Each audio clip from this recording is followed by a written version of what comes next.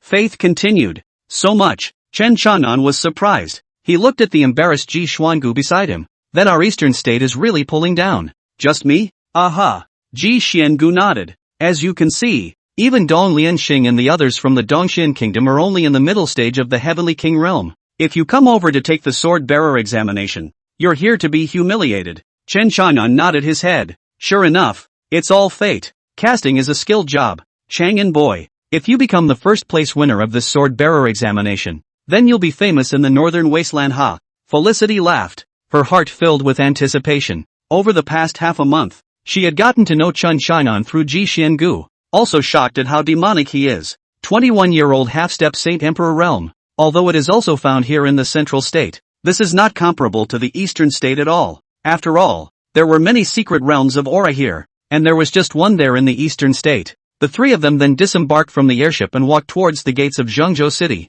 At that exact moment, a teasing voice rang out from afar. Yo-ho, isn't this that shrinking turtle Ji Xiangu? How dare you come to the central state? At those words, Ji Xuangu's gaze immediately turned grim. Chapter 84 Apologize to Sister Fei. Chen Chang'an sniffed and looked. On the other side, a middle-aged man and a middle-aged woman walked over. There was also a young woman full of pride. When Fei Xinc saw the middle-aged woman, killing intent was revealed in her gaze. When Ji Xuangu saw that middle-aged man, hatred was revealed in his gaze. This caused Chen Xiaonan to be surprised. What a complicated relationship. Ji Xiangu gently pulled Fei Xinc's sleeve. It's all old news. Calm down. Humph. Do you still like her? Fei Xinc blankly glanced at Ji Xuangu. Ji Xuangu's old face was embarrassed and his eyes glared. No way. And at this moment, those three people also arrived in front of Chen Xiaonan's trio. The middle-aged man's gaze was soft and greedy as he looked at Fei Xinc's body. Junior sister, why are you still pining for this trash?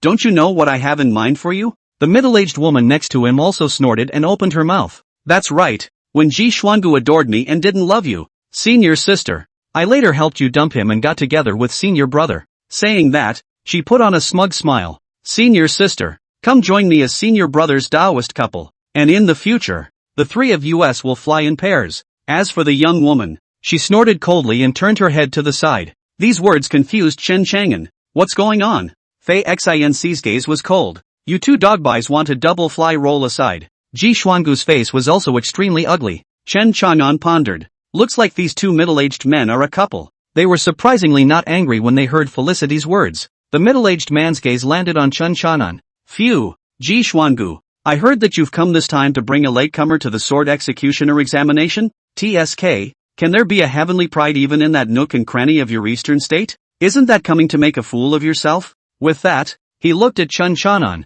Kid, I advise you to hurry back. Don't get scared and pee your pants then. That would be a shame. Ha ha ha ha. His voice was loud, and as a result, countless people around him looked over, revealing odd colors. My goodness, there's even someone from the eastern state coming to take the sword bearer examination? Hasn't that been done for 100 years? That's really strange. Where did they get the courage? Yeah, I've heard that the young people over in the eastern state who can reach the Heavenly King realm are already very impressive. TSK, Heavenly King realm? We've got a lot of them here. And that heavenly pride that shook the central state is at the early stage of the Sacred Emperor realm. Ha ha ha ha ha, that's for sure. If the Saint Emperor realm went to the eastern state, it would be able to become an ancestor level. TSK, that side is still really weak. Countless people were talking about it. The middle-aged couple in front of Chen Xiaonan, as well as the arrogant young woman, were even more full of condescension and disdain.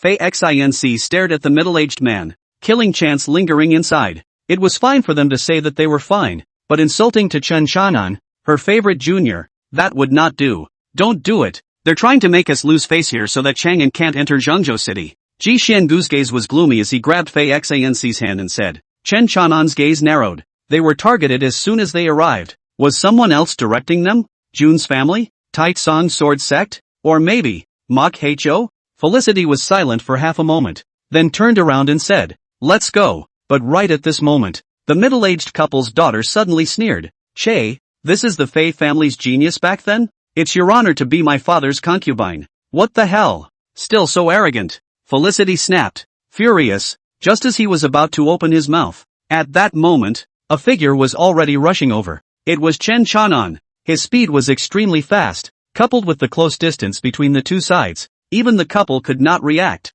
so Chen Chang'an threw a slap on the woman's face. Snap! The woman instantly flew backwards and slammed down hard on the ground again. The ground was cracked. Her hair was disheveled. Blood spilled from the corners of her mouth, and her eyes were filled with disbelief. She didn't believe that Chen Qianan would dare to make a move. The middle-aged man was shocked and rushed to help. Ah, daughter, are you alright? Daring, boy, you dared to hit my daughter. The middle-aged woman's gaze was grim as she angrily rebuked out, and was about to strike at Chen Chang'an when a figure appeared in front of her. Pow! With another heavy slap, the middle-aged woman's entire body spun in a 360-degree rotation and flew out, landing heavily next to her daughter again. Fancy that? What do you do? Seeing his daughter and wife being beaten, the middle-aged man gritted his teeth at Fei Xin. I'm no more than your daughter can insult. Fei Xin coldly grunted. Also, they latecomer out. Let them settle it themselves. I'll kill you. At this time, the young woman who had fallen to the ground had a hideous face, and with a choking sound, a long sword appeared in her hand as she rushed towards Chen Chang'an. Heavenly King Realm Level 8. If this realm was placed in the eastern state, it would truly kill all young people, but in front of Chen Chang'an, it wasn't enough. Humph! Chen Chang'an snorted coldly, blowing away the long sword in her hand with a punch. A sideways jerk grabbed her hair, then dragged her to Fei Xin's side. Apologize to my sister Fei. The young woman roared hideously. Kid, you! Snap! Chen Chang'an slapped her on the left side of her face. I am a member of the 4 great families of the Holy Land. The Lynn family, you dare to beat me. Snap! Chen Chang'an slapped her again on the right side of her face and coldly said, apologize. The young woman roared up in frantic rage. You dare to hit a member of my Lynn family. You're dead. You're dead. Ah! Chen Chang'an directly took out the guardian sword. The heavy and broad heavy sword was on her neck, instantly crushing her to her knees. Chen Chang'an's gaze narrowed, and incomparably calmly said slowly in her ear, do you believe it? I will chop your head off? With that, the heavy sword slowly cut inward. There was a splash of blood. The people around them watching this scene were completely dumbfounded.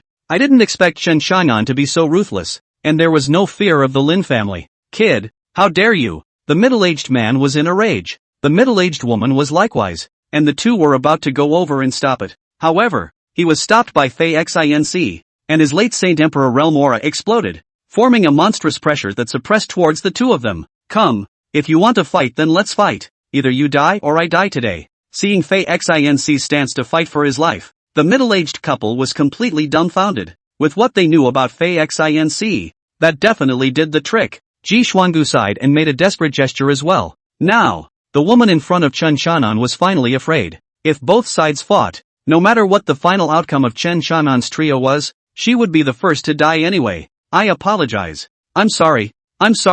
Uncle Fei is sorry. You are at least my father's senior sister. So forgive me. She apologized in a huff, her face full of horror. She's scared. Snap. Chen Qianan once again threw a slap on her skull, instantly blinding her. I've apologized. Why are you still fighting? You know she's your senior uncle, and you're still taunting people? Do you have any tutelage at all? Chen Qianan cursed angrily. Yes.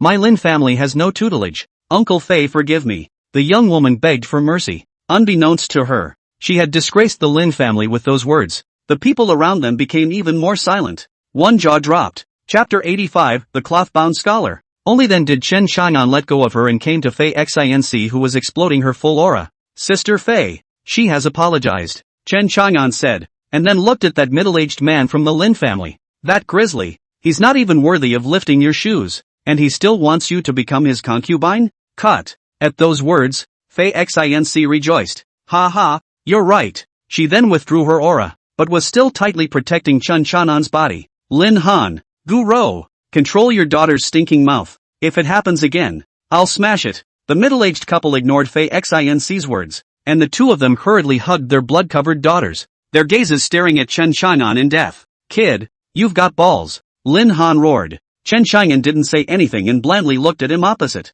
Gu Rou was full of heartache as she hugged her daughter. Xing Rou, how are you? Are you alright? Her daughter's name was Lin Qingru, and at this moment, her whole body was trembling and full of panic. How had she ever encountered such a thing? Her neck was sliced open a centimeter, and if it had been any later, her head would have fallen off. Right at this moment, dozens of powerful auras suddenly rushed in from the distance. Upon seeing this scene, the countless people on the sidelines instantly dispersed. The Lin family is here. There were also 3 late Saint Emperor realm powerhouses among them. At the head of the group was a short-haired old man whose aura was even thicker, stronger than Fei Xin's. Fei Xin was at the 7th level of the Saint Emperor realm. That old man was probably at the 9th level of the Saint Emperor realm. The grey-robed old man came into the middle of the field. His gaze fell on the blood-covered Lin Qingru, and he said grimly, "Who did this, Grandpa?" Seeing the visitor, Lin Qingru's snow-white lips activated slightly, revealing an aggrieved expression. "Father, it was his brat that did it."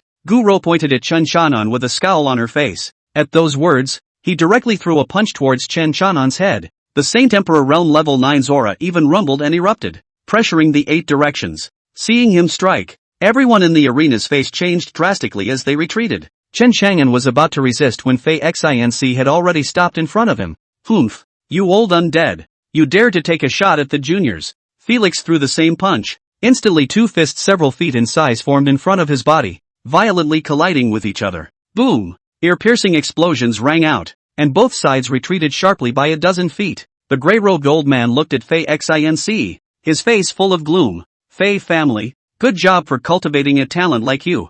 "Humph, the Lin family is also good at bullying the small with the big." Felicity grunted coldly. "Grandpa, kill him for me." At that moment, that Lin Qingru looked at Chen Chanan with a face full of resentment and hissed. Seeing his granddaughter like this, the grey-robed old man's heart ached. Killing chances erupted in his eyes. "Fei Xin, this brat, old man will kill him today. Even if your Fei family head comes, he won't be able to save him." "Humph," Felicity snorted coldly. "Then step over my corpse first." Ji Xuangu didn't say anything and stood with Fei Xinxin with a battle intent. Good enough." The grey-robed old man clenched his teeth and spat out words, sneering disdainfully. "Even if the old man kills you, your Fei family won't even dare to fart, believe it or not." As the words fell, a group of powerful men from the Lin family surrounded the 3 of them. Chen Chanan. Chen Chanan looked at Fei Xin and said suspiciously, "Sister Fei, why are you so protective of me?"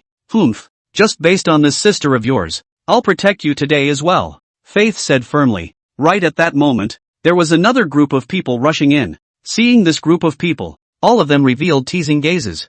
The Fei family was nothing more than a second-rate family, and there was no way it could possibly stand up to the Lin family, one of the 4 great families. The person who came was none other than the Fei family's family head, Fei Chai. Fei Chai, are you going to stand up for your daughter in today's matter?" The grey-robed old man said disdainfully. Elder Lin. Misunderstanding. Fei Chai came to the front of the crowd and hurriedly shouted, "I've come to announce something with you all. As early as half a month ago, when Fei Xin fled from the family, it means that she is no longer a member of my Fei family." Saying that, and with a face full of currying favor, he said to the grey-robed old man called Lin Tong, "Patriarch Lin, it's her own business if she offends you. You mustn't involve my entire Fei family." Countless people in the arena sighed at once. I didn't expect that the Fei family's head was not here to back him up, but to kick Fei Xin out of the family. Felicity's gaze was cold and expressionless. She had long been disappointed in this father. Fei Chai, count on you to be sensible. Lin Tong's gaze narrowed before he looked at the 3 Chen Chang'an. Kill. In a flash, the surrounding Lin family crowd was boiling with murderous rage. "Brother Chang'an, wait for sister and little Xuanzi, the bad old man. To stop them, you escape as soon as possible." Faith murmured, "I have no regrets if I can die with you." Ji Xuangu instead had a frank face. Then the aura on his body was insanely on the rise. The 2 were going to burn their chi and blood and explode all to fight to the death. Chen Chang'an didn't say anything, but instead gripped the guardian sword in his hand and stared at Lin Han. "Gu Rou, and Lin Qingrou's family in death. If there was a fight, the ones he wanted to kill the most were these three culprits. The four flying swords also hovered behind him, poised to strike. Buzz! Just as the great battle was about to start, a sword sound suddenly hissed through this heaven and earth. All of them had their ears pricked and were filled with horror as they looked toward the dome of the sky. Boo! A wooden sword steeply stabbed down in the middle of the people from the three camps of Chen Chang'an, the Lin family, and the Fei family. Boom! The crowd was immediately shaken backward. All the killing opportunities in the field were also instantly suppressed. Yo! What a hilarious scene! You guys bullied this disciple of mine, did you ask me? Everyone sniffed and looked. A middle-aged man slowly walked over. He was dressed in a cloth coat, clean and neat on top, washed white. His face was elegant, and a faint smile hung at the corner of his mouth. As he came, he held a gourd-shaped jug in his hand. Every now and then, he even took a couple sips, a look of contentment spilling out of the corners of his mouth. Upon seeing this person, Lin Tong's gaze narrowed and turned into gravity. Cloth-clad scholar, it's you! Oh, I didn't think anyone would remember me. The cloth-clad scholar smiled a leathery smile, then walked over to the stuck wooden sword, and with one hand poised at its head, he gazed at Fei Xin. My good disciple, you haven't visited Master for a long time. Master is so poor that he can't even afford to drink. He even sold his sword and only has this peachwood sword left to me by your master's mother. With that, he looked at Ji Xuangu again and spoke with a face full of disdain. TSK, is this bad old man the guy you were pining for back then? It's too shabby looking. Gollum. The field was silent. Ji Xuangu's face was filled with bitterness as he swallowed hard, his gaze dully looking towards Fei Xin.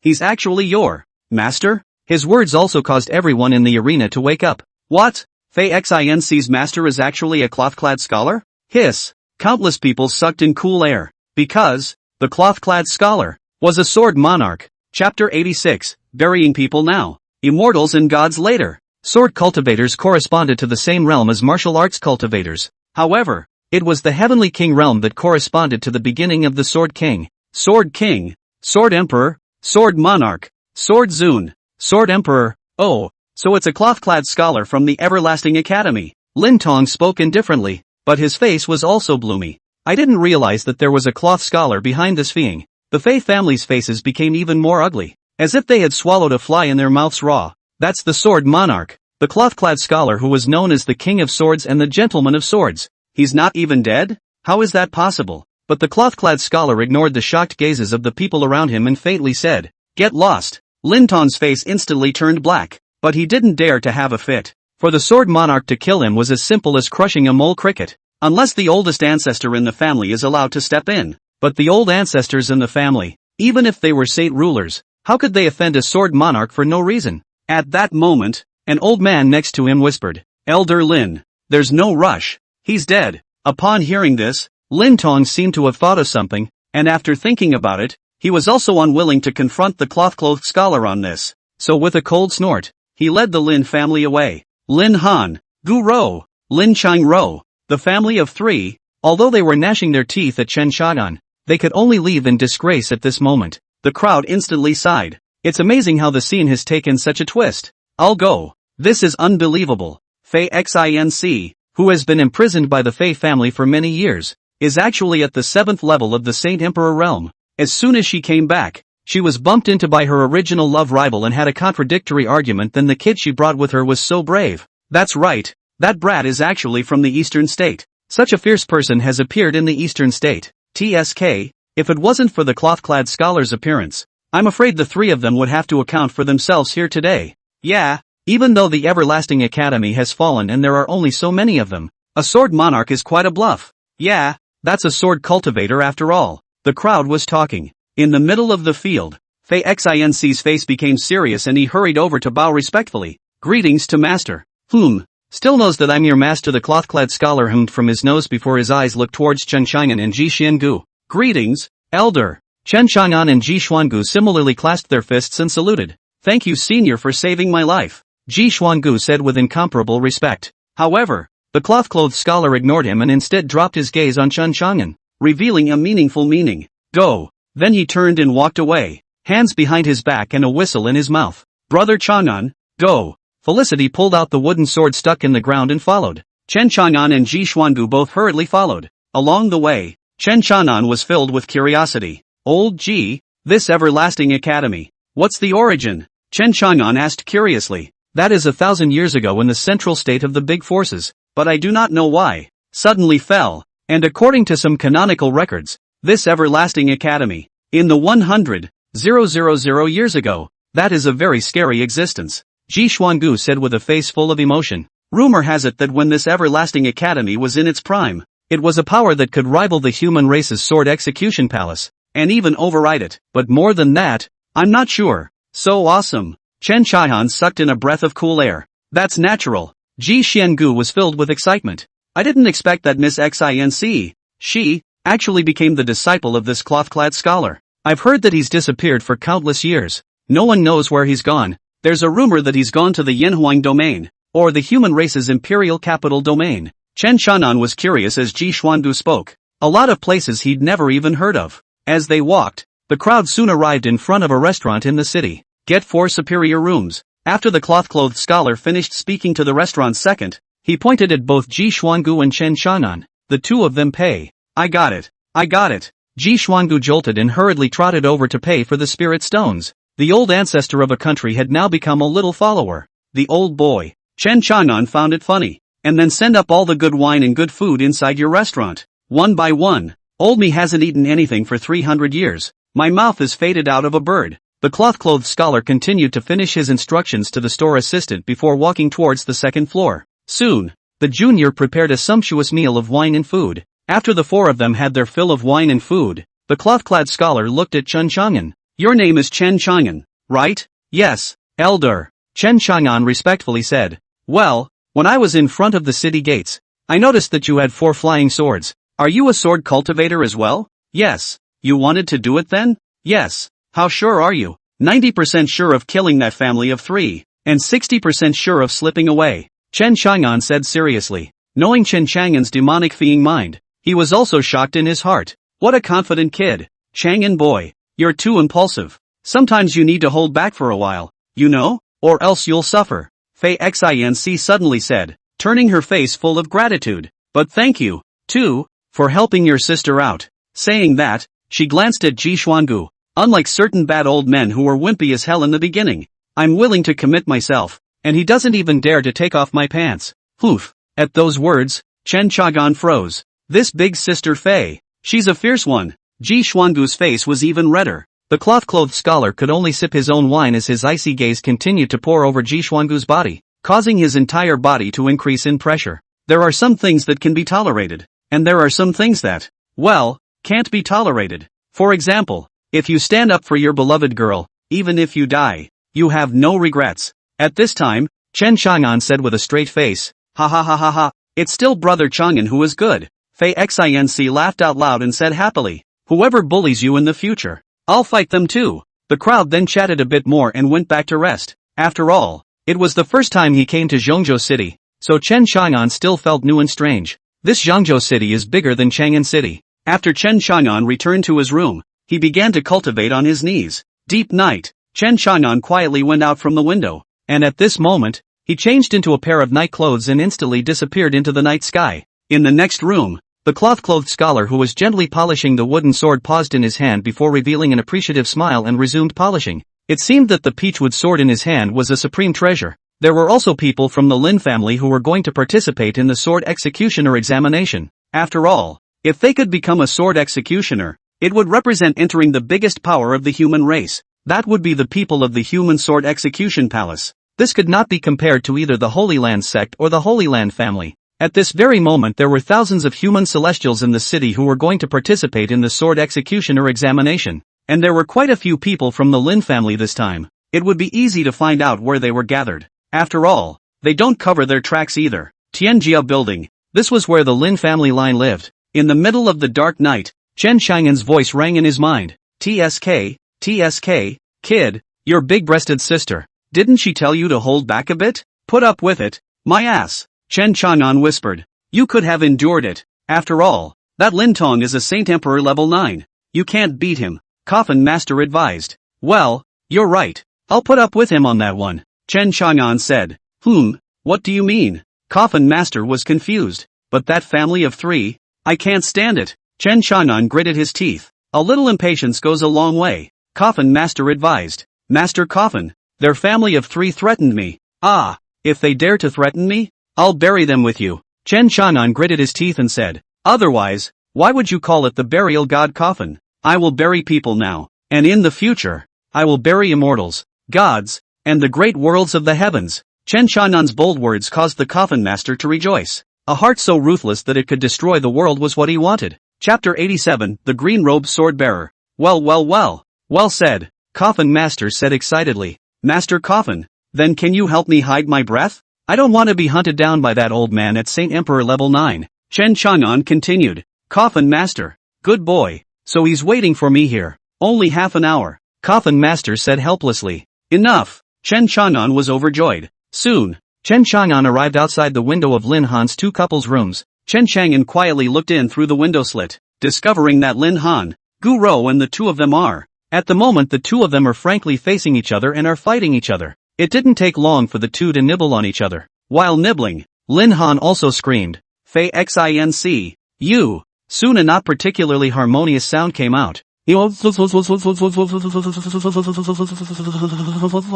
Master Coffin, what are they doing? Chen Chang'an was curious. It's supposed to be fighting the landlord. Coffin Master said. Fighting the landlord? What's that? Chen Chang'an was filled with curiosity. I used to go to a place called the Milky Way with my previous owner. People over there like to do a little game for 2 people. A game, which is called landlord. Usually when a landlord plays cards, there are 3 people, but in this kind, it can be 2. Whoever loses, kneels on the ground. Coffin Master said seriously. This Coffin Master is bullying me. Chen Chang'an, for not understanding? Chen Chang'an said in his heart. Master Coffin, you old immodest, do you think I don't understand? Then why are you asking? I was merely wondering if you, an artifact spirit, would want a female artifact spirit if you knew any of this? Chen Chang'an said as the corner of his mouth grinned up, his eyes staring deathly at the 2 people inside then. Coffin Master, you kid, really, better get ready, that old guy won't last long. Master Coffin said seriously.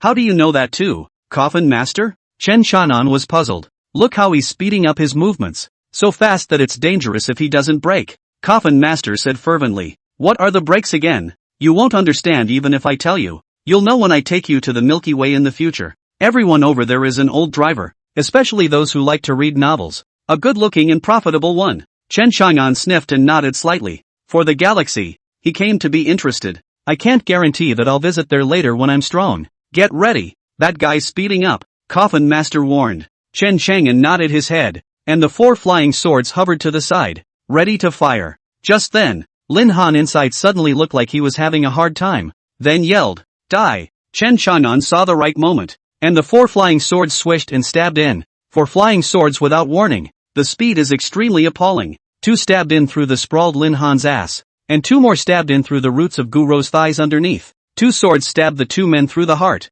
In an instant, 2 people were killed. None of them expected that someone would dare to come and assassinate them. And at such a critical time. Anyone who has done this kind of thing knows that those few seconds at the critical moment are a time when the whole body is relaxed, and there is no way to notice the danger outside. Kid, your killing technique is a bit unorthodox, Coffin Master exclaimed. Chen Chang'an ignored him. After killing the 2 Lin Han people, he began to scavenge the treasures in the house. Then he went to the next room and left in style after deeing the waist of their daughter, Lin Qingru, also in her sleep. In the middle of the dark night, Chen Chang'an ran frantically. Ha, it's so cool to kill someone. Grab the treasure and run. Who told you guys to say that I was scared less? At that moment, Coffin Master suddenly said, Someone is following you. Chen Chang'an's heart fluttered. Where is it? 100 feet to the left. Whoosh! Chen Chanan's 4 flying swords shot directly over. Clang! The 4 flying swords shot there, and the sound of gold and iron clashing occurred. A huge spark erupted at the same time. Boom boom boom. Whoosh! The 4 flying swords flew back, the tops of them trembling violently. And right at that moment, a woman wearing a green-colored Dao robe with a shapely figure and delicate face slowly walked out from the darkness. When Chen Chang'an saw the clothes on her body, his gaze narrowed, especially on those tall breasts that quivered between walks. At the moment, at the tip, it was the sign of 2 swords crossed and stacked on top of a shield. That's the sign of the sword-bearer. Sword-bearer. Chen Chang'an was about to speak when her figure quickly blurred in his eyes. Whoosh! Her hand grabbed towards Chen Chang'an's face. Thunder Pole Phantom. Zip! Zip, zip. A streak of nuisance flashing lightning erupted from Chen Shanan's body as his figure moved away in a hurry. Yo, that was fast. This green-robed woman laughed coldly. If you dare to kill someone in Central State City, you are not putting as sword bearers in your eyes. As the words fell, a powerful aura erupted from her body, and the terrifying pressure of the Holy Emperor covered the sky and earth towards Chen Shan'an. Buzz off. Chen Shan'an's 4 flying swords were actually controlled in the void, emitting rapid sword chimes. Chen Shan'an's gaze narrowed as he spoke out in a low voice. Break the air. Break the shadow. Break the enemy. Break the formation. Shoo, shoo, shoo. 4 more flying swords appeared. It was the air-breaking sword, the shadow-breaking sword, the enemy-breaking sword, and the formation-breaking sword. These 4 flying swords were more powerful than the previous 4, with the ability to break the surface with a point, in a small area, and attack with a high burst of damage. During the time he came to the central state, Chen Chang'an didn't do nothing, but rather, he had melted a large portion of the sword cultivation tips given by the 8th master.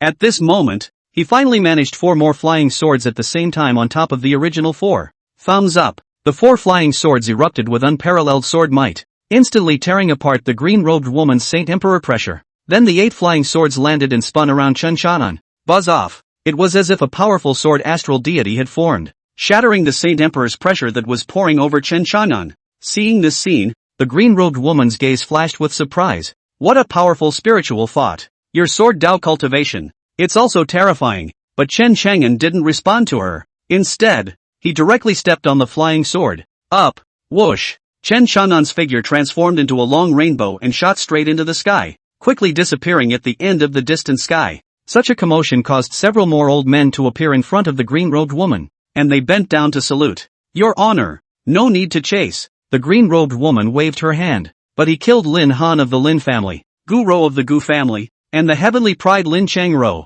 A few old men said in a cold voice. He's a sword cultivator. He's probably here to take our sword executioner examination. The green-robed woman said. A few old men's faces froze, and one of them said, but, the Lin family, the Gu family, after all, is a family with a saint ruler. We didn't see anything, did we? The green-robed woman laughed. We sword-wielders of the human race have always refrained from lying unless the other party is a heavenly pride. This is what Lord Fan taught us. Several of the old men were silent. Lord Fan, it was a horrible existence. The old men were helpless and spoke in unison. Yes, none of us saw it. Chapter 88, Get Out or Die. After Chen Chang'an quietly returned to his own room, he closed the door and suddenly froze when he turned around. Inside his own room, dark and numb, were sitting 3 people. The cloth-bound scholar, Ji Xian Gu, Fei Xinc, you 3, what? Fighting the landlord. Ha? Chen Chang'an asked with a smile. Then while acting like nothing happened,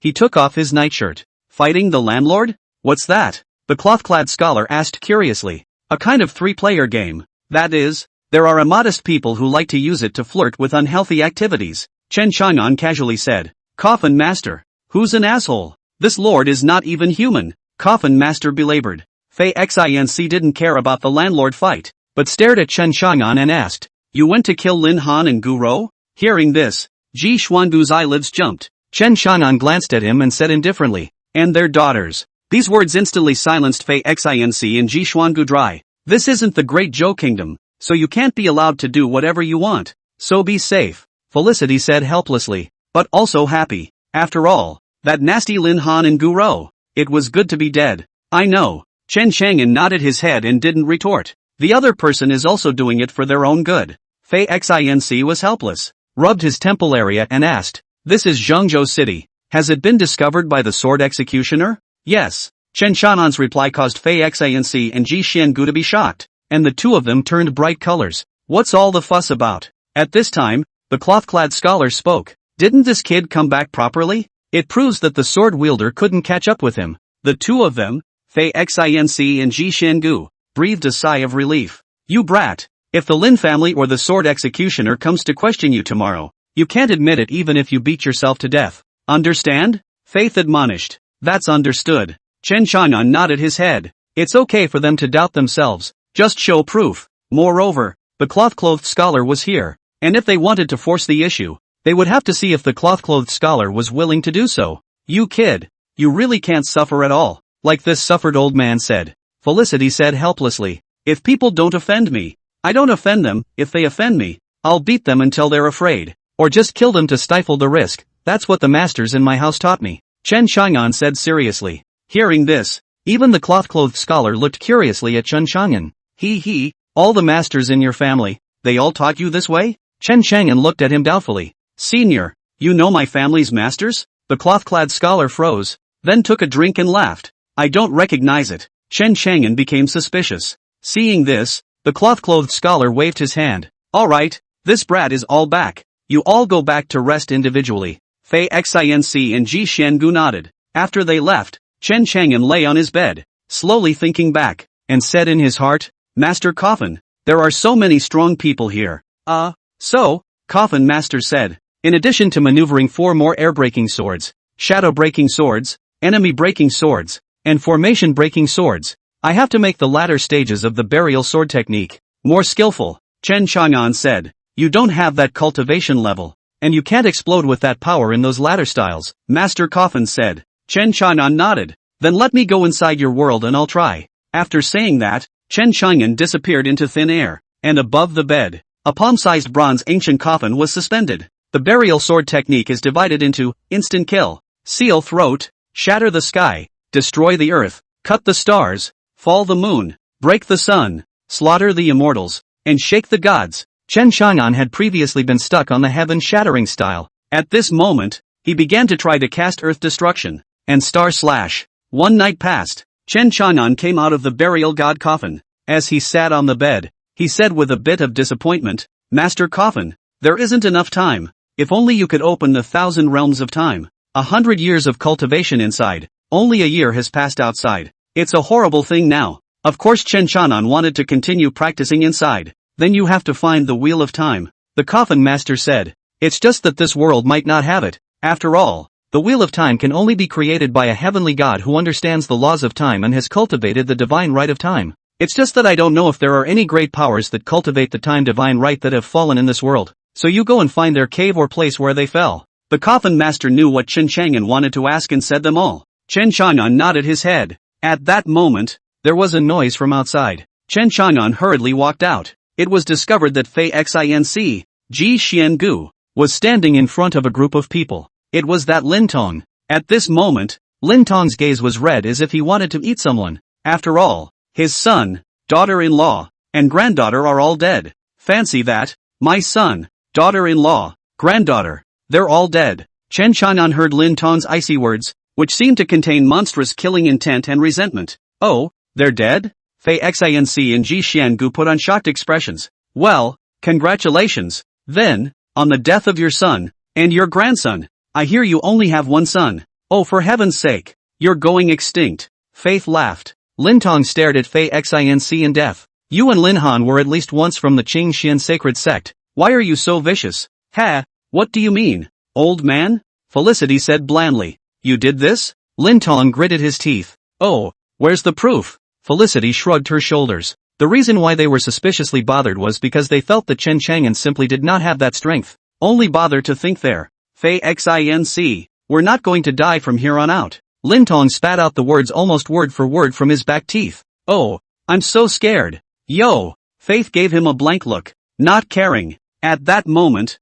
another person came out of the house next to him. It's none other than the clothier scholar. As he stepped out, everyone in the Lin family took a step back. The cloth-clothed scholar yawned. Then his gaze fell on Lin Tong and the others as he blandly said, Shut up, either get lost, or I'll kill you all right now so you can go down and reunite with that Lin Han. Lin Tong's face instantly became incomparably ugly. He said respectfully to the cloth-clad scholar, Senior, get out. Without waiting for him to speak, the cloth-clad scholar said indifferently. Lin Tong's face froze. His eyes glanced resentfully over Fei Xinc and then down at Chen Chang'an's face. And then there was nothing to do but leave in disgrace. Facing a strong one-sword monarch, unless they let their old ancestor do the talking. But how could their old ancestor? For the sake of a not-so-core junior, go and cross swordsman. Come on, go buy me something to eat. I'm starving. After the cloth-clothed scholar finished speaking, he walked towards the first floor. Ah, yes. Ji Xuangu breathed a sigh of relief, then rejoiced and bumbled off to lead the way.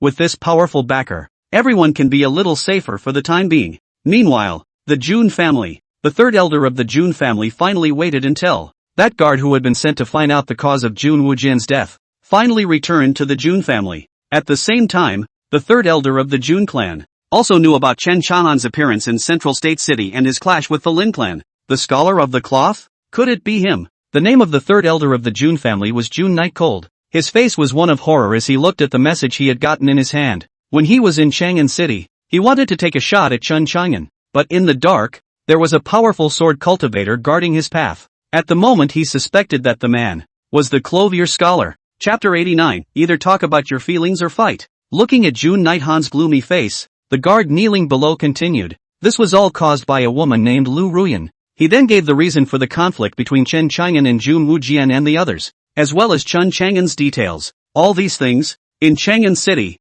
are not secrets and can be easily found out. After hearing this, Jun Nightcold's face became even more grim. They all say that Chen Chang'an has entered the burial demon abyss? This may not be. Jun Nightshade's mind quickly brainstormed. Quickly, he came to a set of conclusions. Then the eyes lit up. Yes, that's it. That must be it. The year Chen Chang'an disappeared, I'm afraid he was taken away by the cloth-clad scholar. That's why it caused his strength to soar. And then his back protector, the Clothier Scholar. Plus, once Chen Chang'an came to Zhongzhou City, the cloth-clad scholar appeared as Fei Xinc's master. This could be a cover-up. His real disciple. Is that Chen Chang'an? When the guards below heard Jun Nightcold's voice, their minds immediately brainstormed. Then his eyes became bright as he clasped his fists and said, Third Elder is wise. My subordinate is impressed. Humph. A mere trick. How can you hide it from my eyes? Jun Nightshade said smugly. Suddenly, he thought of something else and asked in a cold voice, Where is that Ruyan Lu? To the 100 Flowers Immortal Sect. The guard continued. When he found out that everything was connected to a woman named Lu Ruyan, he also made it a point to check the movements of that Lu Ruyan. Eventually it turned out that the woman had come to the Holy Land as well. It even went to the 100 Flowers Immortal Sect. Ha! Jun Yihan laughed coldly. Didn't she say that she is the woman of our Jun family's Jun Wujian? Think of a way to see if we can capture her back without alerting the 100 Flower Immortal Sect. Yes, the guards responded. Also, continue to monitor the situation of Chen Chang'an and the others, but don't provoke them. After saying that, Jun Yichan got up and left. Old me will have to inform the family head. This Chen Chang'an cannot be messed with for the time being. The matter of Chen Chang'an and the others falling out with the Lin family in Central State City had caused a ruckus that was known to almost the entire Eastern State City. It even spread in all directions. After all, in this case, it involved the Clothier Scholar, who was a sword monarch. Also in an inn, a slender, graceful woman stared at the window for a long time. Are you sure that the young man following beside Fei Xinc is named Chen Chang'an? A moment later, under the white veil that covered half of his face, his vermilion lips opened and closed slightly. Holy maiden. Yes, that Fei Xinc is calling him Chen Chang'an. A few women behind them were filled with confusion. They didn't understand why their own holy maiden was even interested in that brat named Chen Chang'an. The person in front of him was none other than Ning Tingyu, the holy daughter of the 100 Flowers Immortal Sect. At those words, her eyes quivered and flooded with layers of brimming and complicated eyes. Chen Chang'an, humph, when I was in the Eastern State Secret Realm, you kicked my butt, and hit me in the face. Now that you've come here, I'm going to make you look good. She thought indignantly in her heart and waved her hand again, making the women behind her retreat. In an instant, she changed into a black power suit, so valiant that she wanted to go look good for someone. Suddenly hesitated again. Never mind, just a little lesson for the sake of getting me out of trouble. She spoke softly with her lips on her small mouth, then went back to change into a long clean white dress with a white bucket hat that covered her pouring face, and flew straight out of the window and disappeared into the night sky. On this night, the full moon hung in the night sky, and the stars were all over the place. The entire Zhongzhou city was very lively, with various lights dotting it, making the bustling night market incredibly beautiful. Chen Chang'an was cultivating in his room with his knees crossed, sensing those sword Dao insights given by the 8th master. Suddenly, he sensed movement in front of the window. Who? Chen Chang'an snapped his eyes open as the 8 flying swords hovered in front of him, emitting a buzzing clank. If there is any abnormality, it will certainly whistling out to kill and drink blood. Humph. Chen Chang'an. At this moment, a slim white figure drilled in, accompanied by a charming floral scent, causing Chen Chang'an to become even more vigilant. Woman. Still a good-looking woman. Fancy said that the better-looking a woman is,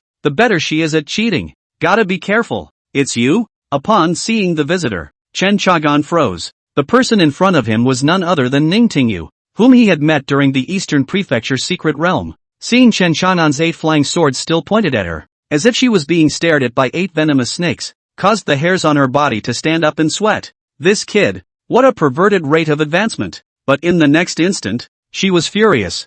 Humph, is this how you face an old friend with a sword? As she said that, she clasped her arms around her chest, her white dress was pressed down, and her puffy breasts rose and fell slightly. Seeing that the visitor was not hostile, Chen Chang'an withdrew his flying sword, but still full of caution. What are you doing here? Also, we don't seem to be friends, do we? Ning Tingyu ignored him and walked to the table in the middle of the room to sit down on her own. She poured herself a cup of tea and pursed her lips. You're here for the sword-bearer examination, aren't you? Chen Chang'an looked at her and was silent. Meanwhile, in the next room, Ji Xiangu and Fei Xinc pressed their ears against the wall, as if trying to listen to what each other had said. That woman doesn't have a murderous aura. It won't be harmful to Nagi, the cloth-clad scholar said faintly. TSK, this stinky brother, he can do it. To have a holy maiden come to his door, Faith said triumphantly. Holy maiden? Which sex holy maiden? Ji Xuangu was shocked. And, how did you know? TSK, that unique floral scent is a woman from the 100-flower immortal sect, Felicity said smugly. As for who it is there any need to guess? Isn't the one who can cross paths with the Chang'an kid the one you mentioned? Ning Tingyu? At those words, Ji Xuangu's face was startled. Then what is Ning Tingyu doing here looking for the Chang'an brat? TSK, what else? A woman looking for a man at night, either to fight or to talk about her feelings. Faith skimmed. Ji Xuangu's eyes snapped wide. How could that be? They've only met a few times? And there's a grudge. That's not understanding women, is it? A woman being curious about a man is the beginning of a nightmare. Fei Xinc blankly glanced at Ji Xuangu and said. Then the two continued to listen to the wall. The cloth-clad scholar next to him was instantly speechless. Inside Chen Chang'an's room. So, team up with me. Ning Tingyu laughed. Even she herself didn't know what the reason was. She originally wanted to find Chen Chang'an for a fight, but in the end, she couldn't put up a fight. And then in the midst of casual conversation,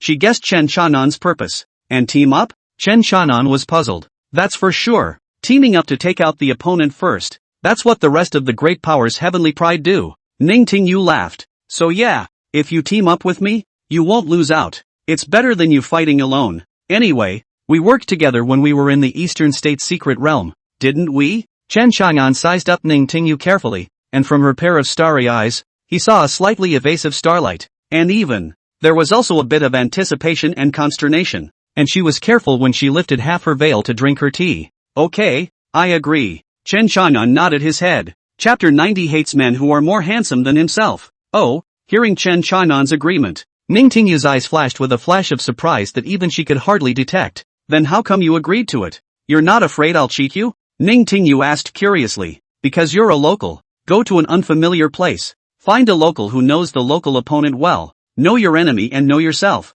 You'll win 100 battles. Chen Chang'an said seriously. So that's it. Is there nothing else? Ning Tingyu asked with a bit of disappointment. No. Chen Chang'an said. Cut. Ning Tingyu's face became serious as she clenched her small fists and said. That's fine. But in the end, when the two of us compete, I won't keep my hands off. Me too. Chen Chang'an said seriously. Ning Tingyu paused, then took a deep breath and suddenly said. That's fine. If you want to get more information about your opponent, you have to listen to me. Chen Chang'an looked at her calmly and didn't say anything. Accompany me out for a stroll first. It's the Fire Phoenix Festival out there now. Once a year. It's very lively. Ning Tingyu's eyes rolled as she suddenly said. Fire Phoenix Festival? Chen Chang'an didn't understand it, but it should be a local festival. He thought about it, and decided he'd better go along with the woman's request for now. Then go. So the two actually flew right out the window. The two men eavesdropping on the wall next door froze momentarily. I'll be damned. This kid was asked out by that holy woman.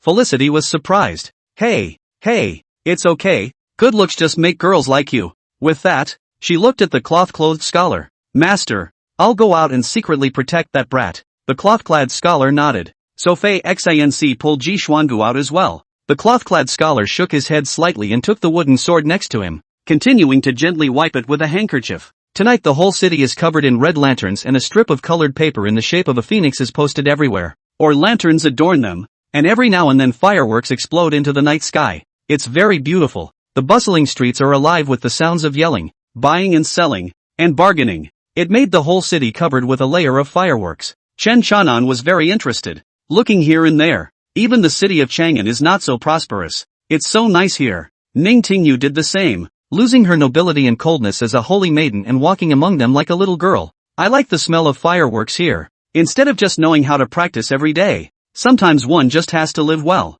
Ning Tingyui's complex said. In the clan, Master all have been not give me out to wander around. Said as a cultivator, you have to focus your mind on cultivation, and I seem to forget some things from time to time. I detected my childhood memories. It seems that there is a fault. Chen Chang'an gave her a surprised look, not caring, and nodded perfunctorily. Your master is right. Ning Tingyu. The two walked slowly forward, past a busy street. Ning Tingyu looked at Chen Chang'an. Kid, I knew that place in the eastern state wouldn't be able to trap you for long. I didn't expect that. Ah, you came to the central state so quickly. Chen Chang'an thought for a moment and said, the only way to become stronger is to move to a bigger stage. Right on. Ning Tingyu raised her head and said smugly, I'm already at the second level of the Saint Emperor realm. Boy, you have to work hard yo. Is it because of that Origin Lotus root? Chen Chang'an inexplicably had a flesh pain. That root was also a treasure. Ah, it was taken away by this girl child. That's right. Ning Tingyu smiled smugly.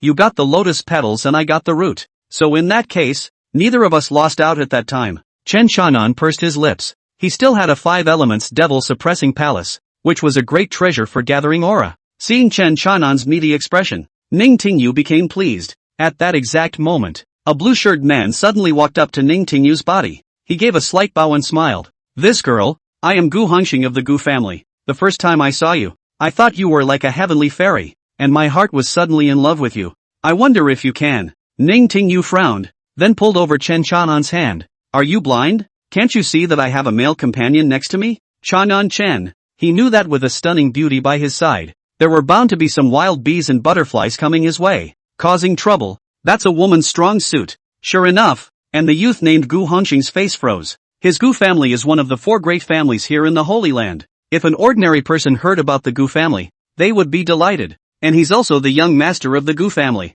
The women he wanted to get, aside from those holy women of the holy sect, when had he not gotten his hands on them? More than that, no one can say no to him, because his Gu family has money. There is momentum, and people. Tonight was the Fire Phoenix Festival, which was a festival to honor the Phoenix god, and he was out to hunt. And just now, he looked at Ning Tingyu, although Ning Tingyu was half veiled, but that graceful figure, waist-length hair, and snow-white arms that were as bare as jade, still made him, a veteran oilman, able to tell at a glance that this was definitely a special thing on earth. However, at this moment, Ning Tingyu's fiery nature made him even more interested. The hotter the sex, the more fun he can have when he plays. It's more fulfilling to conquer. Gu Hongxing smiled faintly. This girl, I have no other intention but to get to know the girl. Moreover, I am the young master of the Gu family, so you certainly won't lose out by knowing me. What he meant was that knowing him, the Gu family's young master, you could rake in a lot of resources. At this moment,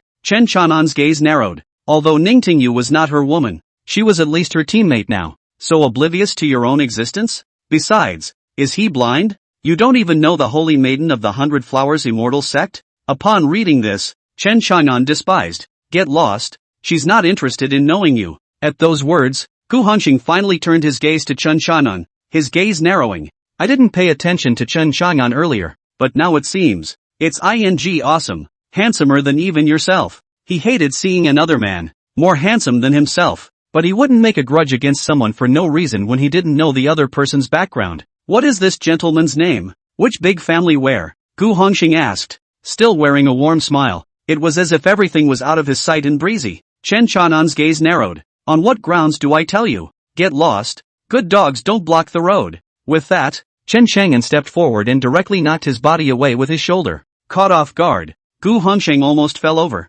At that moment, his face was extremely ugly. This man is so bossy. Yo, you're so vain. Ning Tingyu smiled, then quickly caught up with Chen Chang'an. Instantly, Gu Hongxing's face turned iron blue. Say whatever you want about him, just can't say he's false. It's a sore spot with him. The woman who had been with him since the last time he had pleasured her had been killed when she saw him with only 60 breaths of pounding action and said that he was weak afterward. The grave grass is a foot high. Abominable. And now a woman is calling him vain. Click, click, click. Looking at the back of Chen Chang'an's 2 departing men, he clenched his fists in death. These two, so arrogant. Gu Hongxing clenched his fists with his right hand and touched his aching chest with his left hand. Then his gaze became sinister. Young lord, that man is called Chen Chang'an. The one who clashed with the Lynn family a few days ago. At that moment, two old men appeared beside Gu Hongxing and whispered, "Oh, Chen Chagan? So it's the dirtbag from that nook in eastern state." When Gu Hongxing heard this, a flash of disdain flashed across his eyes, which instantly turned into an icy cold murderous streak. "Young lord," behind him, but the cloth-clad scholar, the old man next to him warned. "A scholar of the cloth?" Gu Hongxing's gaze narrowed. "A poor scholar is just a poor scholar. There are more people who want him dead. Don't be careless, young lord. That is a sword monarch after all," the old man continued to remind. "Humph, don't worry," Gu Hongxing said disdainfully. "If you can't do it on the surface, you can stab me in the back." He offended so many people as soon as he arrived, and who knows which family is behind that big hand. With that, he turned away angrily. Chapter 91, The Heavenly Exorcism Sword. Great Zhou's Royal City, Chang'an City. Inside the Chen clan's cultivation clanland, Chen Xian ended another round of cultivation, and his aura had already reached an astonishing level. He had already become the Heavenly King Realm. "It's at the Heavenly King Realm level 1. Chen Xian's gaze burned with excitement in his heart. With your qualifications, you're not inferior to your big brother at all." Inside the tower pendant, a mysterious woman's gentle voice came out. "Big brother." Hearing these two words, Chen Xian revealed a look of missing. "Big brother has already left for Central State for over a month. I wonder how he is doing." "TSK, you really are quite attached to your big brother," the mysterious woman said. "That's for sure." Chen Xian gazed adoringly. "Then why don't you go out and train as well? Nowadays, you already have the ability to go out and train," the mysterious woman continued. At those words, Chen Xian moved. Buzz. Just then, a stream of light shot out from the pendant on Chen Xian's chest. Buzz. Space trembled. "This is..." Chen Xian's gaze narrowed as the light before him dispersed to reveal a long, dark and ancient blade. The blade was covered with layers of scales, and a shocking ferocity emanated from within, as if there were countless ferocious souls roaring, and while there was clearly no sound, it seemed to shake Chen Xian's divine soul, causing his head to tingle. Chen Xian clutched his head and let out a wail of pain. Buzz. A soft white light emanated from the pendant and enveloped Chen Xian's body, causing him to lose the tingling sensation of his soul, and his entire body instantly became much more relaxed. "Your big brother cultivates swords, so you'll cultivate knives," the mysterious woman's voice came out. "This blade is called the Skyjacking Demon Destroying Blade." After a pause, the mysterious woman continued. "Do you see the groove there in the hilt?" Chen Xian sniffed and looked over. It was found that there, below the hilt, were 9 thumb-sized grooves. "Master, what's that for?" Chen Xian asked curiously. "That's where you can put in 9 origin dharma beads, the origin beads of the laws. You will later go on the heavens and the earth and collect the 9 dharma beads. At that time, the power of your sword will reach immeasurable levels." The mysterious woman's voice continued to emanate. "Also, inside this heavenly robbing demon destroying sword, each piece of dragon scale is a small world that suppresses countless demonic souls. When you grow to a certain point, it will be useful." "So?" Chen Xian's gaze brightened greatly. He felt that the knife in front of him was too good. "That's too much. By the way, there's also a sword recipe." As the mysterious woman's voice fell, another stream of light flew out and did not enter Chen Xian's brow. Chen Xian was overjoyed and immediately checked it out. And as he watched, he began to cultivate. Inside the tower pendant, it was surprisingly an incomparably vast space, gray and boundless, with no end in sight. And at the core of this huge space, there was a huge tower that towered over the clouds. This tower had 108 floors. Each layer exuded an endless and infinite ferocious intent, and the sound of thumping heartbeat was a raging outburst, as if heavenly thunder was roaring. Every now and then, the hissing of ferocious beasts could be faintly heard, and above the top of this 108th floor tower, a woman's figure stood in front of the window, looking at the endless void in front of her. Her face could not be seen, but her body was surrounded by the great Tao. The stars and rivers flowed, and time was covered. There were even countless forces of rules, forces of laws, forming and destroying on its body, seemingly forming a cycle of reincarnation again and again. Buzz. At that moment, the pitch-black wall behind her suddenly opened a huge pupil. This pupil was surrounded by green spots inside, and at this moment, between the pupils writhing, it emitted a pale voice that seemed to come from the ancient times, from the boundless cosmic abyss. "Your divine eminence, is that Chen Chanan's body really the legendary burial god Coffin?" As these words buzzed out, space crumbled up, revealing an endless starry universe. "I don't know." The mysterious woman's clear and cold voice came out, but it was tinged with a hint of fear. "But if that's really the world-destroying god's coffin that buried the gods millions of years ago, we have to make preparations in advance. The huge pupil trembled and continued to emit words. All things and beings grow endlessly, ingesting the origin of the universe and going against the heavens, causing the universe to be overloaded. That's why the spirit of the cosmic origin has condensed a world-destroying divine coffin, which appears every tens of millions of years to bury all beings, but against the coffin of the god of extinction. Relying on the power of our gods alone is simply overrate. I wonder how you're going to make preparations, Your Divine Highness? Kill Chen Chang'an now. Is it feasible? As his words fell, the entire space fell into dead silence, and the mysterious woman was speechless for a long time. I don't know how long it took, but the mysterious woman's voice suddenly came out again. Killing Chen Chang'an isn't the way to go. In that case, the burial coffin will reselect its owner and we'll have trouble finding it. We can either destroy its roots, or we can come up with the best of both worlds, without burdening the universe and allowing living beings to survive. Speaking here, the mysterious woman paused for a long time before continuing. That's why we're going to do everything we can to make this child, Chen Xian, grow into an innate true god. The true god who can rival the god of creation wants him to be the savior son of God. Huge pupils. In that case, if this child Chen Xian grows up, either he will be able to stop his big brother from extinguishing the world, or he will join his big brother in stopping the burial god Coffin from burying the world. After the pale voice finished, there was no more sound in the entire space. At the same time, in Chen Xian's place of cultivation, a sky-charging blade aura suddenly erupted. Buzz. This saber chi formed a terrifying shadow of a heavenly saber in the sky above the Chen clan. This scene shocked everyone in Chang'an City and alarmed the clan elders of the Chen clan.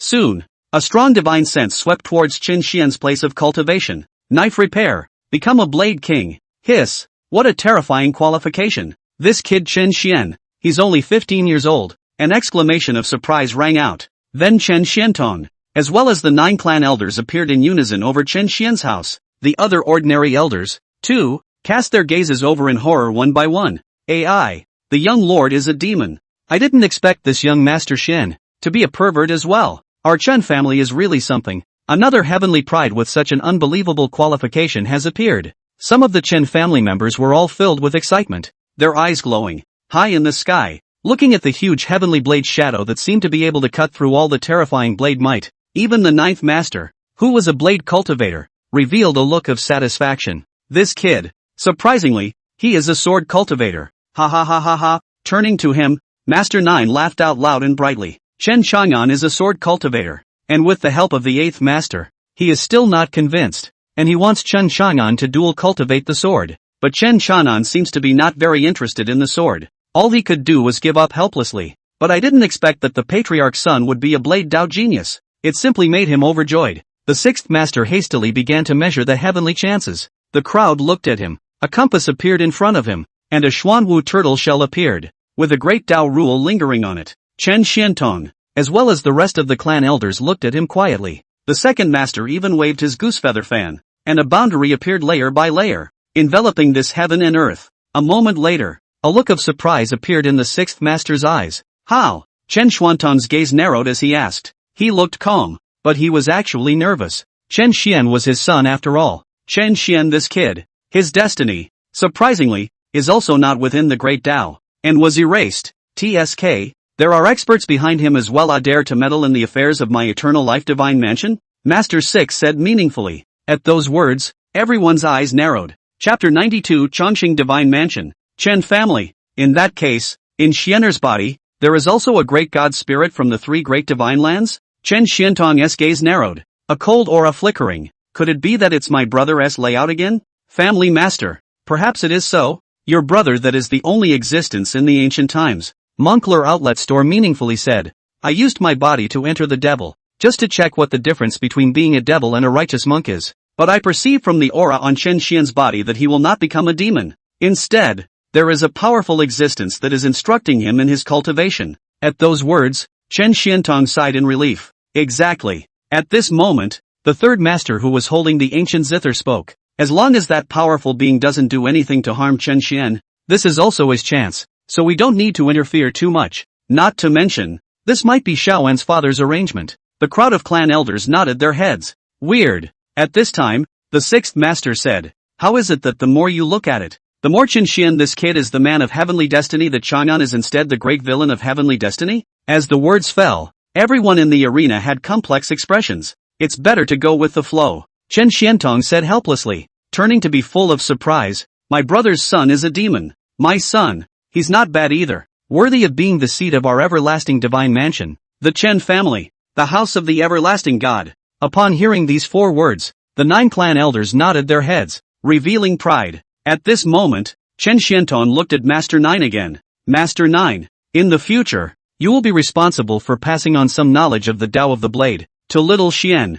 Yes. Master 9 rejoiced and grinned. I'd like to see if it's the Tao of the Blade of the mysterious being behind that Chen Xian that's powerful, or my Master 9's Tao of the Blade that's powerful. The crowd nodded their heads, revealing a look of anticipation. Not bad. If Chen Xian can fuse old Zhou's Tao of the Blade, as well as that mysterious being's Tao of the Blade, perhaps he will be able to come out on a different path. The second master nodded. The crowd agreed, full of relief. It wasn't long afterward, when Chen Xian emerged from the gate, he proposed to go out for an adventure. Chen Xiantong agreed. The clan elders, too, had given him some cards for defense. This, and a ship as black as a giant dragon. This airship, too, was the enviable existence of Chen Chanan in the back. Even more, the sixth master gave him a large sum of money. Thus, Chen Xian also embarked on the path of experience. As for the eastern states Dongxian Kingdom, Nanming Kingdom, and Southeast Wind Alliance, a mysterious force had appeared amongst the top echelons of the 3 major forces. Through investigation and forensics, this power quickly found out the true circumstances of the murder of the Dongxian Kingdom and other old ancestors. The Kingdom Lord, when they learned that the person who had killed their old ancestor and the State Lord, among others, was actually Chen Chang'an, each of them were instantly enraged. Then the 3 parties discussed how to take revenge. Even though the Chen family was very powerful, they agreed to a decision without hesitation after seeing the power of that mysterious force and after their support. That would be a war against the Great Zhou Kingdom. In an instant, the entire eastern state was in an uproar. If Jit Songhai is still alive, can still see that support Dongxian country and other forces, will be shocked to find that it was none other than his master teacher from back then. Let him compete for the crown princess position. That master, Chen Chagan, who was hundreds of thousands of miles away, was naturally unaware of what was happening in the eastern state. At the moment he had been practicing for a few more days, and within these few days, Ning Tingyu appeared by his side brightly. Because as a teammate on a team together, she had a reason to stay. Naturally, she was respectful in the face of the cloth-clad scholar. On this day, Chen Chang'an withdrew from cultivation somewhat helplessly, because he wanted to impact the Saint Emperor realm. But no matter what, it was impossible to impact into it all at once by practicing alone. After all, becoming a Saint Emperor, that was equivalent to becoming a saint. It's not that simple to go from the mundane to the holy. The Saint Emperors, Saint Rulers, Saint Zuns, and Saint Emperors in the future were all extremely powerful realms now. Entering sainthood, that was the equivalent of entering the second half of this world's cultivation. Chang'an boy, you won't be able to sense the holy realm behind closed doors like this. At that moment, a voice came from the window there. Chen Chang'an looked over. Ning Tingyu sat in front of the window, her 2 incomparably tantalizingly long legs swaying and swaying. Chen Chang'an said breathlessly, "Why are you always climbing windows?" This girl likes it." Ning Tingyu grunted coldly and turned to ask with anticipation, "Do you want to go out for a stroll again? Tonight's moonlight is especially beautiful, or it might be helpful for you to perceive the holy realm." Chen Chanan was silent. At that moment, Master Coffin's voice came from his head. "Kid, she's right, go out. Go out and kill people. Kill more people, especially those powerhouses of the Saint Emperor realm. Kill them and this great master will help you suck out the Spirit Emperor's chi from them. Then it can be directly instilled into your body. So why use you to cultivate so painstakingly?" Coffin Master seduced. Chen Chanan was silent and asked in his heart, "Master Coffin, what is this Spirit Emperor's chi?" "It's when the aura is transformed into an imperial aura. And as long as you have an imperial aura on you, then you'll be in the Saint Emperor realm. Later on, it will be transformed into a monarch level aura, or even so that Zun level, Emperor level aura." The Coffin Master sked. This is the gap between each realm. Generally speaking, 10 half-step Saint Emperor realms can't beat a Saint Emperor realm level 1. But you're a sword cultivator, and the sword chi that erupts from you is instead not suppressed by these imperial auras. At those words, Chen Chang'an finally understood. No wonder no matter how much he cultivated, he couldn't transform the king-level aura in his body into a royal level. There should be something missing. "Hey, brat, going or not?" Seeing that Chen Chanan was actually being silent, this left Ning Tingyu dry and speechless. She was the holy maiden of the 100 Flowers immortal sect. A great beauty, asking him to go out for a stroll, and he was even staring at that. Thinking of this, Ningtingyu just puffed up. Okay, go on then. Chen Chang'an nodded his head. Count your blessings. Ningtingyu was delighted as she turned around and flew towards the outside. Kid, let's compete. The destination is the woods outside the city. If you can catch up with me, I'll give you a piece of the Origin Lotus, newly grown petals. At those words, Chen Chang'an's eyes lit up. Then came the interest. So his figure accelerated towards Ningtingyu and chased after her. Seeing this, Ningtingyu's mouth revealed a triumphant arc. This brat, he's coming on strong with treasures. Humph, let this girl see your speed. Speaking in a low voice, her speed erupted once again, like a long rainbow slicing through the sky. Chen Chang'an was even more possessed by lightning and chased after him with great speed. The two were like that, chasing each other. Soon, they were out of Zhengzhou City and on the mountain range outside the city. Harness the wind, penetrate the wind, blaze the wind, gale the wind. Chen Chang'an lightly drank. Whoosh! In a flash,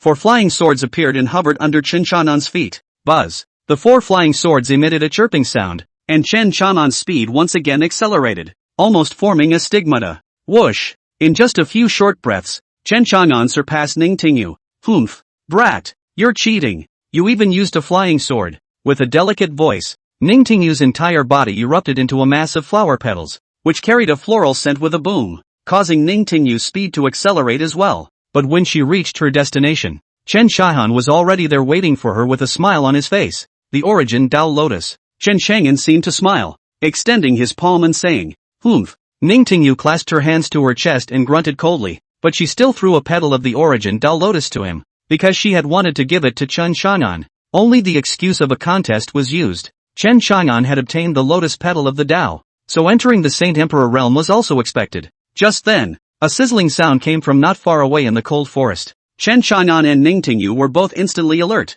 Chapter 93, Impacting the Holy Emperor Realm. The two of them held their breath, collected their auras, and gradually approached. Soon, a woman's voice came through. It's always about come on. It's not working here. It's not working there. Then it's working. Then it's coming on or something. This confused Chen Chang'an and Ningtingyu. What the hell are they asking for? Will it work? Or won't it? Whoops. At this moment, in Chen Chang'an's mind, the obscene voice of the Coffin Master rang out. TSK, it's dark and windy, and someone is even having a wild fight here. Master Coffin, what is playing the field? Chen Chang'an asked curiously. This Coffin Master, this old thing, knows, still quite a lot, and Chen Chang'an couldn't understand it. You two just point forward and see what happens. Ha ha ha ha ha. The Coffin Master suddenly emitted a lewd laugh, which caused Chen Chang'an to give dry silence. This Coffin Master is crazy. However, when he and Ningtingyu took a look at the scene in front of them, they were instantly confused.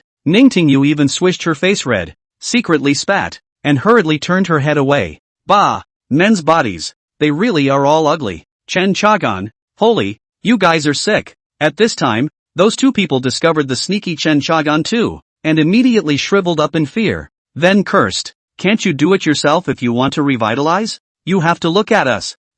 It's your fault for talking about wild excitement. Humph. Who knew there were two guys so rude? The two men cursed, but Chen Chang'an had already fled the scene with Ningtingyu at a rapid pace. After this incident, both were speechless. We'd better get back. Chen Chang'an thought about getting a piece of the Duel Lotus and should be able to enter the Saint Emperor realm. Ningtingyu nodded her head. She felt like her eyes were inflamed tonight, looking at a tiny caterpillar. Just then, a powerful aura instantly surrounded the two of them. Then a dozen figures appeared in front of the two Chen Chang'ans. Upon seeing the visitor, Chen Chang'an and Ningtingyu's gazes instantly narrowed with vigilance. This was Gu Hongsheng, whom he had met a few days ago. Gu Hongsheng looked at the two of them and teased. TSK, you've stayed in the restaurant for the past few days, and you're finally willing to come out tonight? And there's no one to follow. This is really a great opportunity for this Gongzi. A cold aura flashed in Chen Chang'an's eyes as he swept his surroundings and realized that a dozen or so people were all at the early stage of the Saint Emperor realm. That is, the highest is only the third level of Saint Emperor.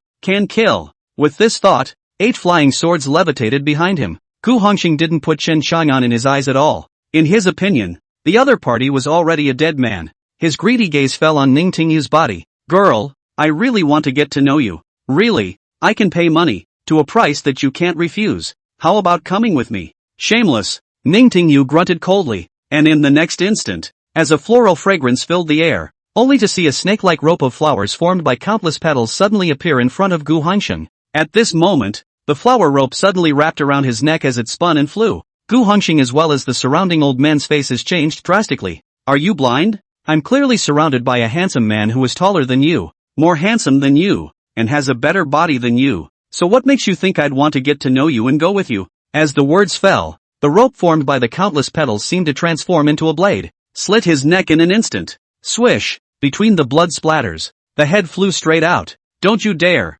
The surrounding old men returned to their senses and exited with great fury. But in the next instant, a flying sword flew towards them. Whoosh! Snort snort dash! Caught off guard, a dozen heads actually flew up in unison. Puff! Puff! A headless body fell miserably to the ground. Chen Chang'an's figure swept out, and in the blink of an eye, he put a dozen or so corpses into his storage ring. Ning Tingyu looked at Chen Chang'an and blinked. Brat! What are you doing collecting their corpses? Destroy the body. Chen Chang'an said seriously. Well, that's right too. Ning Tingyu nodded. Then let's go. With that said, the two quickly left the scene. And not long after the two left, an old man flew in sharply. When he saw that the field was full of blood, but did not see a body his face was incomparably gloomy. Whoosh! Several more figures approached in a hurry. Master of the house. The crowd bowed respectfully to the old man in front of them. That old man was none other than the Gu family's family head. Gu Chongfeng. Check. Gu Chongfeng said grimly.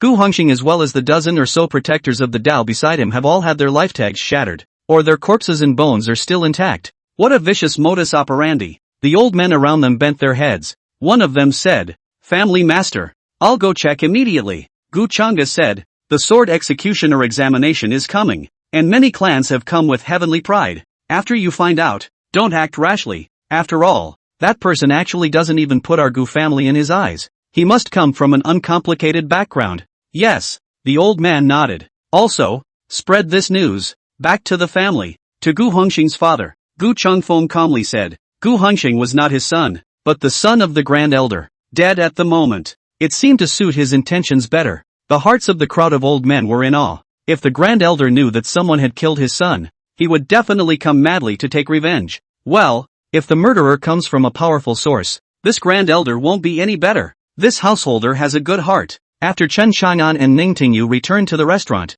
they went to their respective rooms. In the doorway, he also ran into Felicity, who was leaning against the door of her room. Yo, Chang'an boy, back from your date? Fei Xinc smiled at Chen Chang'an. Sister Fei, still awake? Chen Chang'an calmly said. You brat, don't go out there. It's a mess. Fei Xinc admonished Chen Chang'an, then glanced at the door of Ning Tingyu's room and asked in a low voice. Is it on yet? On what? Chen Chang'an was puzzled. Cut. Fei Xinc showed an expression of knowing everything. That's the one ah. With that, she bent her left hand in a false grip position, and with the straight finger of her right hand, she stabbed into the hole of her left hand and pumped it up and down. Chen Chang'an was instantly speechless. Even though he hadn't experienced it, he understood it in a second. Contaminated by the old immodesty of the Coffin master, he quickly and awkwardly said, Sister Fei, take an early rest. After saying that, he quickly opened the door and slipped into the room. This Sister Fei is too gossipy, and she's also all about tigers and wolves.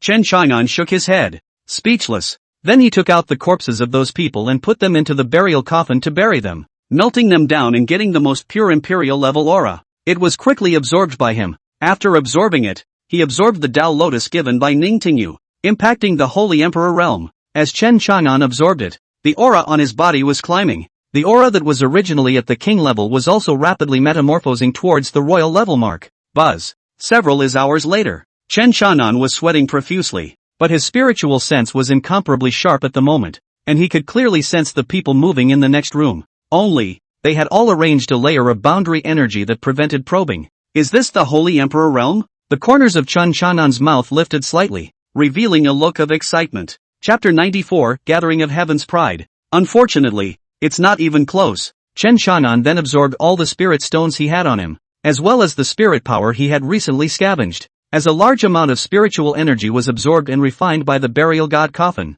his shackles were broken open at some point. Buzz. It's as if you've been holding a charge for half an hour and have to wait for the release. It was a feeling that really floated. Saint Emperor Realm Level 1. Buzz. As the aura on Chen Chang'an's body changed, the spiritual energy in his body unexpectedly turned into a light golden color, becoming seemingly much more honorable. Is this imperial level spiritual power? Chen Chang'an's eyes lit up. This imperial-level spiritual energy was indeed many times stronger than ordinary spiritual energy, and there was also an additional terrifying pressure like that of a sovereign emperor. But seeing that he had consumed too many spirit stones, as well as resources, and the corpses of a dozen saint emperors, Chen Chang'an smiled bitterly. This cultivation, too, consumes too much resources. The higher you go, the more you consume. At this time, Chen Chang'an suddenly spoke. Master Coffin, are you there? Coffin Master strangely returned. Ha, don't you swallow everything in the universe? Do you swallow everything? Chen Chang'an asked curiously.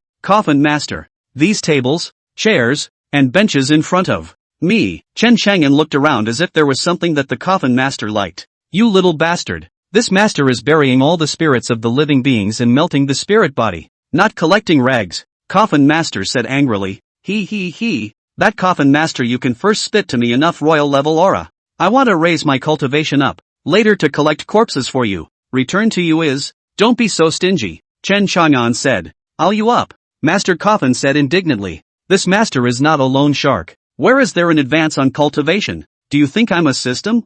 I can just ding you and you'll go up a level? Chen Chang'an hemmed and hawed. Suddenly, I heard unfamiliar keywords. Ha, Coffin Master. What is this usury you speak of? And what is the system? Chen Chang'an was filled with curiosity. This Coffin spirit always said something he couldn't understand. It's the great powers over in the Milky Way. Ding, the system appears. Do the next mission and you can upgrade, or your character explodes and the opening s you up to the Great Emperor realm. The burial coffin emitted Master Coffin's voice. As for loan sharks, it's those annoying online loans. Just click on a software and an ad appears saying something about snap loans or whatever. Coffin Master kept sputtering. Many of the words, as well as words Chen Chang'an could not understand, but there were some words that caused Chen Chang'an's eyes to light up. Then I must go to the Milky Way in the future. Get myself a set of systems as well. And with a single ding, make myself into the Great Emperor realm. Chen Chang'an said silently in his heart. Seeing Chen Chang'an's contemplative look, Master Coffin suddenly said, Kid, you can go kill someone, or go rob. Chen Chang'an froze. But all the masters in my family have taught me to love the country and the people, and to uphold justice, and if people don't offend me, I don't offend them. Cut. A disdainful voice came from the Coffin Master. This is a world of the weak and the strong. If you don't kill, people will kill you. But I can't kill people for no reason. Chen Chang'an continued. Coffin Master was speechless. Even though he was a burial coffin, it didn't affect the owner's ability to become possessed and go on a killing spree. It can only be guided step by step. Thinking of this, Master Coffin continued. Then if you have a burden on your heart, you can fish for law enforcement. You can go out and go around pulling hatred. And then when people are chasing you, you'll have a reason to kill them back. And it's also a timely stop loss. What you used to call an emergency hedge. For example, if you find that a person has a grudge against you, you can kill him, so that it is an emergency hedge. You can't let him grow up and threaten yourself later. Fishing for law enforcement, pulling hate all over the place. Emergency shelter. Chen Chang'an was confused. This Coffin Master is constantly PUAing himself. Chen Chang'an then fell into deep thought. In the next room, the two men, the clothier scholar and Fei Xinc, were playing chess. Next to him, Ji Xiangu made tea for the two. Upon sensing a powerful imperial-level aura emanating from the house next door, the cloth-clothed scholar's hand, which was playing chess, paused in mid-air. This kid, entering the Saint Emperor, is really demonic enough, the cloth-clad scholar lamented. Demonic indeed. Felicity bristled. He and the little girl, they're drilling the grove outside of town. Oh, the cloth-clad scholar and Ji Xiangu looked at her in unison, showed a look of interest. So soon, the two of them are getting it on? It's not good to drill the grove. It's not elegant. Ji Xuangu muttered. The cloth-clad scholar looked at him with cold eyes. Ji Xuangu instantly shut up in fear. That little girl wanted to give the Chang'an boy the Dalian, so she came up with the idea of competing for speed. Faith gave a rundown of what had happened to the two of them outside of the city. Soon the room fell into silence, especially when the cloth-clothed scholar heard that the two of them had almost killed a dozen or so early-stage Saint Emperor realm old men in seconds. His heart had already set off monstrous waves. A few breaths later, the cloth-clad scholar dropped the chess piece in his hand. Pop! The pieces made contact with the board with a crisp clang. Master, are you going to accept him as a disciple? Seeing the look of shock in the cloth-clad scholar's eyes, Fei Xinc asked curiously. I'm not worthy. The cloth-clad scholar spoke faintly. This caused Ji Xuangu and Fei Xinc to be viciously shocked in their hearts. In the entire northern wasteland, among the 5 great states, the cloth-clothed scholar was the strongest sword monarch. just asking him to take on a disciple. He went so far as to say that he was not worthy. Hiss. This represented how demonic Chen Chanan was. It was Ji Xuangu and Fei Xinc's turn to be viciously shocked, because no one understands the position of the rags to riches scribe better than they do. The next day,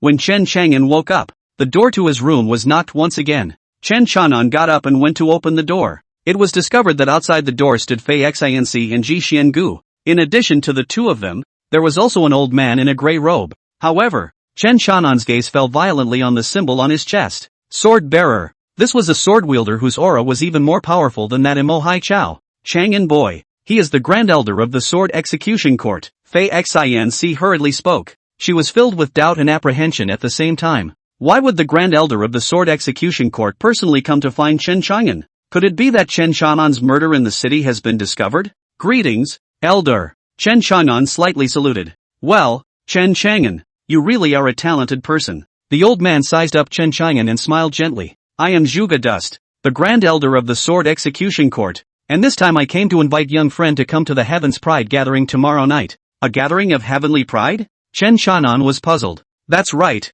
At that time, our Sword Execution Court's courtmaster will also appear. Zhuge Dust smiled. The purpose of this gathering is for all of our northern desolate lands' celestial pride to communicate with each other and make progress together. Upon hearing this, Chen Chang'an instantly understood. But I'm afraid it's not that simple up here at the party. Chapter 95 Finding a friend to stick two knives in. Seeing that Chen Chang'an actually hesitated and seemed to not want to go, Fei Xinc and Ji Xiangu beside him were confused. Chang'an, this is a great opportunity to make friends with the heroes of the world. When you come out, you can't always be on your own. You have to learn to make friends and let them go and stick their knives in both sides for you, Faith advised earnestly. After thinking about it, she continued to speak, especially to make friends who look silly, righteous and strong, so that when the time comes and there is a crisis, you can let them die for you. These words caused Ji Xuangu and Zhuge Dust beside them to be completely confused. Is that how you teach your juniors? Chen Chanan also looked at her in shock. Sister Fei, if you say so, I'll be interested.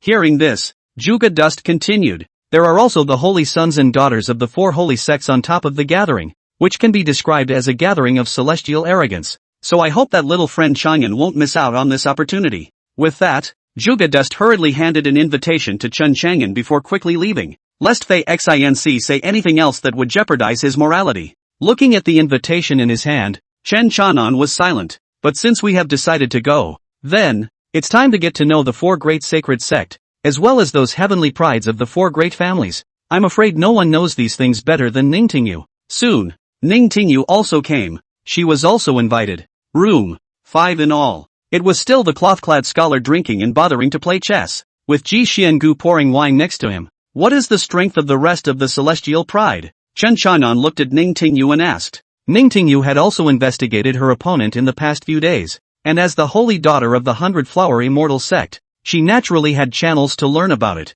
and although it wasn't much, she had received a lot of useful information.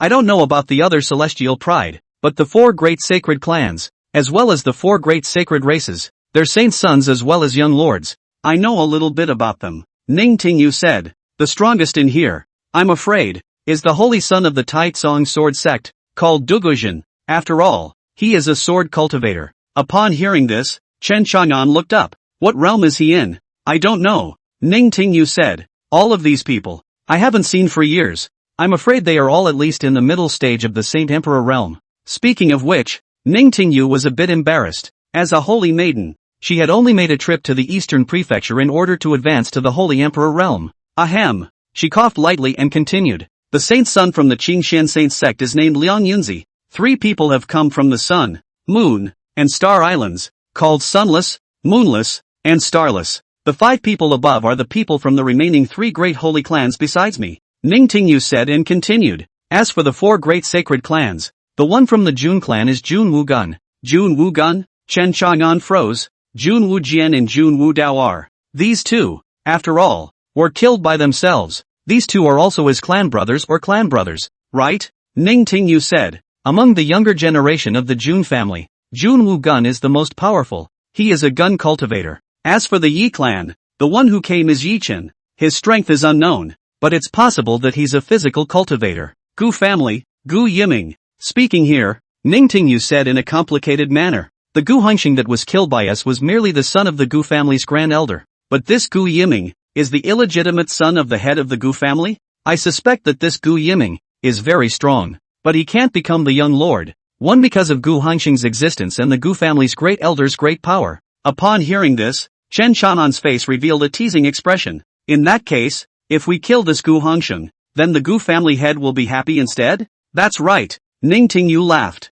As for the Lin family at the end, the one who came was Lin Bufan, and the Lin Qingru you killed was his cousin. When Ning Tingyu finished speaking, the room became silent. Ji Xuangu's eyes snapped wide open. He heard a lot of information and muttered, Chang'an, you. It seems like you've offended a large portion of the 8 major powers. Yeah. Chen Chang'an was also speechless. Jun family, Gu family, Lin family, Taitsong sword sect, even the outer sect elder of the Qingxian sacred sect, Zhao Tianli, was killed by him. It seems that this time, there won't be fewer people targeting me, Chen Chang'an said breathlessly. Ning Tingyu gave him a blank look. If he hadn't been blind and mindful, he might have targeted him himself. Why would I want to team up with you when you have so many enemies? Ning Tingyu said breathlessly. No harm done. Just do it, Chen Chang'an calmly said. At this time, Fei Xinxin thought of something and suddenly interjected. That's right, Tingyu. You can also pull some more friends into your team. Upon hearing this, Ning Tingyu's eyes lit up. Then I'll go and try it right away. With that, Ning Tingyu was getting up and flying out of the window. The room was momentarily speechless. Hey, Chang'an boy, look at how hard this holy woman is working. Faith laughed. Then I'll go back and cultivate hard as well. After saying that, Chen Chang'an also left the house where Fei Xinc and the others were. Time flies, and like some men, it's gone in a flash. That night, Ning Tingyu came to find Chen Chang'an. The moment he saw her, Chen Chang'an was also slightly mesmerized. This Ning Tingyu was wearing a long silver dress, with a graceful figure and snowy skin, just like a fairy coming out of a painting, though still wearing a white veil that covered half of his face. But this is even more seductive. That under the hazy veil is the bridge of the nose as well as the cherry mouth that vaguely emerges. The pair of peach blossom eyes that were exposed were so bright that they seemed to be able to seduce the heart and look good. Seeing Chen Chang'an in this state, Ning Tingyu was inexplicably a bit delighted. How is it? Does it look good? Chen Chang'an nodded slightly. That, as good looking as your Princess Mingyue? Ning Tingyu asked with a little bit of anticipation. Chen Chang'an froze. Within this period of time, Ning Tingyu had been with Ji Xiangu and Fei Xinc and the others from time to time, and naturally, she was made aware that there was still a young princess in the Great Zhou Kingdom who had fallen in love with Chen Chang'an. Seeing Chen Chang'an froze, Ning Tingyu blinked and stopped talking. Alright, today is the Heaven's Pride gathering. Ning Tingyu turned around and left. Seeing this, Chen Chang'an touched his nose and hurriedly followed. Yo, Cane Man. In Chen Chang'an's mind, there was a teasing voice from the Coffin Master. Coffin Master? What does Cane Man mean? Chen Chang'an asked curiously in his heart. It's the man who is like sugar cane. Sweet at first, but the more you eat, the more crumbs you get. It's hard to swallow it in, and it's hard to spit it out, so you have to be choking on your neck. Coffin Master said. Chang'an Chen. Coffin Master, you know what you're doing? Did you learn all these magical words in the galaxy? Chen Chang'an asked curiously. That's for sure, Coffin Master said triumphantly. And do you have a daughter-in-law, Coffin Master? Chen Chang'an asked with a smile. Kid, don't move and make personal attacks. What's wrong with my master not having a daughter-in-law? Do I need you to take care of me? Coffin Master scolded. Chapter 96, If you don't want to serve, come and fight one-on-one. When he exited the front of the tavern, he found 2 other people standing here. Seeing Ning Tingyu and Chen Chang'an walk out, the 2 of them hurriedly walked over to clasp their fists and salute. This is Showdown Yo. His name is Kong Xiong Long. Both are my friends. Ning Tingyu pointed at the 2 of them and introduced them to Chen Chang'an. Chen Chang'an cupped his fists toward them. Chen Chang'an. Then both sides sized each other up. The impression Chen Chang'an gave them was one word. Handsome. Showdown Yo was tall, lanky, and majestic. Kong Xianglong was tall and gave Chen Chang'an the impression that he was strong, but his face was cold and not very talkative. Both sides exchanged a few pleasantries before heading together towards a mansion where the sword execution court was located. Chen Chang'an also didn't ask where these 2 youths were from, but listening to the surnames of the 2 of them, it was obvious that they weren't from those 8 powers. It didn't take long for Chen Chang'an, a total of 4 people, to go to the mansion where the sword execution court was holding the gathering. People come and go here, all youths. Everyone's breath was strong and arrogant. When Chen Chang'an's few people submitted their invitations and entered inside, they found a much larger hall inside. A couple thousand people have gathered here. they were gathered in twos and threes, all exchanging something. Some were loudly discussing their cultivation tips, and some even got excited and headed to the middle of the hall to make 2 moves against each other, causing countless people to applaud. TSK, it's still really boring, Chen Chang'an said at this time. It's indeed quite boring. It's better for me to go back to cultivate. Showdown and Kong Shanglong looked at the two of them and laughed. This world is not about fighting alone.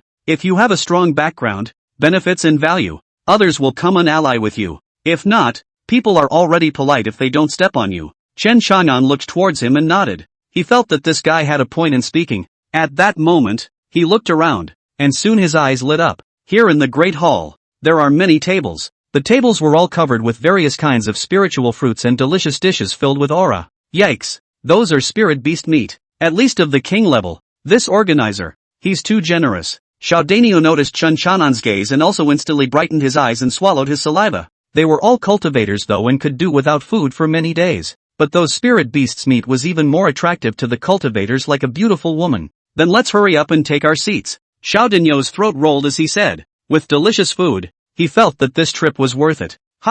There's no names noted on any of these tables. So are they just sitting around? Kong Shanglong was puzzled. You can't just sit down. At this time, Ning Tingyu spoke up. Have you guys noticed? There are 8 tables there at the very core that no one is sitting at, and the spirit beast meat on them seems to be of a higher grade than all the others. Upon hearing this, the 3 of Chen Chang'an's gazes looked over. Sure enough, the spirit beast meat on those 8 tables at the very core of the location emitted a much more intense aura. Countless people were swallowing their saliva as they looked at those spirit beast meats, but just no one dared to go and sit down. It seems that those 8 seats are meant for the 4 great holy sects, as well as the people from the 4 great families. Showdown regretted, hating the fact that his home was a holy place. However, his gaze was still on those spirit beasts' meat, not willing to move away. Chen Chang'an's gaze narrowed, the corners of his mouth revealing a touch of playfulness as he said, who said it's for the 4 holy sects and holy clans? Is there a name written? It's not written. Why? Showdown asked suspiciously. In an instant, his eyes snapped wide. He sucked in his breath, and whispered, this, not good. But when he saw Chen Chang'an's firm look, he hastened to rejoice. If you dare to take the lead and return in one piece tonight, I, Old Ox and Old Kong, will recognize you as my elder brother. Kong Shanglong also nodded his head slightly, his eyes in curiosity of what Chen Chang'an was planning to do next. A meaningful smile appeared at the corner of Ning Tingyu's mouth. Is there anything Chen Chang'an wouldn't dare to do? The masters of the Chen Chang'an family gave him guts and courage. The second master has said, fight with the sky, fight with the earth. Nowadays, if you don't dare to fight for a meal, you can't even practice the Tao. Chen Chang'an thought, and walked straight towards the table at the center of that core. Showdown and Kong Shanglong glanced at each other before looking at Ning Tingyu again. Ning Tingyu smiled and followed behind Chen Chang'an. For a mouthful of meat. Fight! Showdown and Kong Shanglong looked at each other and nodded heavily. Sure enough, when Chen Chang'an's 4 people sat on the core seats, everyone around them froze. The scene became instantly quiet. They cast their eyes over it. Who are these 4 guys? Isn't that Showdown and Kong Shanglong? I heard they're from the northern state. That's Chen Chang'an. TSK, what are those 2 doing with that kid? Yo, what a death wish. That Chen Chang'an has offended the Lin family. More than that, I've heard that he's offended quite a few people. And there's the shadow of the Taitsang sword sect as well as the Gu family behind this. Hiss. Countless people looked at the 4 Chen Chang'ans and lowered their heads to discuss. Listening to their discussion, Showdown and Kong Shanglong looked violently at Chen Chang'an and then at Ning Tingyu. Sister Ning, you said that you've made a very powerful friend. But how did he net offend those big powers? Showdown said bitterly, instantly feeling that the meat in his hand did not smell good. The gazes around them looking at themselves were as if they were looking at dead people. Ning Tingyu blinked her 2 eyes. Right, all of them dared to offend those big powers. Isn't that bullish? Cow, it's a death wish. Showdown and Kong Shanglong looked at each other with a feeling that they had gotten into a pirate ship. Calm down. Drink big and eat big. Chen Chang'an spoke indifferently.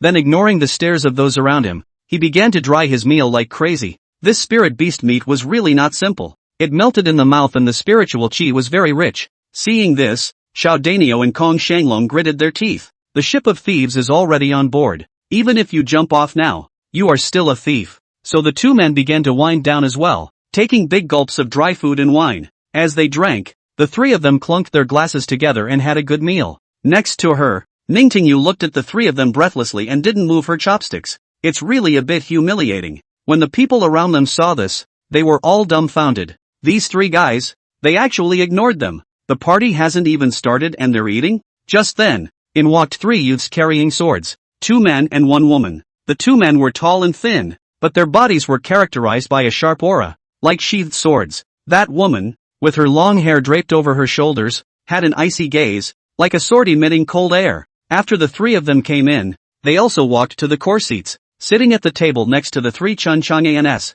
The 3 of them swept their eyes at the 3 Chen Chang'an who were frantically drying up their food, frowning slightly and revealing a look of contempt and dislike, and the surrounding crowd even held their breath, their eyes wide. Tai Tsong Sword Sect. Solo Gotham. A Sword Emperor. Now, they all showed a look of watching the show. At that moment, another person came in from outside. By this moment, often the later the person comes in, the power they represent or their own strength are very strong people now. In came a total of 2 people, a green shirt and an elegant face, but when he came in front of the core seats, the first thing he did was to clasp his fists and salute the lonely Gothic trio, his face incomparably excited. When he was about to salute Chen Chang'an and the others in the other seat, he suddenly realized that Chen Chang'an, a few people, he did not recognize. Who are these guys? The young man pointed at the 3 Chen Chang'an who were gulping down dry food and angrily rebuked. Where did such ignorant people come from that they dare to sit here, and dare to eat these spirit beast meats?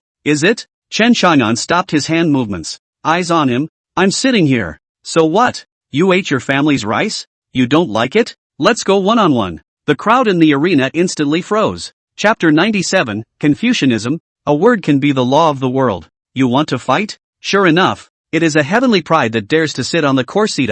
Good. He's Lin Bufan of the Lin family. Ningtingyu whispered. Yo, so it's the young master of the Lin family. The corners of Chen Chang'an's mouth grinned, completely disregarding the other party. Lin Bufan's face was ugly. At that moment, the person next to him hurriedly whispered something into his ear. Instantly, his face turned iron blue as he turned to Chen Chang'an and said grimly, You're the one who killed my cousin Lin Qingru? Che, talk with evidence. Don't just open your mouth and spew. Chen Chang'an skimmed his lips. Xiao Danio and Kong Shanglong, who were feasting, were instantly speechless. Big brother, don't you you talk like this? Old man head has a picture. How can I eat? Xiao Danio was speechless. Kong Shanglong also put down the leg of lamb in his hand and hurriedly drank tea. Lin Bufan stared at Chen Chang'an dead in the face. Humph. In the end, it's a bumpkin. The moment he opens his mouth, he's so vulgar. At that moment, Chen Chang'an stood up. He walked over to Lin Bufan's body and wiped the grease stains from his hands on the clothes in front of him. Lin Bufan became furious and was about to make a move when he was pulled by the youth next to him and took 2 steps back. Young master, this sun is very sinister. We can't make a move here. Lin Bufan's face was incomparably gloomy. Holding back a breath in his heart, he cursed at Chen Chang'an. Are you evil or not? The oil stains in Chen Chang'an's hand even took the clothes he was wearing to wipe them. Simply, so arrogant. The surrounding crowd was even more curious. What kind of capital did Chen Chang'an have that could make him so arrogant? Cut the crap. What do you want to do? A one-on-one fight? Come on then. If you think fighting isn't exciting enough, then let's have a life and death battle. The kind where it's either you or me. Chen Chang'an stared at Lin Bufan and faintly said. The crowd instantly clamored. They didn't understand where Chen Chang'an got his courage from. Instantly, everyone turned their gazes toward Lin Bufan, revealing a strange look. It's up to him to dare. Lin Bufan's face became incredibly ugly. The more arrogant Chen Chang'an was, the more he dared not, especially since Chen Chang'an is still under suspicion. His senior uncle. Then when Lin Han might have killed him, he felt horrible just thinking about it. Earlier, he chided the other party and pretended to be a bully, but he did not expect that he would be hit in the face instead. This is a bit hard to bear. Looking at his changing face, Chen Chang'an was about to take a few steps forward. Lin Bufan immediately pointed his hands at Chen Chang'an and made a stomping motion. Retreat! Retreat! Retreat! Chen Chang'an stopped walking. You, Chen Chang'an, what kind of place do you think this is? Can you be allowed to fight casually? This is the sword executioner's mansion. Lin Bufan made an excuse. But, it was obvious that the bottom was lacking. You wouldn't dare? Chen Chang'an walked forward 2 more steps and used his finger, heavily focusing on his chest. If you don't dare then shut up. Don't beep.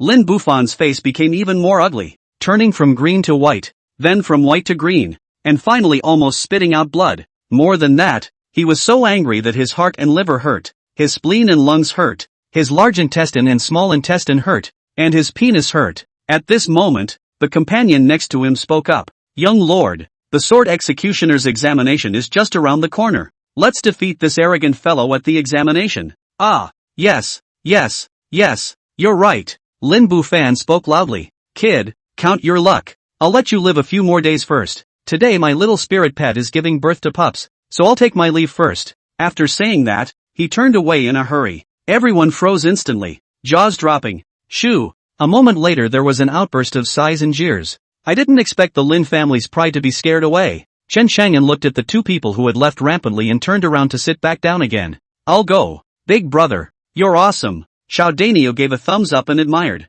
Beware of him using underhanded tricks behind his back. Kong Shanglong's face was grave as he warned. Chen Chang'an laughed. If we are intimidated by him, then we will dare to come and bully whoever we see in the future. Conversely, as long as we get stronger and make a desperate stand, then others will be jealous. After all, the rich people cherish life. As the saying goes, if you throw one punch, you can avoid 100. Upon hearing this, Showdown, Kong Shanglong and the two of them were as enlightened as they could be, arching their hands in succession. Big brother, little brother admires. Ning Tingyu was also looking at Chen Chang'an, her eyes brimming with a strange color. As this matter spread throughout the banquet, it caused the forces that came in behind them to no longer dare to look for trouble from the Fort Chen Chang'an's. Behind him, Liang Yunzi of the Qingxian sacred sect also came in, carrying a sword on his back, giving off a powerful sense of oppression. With two female disciples in tow, he also sat straight at a table on the core seats. Phew, it's pretty lively. As Liang Yunzi came in, three more men came in wearing flowery and extremely beautiful clothes. These three men were dressed up in powdered hair and oil, incomparably dainty, and what they did was with flirtatiousness. Holy, these three guys, are they male or female? Xiao Dinyo whispered. Those three are the three sacred sons of Sun, Moon, and Star Islands. The sun has no words, the moon has no light, the stars have no darkness, and their strength should not be underestimated. Ning Tingyu whispered. Xiao Dinyo shut up in a hurry. Damn, so it's the Holy Sun. It's okay then. Soon, three more heroic youths came in, all three carrying a long spear. And the man in the center was so furious that the whole person exuded a stern sharpness that one didn't dare to look directly at him. Jun family Jun Wu Gun. Ning Tingyu said gruffly. His cultivation. It seems like it's even stronger. Chen Chang'an also looked over curiously. As it happened, that Jun Wu Gun also looked at Chen Chang'an, only to glance at him lightly and then directly ignore him. At that moment, a fragrant breeze hit the room and the house seemed to fill with the scent of flowers.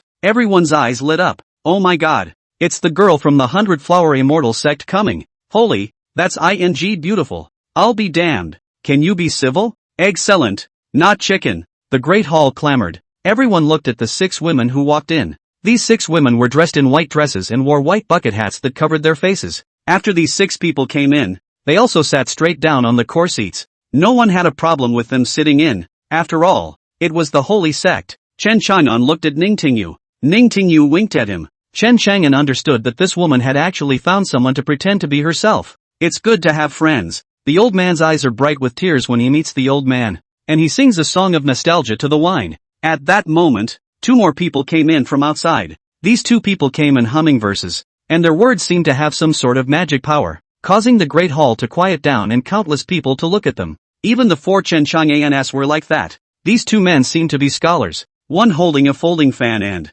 one held a huge brush. The one with the brush is Gu Yiming of the Gu family, known as the life-snatching painter. Rumor has it that the paintings he draws can kill. Ning Tingyu continued to introduce herself to the 3 of them in a low voice to Chen Chang'an. That one with the books is Yi Chen of the Yi clan, known as the life-snatching scholar. The 2 of them are close friends. Both of them are powerful Confucian cultivators. Confucianism. Hearing these 2 words, Chen Chang'an froze, revealing a curious look. What is a Confucian cultivator? He knew about martial arts cultivation, sword cultivation, knife cultivation, gun cultivation, and physical cultivation. He hadn't heard of the Confucian cultivation yet. One word can be the law of the land. One word can subdue 1,000,000 devils. Ning Tingyu gruffly said, this kind of cultivator in my master's opinion, that is also cultivating something similar to spiritual power, possibly something akin to a type of divine magician from the distant past. They can communicate with the great Tao of heaven and earth, or heaven and earth's chi, or they can directly communicate with heaven and earth's original spiritual power to carry out a large-scale attack.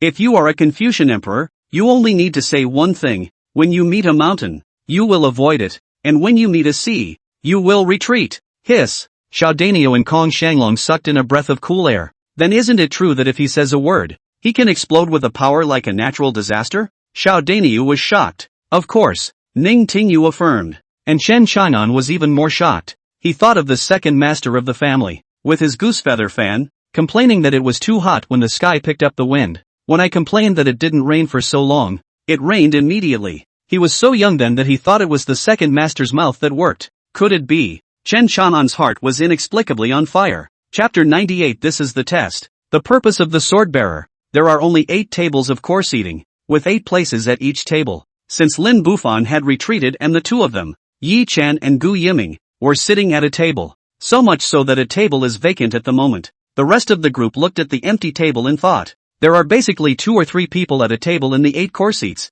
4 people sat at a table here in Chunchang'an, and 6 people sat at a table there in the 100 Flowers Immortal Sect. As for Duguzhen, Jun Wu Gun, Liang Yunzi and other celestial pride, they all brought 2 of their fellow disciples with them, 3 to a table. At this moment, everyone's eyes fell on the vacant table. However, the gazes of Chen Qianan and Xiaodanio, Kong Shanglong and the 3 of them fell on those delicious dishes. All the king beast meat on their table was basically eaten. TSK, there's even an empty table. Does anyone dare to go sit with the old man? A burly man snorted and opened his mouth, walking himself towards the empty table. Some people who saw this and thought they had good strength followed one after another. So the only core table was filled with people, 8 of them. This left the rest of the group at regular tables, and the ones that don't have a spot are standing room only. They didn't dare to go and sit next to those 7 powers, nor did they dare to go and sit next to the 4 Chen Chang'ans, and so it was that each took its place in the Great Hall. When everyone had arrived, a group of people in green official uniforms walked in slowly.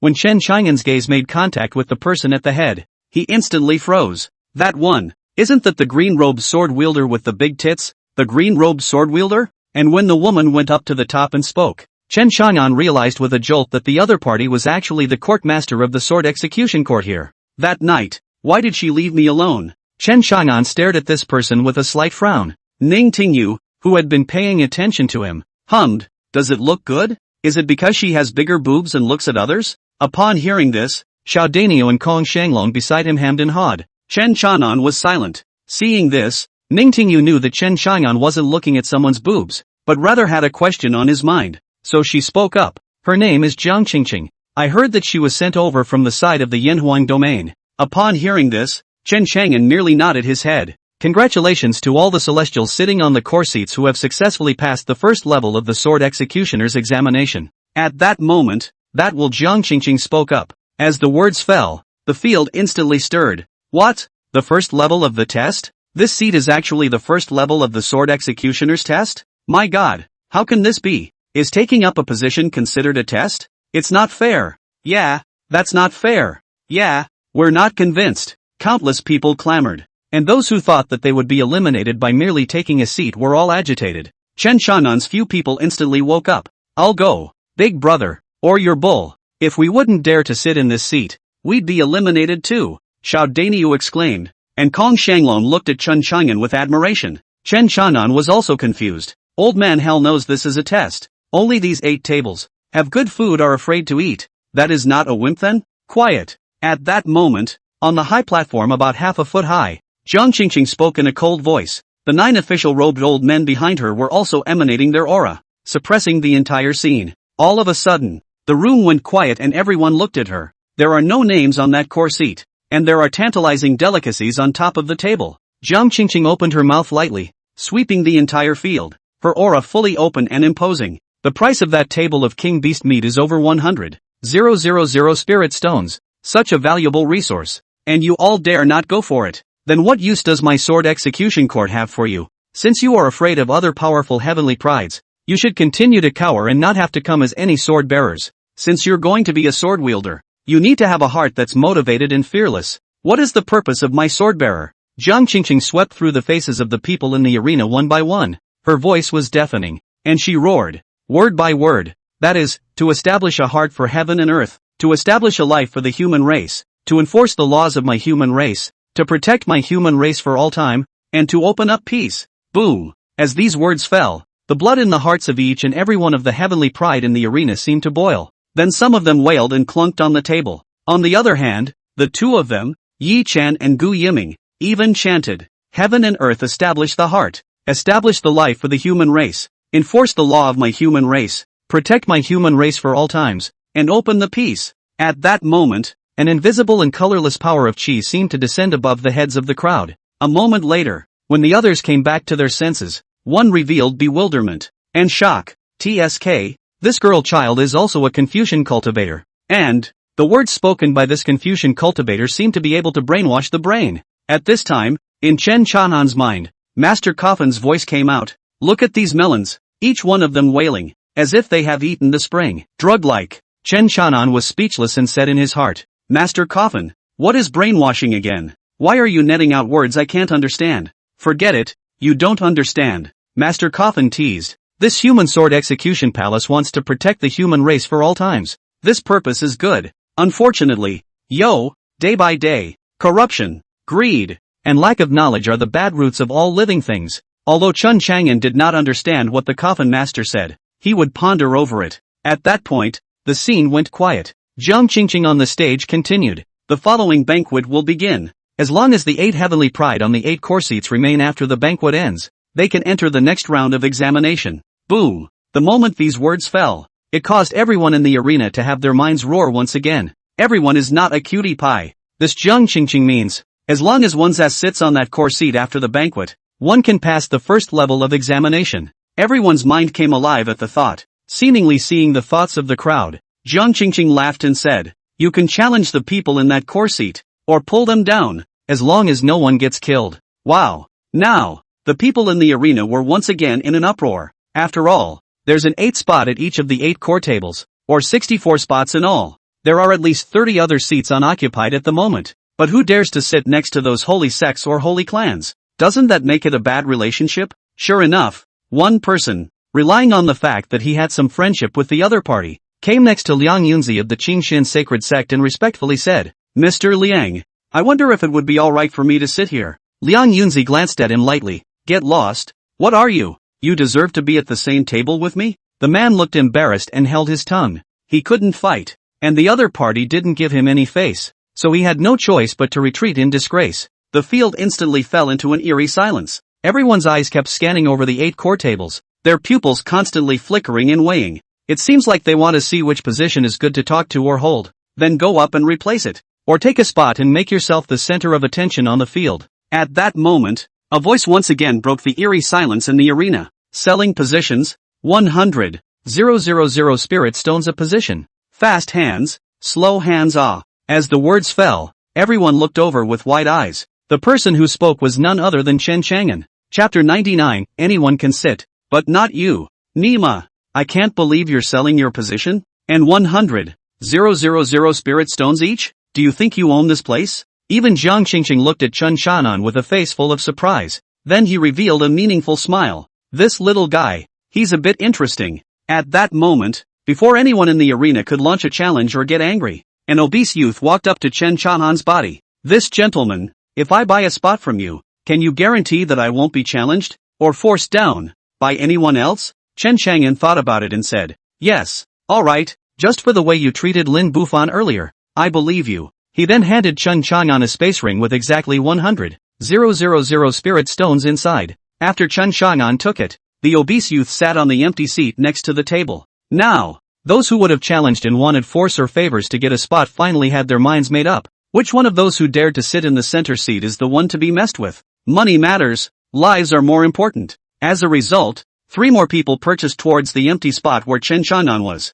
Now, Chen Chang'an had picked up 400,000 spirit stones for nothing. And on the other side of the room, at the table that was previously filled with 8 seats, someone was going to challenge them. It would be a shame for the person being challenged to take it if they didn't dare to do so. And if someone dares to challenge him, isn't that a poor look at himself? So the 2 sides went next door to the bout ring to start the fight. Now, the entire hall was incomparably lively. Ning Tingyu came to her mind and glared at the 6 senior sisters of the 100 Flower Immortal sect. A woman from the 100 Flower Immortal sect understood and stood up as well, shouting, "I, the 100 Flower Immortal sect, will auction off 2 positions to the highest bidder." Wow, This made the scene even more clamorous. Countless people look forward to it. After all, to be able to occupy a seat and sit at a table with a woman from the same 100-flower immortal sect, no matter which one it was incomparably valuable. I'll take these two positions. At that moment, someone in the field bellowed. It was none other than Lin Bufan, who had gone and returned. He had his arm around a woman and hurried in. He was practically up to his nose in anger. I did not expect to go out. And then later heard that the core seats sitting inside the main hall. But it was the first level of the Sword Enforcer examination. Mother asterisk. You can still play like this? He had to hurry back with his arm around his lady friend. The positions he wanted to get were exactly the two positions at the 100-flower immortal sex table. Here's $200,000. These two positions, they're mine. Whoever dares to grab them from me is an enemy of the Lin family. Lin Bufan coldly looked at the crowd with a sneer on his face. The Lin family is one of the 4 great sacred clans. Who would dare to rob them? I'll give you $400,000. At this moment, a voice suddenly rang out, breaking the brief silence in the arena. Lin Bufan was furious. How dare someone snatch it from him? When he was looking coldly, he realized that the person who spoke was none other than Chen Chanan. His face clouded over. Chen Chagan, you're already sitting in a position. Don't mind your own business. But before Lin Bufan could finish his words, Chen Chanan had already disappeared in place and directly threw a punch at Lin Bufan. Lin Bufan's face changed drastically, and when he was caught off guard, he could only defend. Boom! The spiritual energy shield he had held up in front of him was instantly smashed by Chen Chanan's punch. The fist landed on his face again. Boo! A roar exploded, and Lin Bufan directly flew out backwards in a 360-degree rotation, ruthlessly smashing into the wall, smashing dents and countless cracks in the walls. It slid slowly to the ground again. The crowd froze. Everyone was dumbfounded. Chun, Chang, Lin Bufan climbed up. His face was crooked, and at the moment it became incomparably hideous. Chen Chanan glanced at him and said indifferently, anyone here can compete for these 2 empty positions in the 100-flower immortal sect, just not you. You! Lin Bufan was incomparably furious and roared. What gives you the right? Not based on anything, just based on the fact that I don't like you. Chen Chanan disdainfully said. Crowd. Earlier it was Lin Bufan who said that Chen Chang'an was not qualified to sit on the core position. Now Chen Chanan was good. He was even more overbearing. Anyone could sit, just not Lin Bufan. At this moment, the woman who came in with Lin Bufan said in a cold voice, Chen Chagan, who do you think you are? You think this table is yours? Can you also be the master? You're a bit too overbearing. Just as her words fell, Ningtingyu whooshed in front of her and directly slapped out her palm. Snap! As a loud slap rang out, the woman also directly slapped out. Ningtingyu faintly said, I can represent the opinions of the sisters of the 100-flower immortal sect. What? You're not convinced? Then come to a life and death battle. Crowd. All of a sudden, everyone looked at those 6 female disciples of the 100-flower immortal sect. When he realized that they were all respectfully looking at Ningtingyu, he immediately sucked in cool air. Holy, so she's from the 100 Flowers immortal sect. It can't be. She's that #1 beauty that shook the central state. Ningtingyu. She's Ningtingyu? Why is she with Chen Chagan from Eastern State? I'll go. That's quite a lot of information. They may have joined forces. Into a joint squad. Someone exclaimed in quick succession. As for the 3 people at the Gu family table, Gu Yiming looked at the 2 of them, Chen Chang'an and Ningtingyu, revealing a pensive expression. Young master. Our young master was the one who had a conflict with the 2 of them, and the family had suspects that it was the 2 of them who killed the young master. A clan member next to him said to Gu Yiming, Ha! Life is funny. Funny. Instead, Gu Yiming held no grudges against Chen Chang'an and Ningtingyu, because he was an illegitimate child. Even if his father was the head of the family, he couldn't become the young master. Instead, he was shortcut by Gu Hongsheng. Now that he finally had the hope of becoming a young lord, he instead had to thank Chen Chang'an and Ningtingyu. At this moment, everyone in the arena looked at Chen Chang'an and Lin Bufan. Lin Bufan was beaten. This could still be tolerated. Then he was a ninja turtle, and even more unworthy of becoming the young master of the sacred clan. Earlier, everyone thought that it was Chen Chang'an who had stolen the attack, but at this moment, he prepared himself and violently stormed out towards Chen Chang'an. Boom! A powerful Saint Emperor's aura exploded. Extremely appalling. Saint Emperor Realm Level 3. Countless people were shocked and retreated backwards, lest they hurt themselves. Lin Bufan slammed his fist into Chen Chang'an's face, trying to return the favor. However, what caused his eyes to widen violently was that Chen Chang'an's right hand had steadily grabbed the fist that he had blasted at him. The golden spiritual energy above instantly collapsed, and the space violently trembled. Buzz. an invisible shockwave erupted in all directions. Countless people's hair flew. Ka-ching! Chen Chang'an gripped Lin Bufan's fist and twisted it violently. Ah! Lin Bufan screamed miserably. His arm spun up like a spiral, and along with the clothes on it, it instantly turned into smithereens. At the same time, his entire body spun as he screamed in agony. Bang! Then Chen Chang'an kicked him hard in the chest, directly sending him flying out again. Poof boom! Lin Bufan's entire body was on the ground like a dead dog. Ahem! He coughed up blood furiously and tried to struggle to get up. Chen Chang'an moved forward and stomped on his back again. Bang! He violently blasted into the ground again, his face making hard contact with the ground and getting bloodied from the impact. Lin Bufan struggled to raise his head, his eyes staring resentfully at Chen Chang'an as he roared, "Kid, you either kill me or I'll be immortal with you from now on." In the arena, everyone was filled with stagnation as they looked at the calm-faced Chen Chang'an. "Thou shalt not kill." At this time, Jiang Qingqing spoke up, her tone unquestionable. "This is the heaven's remarkable hall. You must not break the rules." Hearing this, Lin Bufan, whose face was covered in blood, laughed maniacally. "Ha ha ha ha ha, you kill me? Do you dare? Come on, kill me, come." Everyone held their breath as they looked at Chen Chang'an. Even the celestial pride of Duguzhen, Liang Yunzi, and Jun Wugun all looked at him. Chapter 100, he told me to kill him, so pay me for the moral damages. Everyone wanted to see how Chen Chang'an would end it. If you don't dare, then naturally you'll be a bit weaker. If he killed Lin Bufan in a fit of rage, he was clearly ignoring the rules of the sword execution court. The consequences of this, I'm afraid it's serious too. At that moment, Chen Chang'an slightly sidestepped his ear and asked with a wry smile, "Lin Bufan, what did you say? Come on, kill me." Lin Bufan laughed sardonically. He thought that Chen Chang'an was afraid to make a move to kill someone here, and a look of contempt appeared on his face. But in the next instant, the foot on his back slammed hard. Boom chow! The hard basalt floor cracked in an instant. Lin Bufan's entire body sank downward quite a bit. His back was even dented by Chen Chang'an's stomp. He, who died in peace. The faces of everyone around them changed drastically. Murdered! Chen Chang'an actually dared to kill someone here. Hiss! At that moment, countless sounds of inhalation rang out in succession, and countless gazes were filled with disbelief. On the high platform, Jiang Qingqing looked at Chen Chang'an, her gaze revealing a cold aura. Chen Chang'an bowed slightly to her. "Greetings, Courtmaster. It's not me who broke the rules here. It's him." With that, he pointed at the corpse on the ground. Full of indignation, he asked me to kill him. I've never seen such a rude request,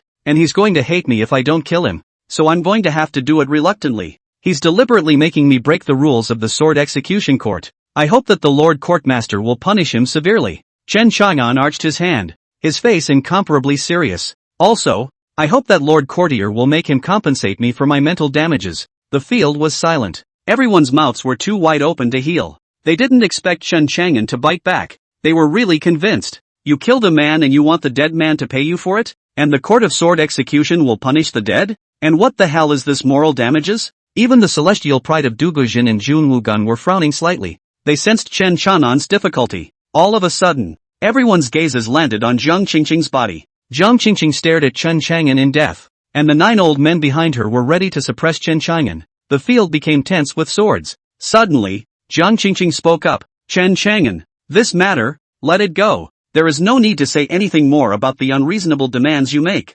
What? The words fell and everyone was dumbfounded. I didn't realize that. Just let it go? Forget it? No. The woman who had come with Lin Bufan earlier was about to speak when she was violently slapped away by Jiang Qingqing. Boo! The woman flew out backwards and fainted directly after hitting the wall. This Jiang Qingqing obviously took it out on her. What else do you have to say? Jiang Qingqing looked towards Chen Chang'an, who was still standing, and asked indifferently. Chen Chang'an smiled and arched his hand. Lord Courtmaster is wise. When he finished, he returned to his seat. When the other side has taken a step back, one need not give an inch, and take it for what it is worth. Ning Tingyu looked at Chen Chang'an and smiled, then stood up and shouted, "I, the 100-flower immortal sect, have 2 more positions. The highest bidder wins." As the words fell, those who had a bit of family money bid. Everyone could see that Chen Chang'an and the Holy Maiden of the 100-flower immortal sect had joined forces, and as long as they could sit in a position, it would be a sure thing. As for the 4 men who had previously bought the 4 seats at Chen Chang'an's table, each of them had excitement on their faces. They could sort of see that Chen Chang'an really had the strength to kill in a single move at the 3rd level of the Saint Emperor realm. It's just sick. It didn't take long for the 2 positions on the 100-flower immortal sect side to be auctioned off at a sky-high price of $2 million. This made Chen Chang'an hate his guts. His grandmother sold it cheap. These Holy Land guys are so rich. Here, Ning Tingyu, who had returned to her seat, handed Chen Chang'an a space ring. There's half of your reward. Upon hearing this, Chen Chang'an was not polite and took it. Xiao Daniu and Kong Shanglong looked at the two of them with envy. I didn't expect to come into this banquet and not only have food, but also millions of spirit stones to take. It's just outrageous. Simply for nothing. Getting 1,040,000 spirit stones, Chen Chang'an was also in a good mood. It didn't take long for everyone who could get a seat in the field to do so, even if there was a spot on the Dokuzen, Sun Moon Star Island side. They wouldn't dare to go over and grab it. The only table with the most challenges was the one that was pieced together. The crowd watched their bout with interest, and Lin Bufan's body was dragged away by the Lin family's children. At the end of the banquet, there were only 50 people who could sit in the core seats, and these 50 people will deal with the next sword-bearer test. What happened at the banquet was even rumored. All of a sudden, Chen Chang'an's great name moved throughout the entire central state city. This time, he was the one who had killed the Lin family's young master in a fair and square manner, completely becoming enemies with the Lin family. Countless people sigh, countless people talk. Next, I'm afraid it's the stormy retaliation of the Lin family. Chen Chang'an's 4 people quickly returned to the restaurant they were staying at. Seeing Chen Chang'an return, Fei's thoughts were complicated. Add another Lin family member to death. Yeah, Chen Chang'an said helplessly. They and I are destined for each other. You kid. Faith was speechless. Right. We have money now. It's not a solution to live in a restaurant every day. It's inconvenient. Why don't we buy a house? Chen Chang'an suddenly said. At those words, Xiao Danio and Kong Shanglong behind him exchanged glances. Big brother, come live in my house. Ah, what house to buy? Xiao Danio raised his hand and said, his face full of attentiveness. Then his eyes went to the cloth-clad scholar and he swallowed. He couldn't even speak properly. Elder, my father looks up to you very much. If you could come and stay at my home, he would be very happy. Chen Chang'an looked at him and asked with a smile. Aren't you afraid of being exterminated? I have offended the Lin family. Not afraid. You're the big brother I recognized. Xiao Dania patted his chest and said with bravado. Actually, he's betting on it. Bet on Chen Chang'an's future. As long as Chen Chang'an grows up, that future must be awesome. And then look at the people around him. The 100 Flowers Immortal Sex Holy Maiden. And a Sword Monarch following. Good. Then go back and discuss with your father first. Chen Chang'an said. Buying a house here would cost millions of spirit stones. And these millions of spirit stones would be better off cultivating on their own. Spend it on your body and have the strength to own it. Xiao Dinyo left happily. Soon, the Xiao family had agreed. Because no one was supposed to live in this house. And their family was in the northern state. They were naturally not afraid of retaliation from the Lin family. Not to mention, being able to climb into the Sword Monarch's favor. Thus, Chen Chang'an's few people, even along with the 10 or so people from the 100 Flowers Immortal sect, all moved into the mansion that Xiao Dania's father had bought, in the Xiao family residence. Chen Chang'an, Ning Tingyu, Xiao Daniu, Kong Xianglong, as well as the fat man who had previously bought a seat from Chen Chang'an, Big Fatty Wu, were also here. 5 young men became a squad. They ate and drank and talked so much. Whoosh! Just then, a black-clothed man appeared on the surrounding rooftops. Chen Chang'an and the others instantly sobered up. Chapter 101, The Lin Family Attacks. Ha! The corner of Chen Chang'an's mouth revealed a sardonic smile. Finally, he had killed the Lin family's young master. And the Lin family would be damned if they didn't react. The reason why he came to live here in the Xiao family was to facilitate his killing spree. Chen Chang'an respectfully arched his hand towards the room. Senior, Saint Ruler Realm, I'll be troubling Senior. As the words fell, a wooden sword shot up into the sky. It was the same wooden sword that the cloth-clad scholar used to polish from time to time. Buzz. Sword Chi whistled. And hundreds of miles of the sky were stirred into shifting winds and clouds by the sound of the sword. Humph. A cold snort emanated from the firmament, as if it were muffled thunder, crashing over everyone's hearts. It was more like a soul bombardment, causing countless people's heads to roar and their hearts to suddenly tighten. Buzz. A full 5 black-robed elders stepped out into the air and directly met that wooden sword. Poor scholar. You're in too much control. Another old man appeared, and the aura on him was even stronger, like an endless ancient abyss. Saint Ruler Realm. Fully 6 Saint Ruler Realms. Ha! An extremely contemptuous cold laugh came out. You 6. If you don't make a move, I naturally won't. A middle-aged man in a gray cloth coat manifested out of thin air, and wooden swords flew around him, emitting a buzzing clank. We'd like to see what the legendary cloth-clad scholar is capable of. Daring to meddle. High in the air, an old man spoke faintly. As for the 6 of them, their figures suddenly disappeared, and when they reappeared, they had already surrounded the 6 directions of the cloth-clad scholar. Humph. Let's stall this poor scholar and see if he's made any progress in the years since he disappeared. Another old man's voice came out. The 6 people erupted in unison with a terrifying aura, carrying a heaven-destroying mighty, surging Saint Ruler's aura as they attacked towards the cloth-clothed scholar. Boom boom boom. The aura that erupted from the 6 Saint Rulers was extremely horrifying, and the wind rose up in the dome of the sky as if 10,000 thunderbolts were roaring. Clang! The cloth-clad scholar's wooden sword buzzed and let out a long, excited roar.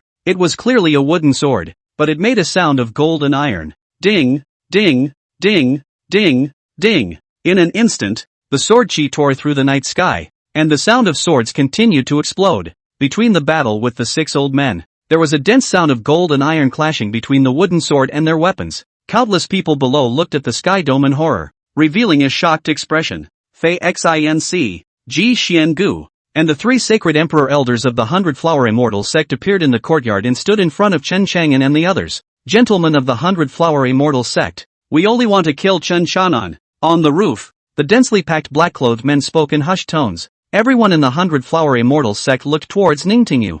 Ningtingyu's complex expression quickly turned into determination. Chen Chang'an and I are teammates. If you guys want to kill him, I naturally have to help. With that, she looked towards the 3 elders of the 100-Flower Immortal sect. 3 elders? This is Tingyu's personal matter. It's better not to bring it onto the sect. The 3 young woman-like elders glanced at each other and spoke in unison. We won't stand by and watch something happen to you, holy maiden. What's more, our 100-Flower Immortal sect is not afraid of anything. Seeing that the 100-Flower Immortal sect was about to intervene in the matter, the Saint Emperors of the Lin clan shouted angrily. Whoever stops will die. I'll see who dies first. Fei Xinc roared violently, and his figure flew up sharply. Rumble. In an instant, she battled 3 late Saint Emperor realm powerhouses. Terrifying aftershocks rumbled and erupted, spreading in all directions. Seeing this, the 3 elders of the 100-Flower Immortal sect also stopped the 3 Saint Emperor powerhouses of the Lin family. Humph. I think you women of the 100-Flower Immortal sect are simply obstinate.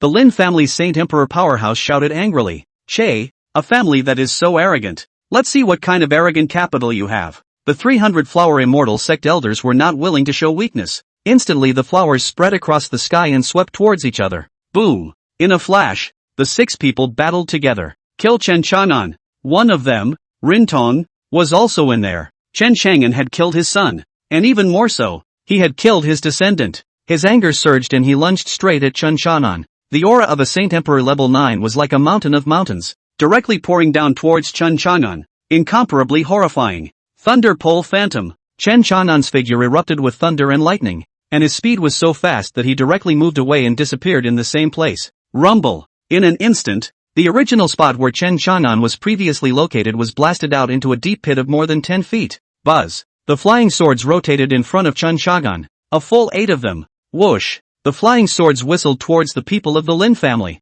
Clang. The terrifying sword might spread out across the sky, carrying a terrifying sword chi that tore through the void. Thumbs up. The heads of a dozen or so Lin family members instantly flew up. Aha! Some of the men screamed and flopped and fell to the ground. Asterisk asterisk asterisk asterisk it. Showdown let out a violent roar, and the muscles of his entire body violently bulged high, forming a block of extremely strong muscle lumps, on which golden light flowed, exuding unspeakable might. Boom! At the same time, a huge silhouette of a bull-headed man erupted behind him. The moment this shadow appeared, it caused his power to reach a terrifying increase, refining the body. Seeing Showdown's outburst, Chen Chang'an's gaze contracted violently. Rumble. Showdown was like a rampaging giant brute bull, directly and rudely knocking the countless people of the Lin family away. Incredibly violent. Who? Right at this moment, a dragon roar unexpectedly erupted from Kong Shanglong's body as well. A hideous dragon-shaped shadow coiled around his body, and at the same time,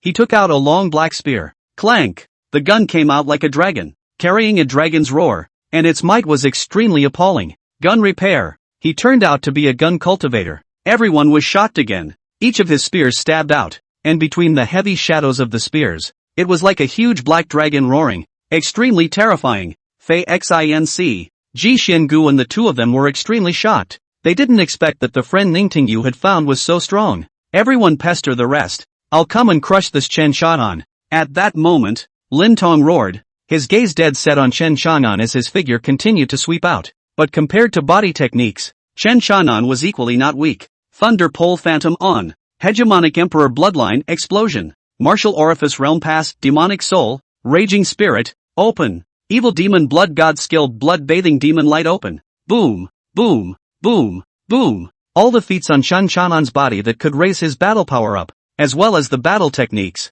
were all turned on. At that moment, a rumbling and bursting sound rang out from his body as if it was a volcano erupting. Click click click click. The golden light flickered with a blood aura filling the air, and his aura soared directly from the first heaven of the Saint Emperor realm. Incredibly scary. Everyone was extremely appalled. Burial sword technique instant kill. Thumbs down. A Lin family elder in the middle stage of the Saint Emperor realm was directly killed by him in seconds. Bastard sword. Chop. Boom. The powerful sword might was like a mountain tipping over, and in an instant, the body of an early Saint Emperor Lin family elder burst into pieces. Oh!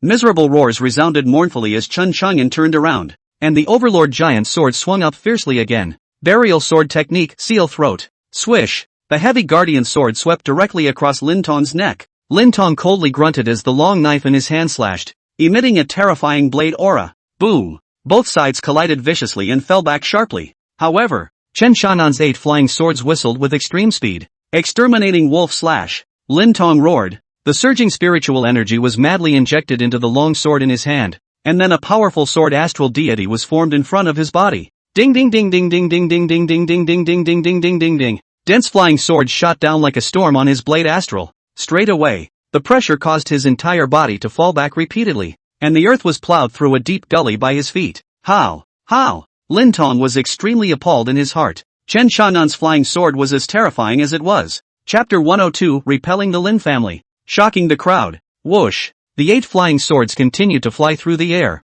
harvesting the lives of the rest of the Lin family. Lin Tong had been forced back by 8 flying swords earlier, and both of his feet had disappeared into the ground, which was simply unbelievable. He's a sacred emperor at the 9th level. Chen Xiaonan had surprisingly suppressed him. That's Saint Emperor realm level 1. Asterisk asterisk asterisk asterisk. Boss is awesome. You forced the Saint Emperor 9th level back. Shao Yo clanked his strong chest and wailed. He was also at the 1st level of the Saint Emperor realm, and he was struggling to fight on his own against several elders at the 3rd level of the Saint Emperor realm. Kong Shanglong looked towards Chen Xiaonan, and in his eyes, admiration was gradually growing. Whoosh! Almost at the same time, Chen Xiaonan swung his guardian sword and rushed to Lin Tong's head again, roaring violently, burial sword technique shattering sky. The terrifying sword might once again smash down hard. Lin Tong hurriedly resisted. Wolf whistling song wind slash. In an instant, he slashed upwards, and a huge song wolf formed, pouncing straight at Chen Xiaonan. Jinshan shakes the sea.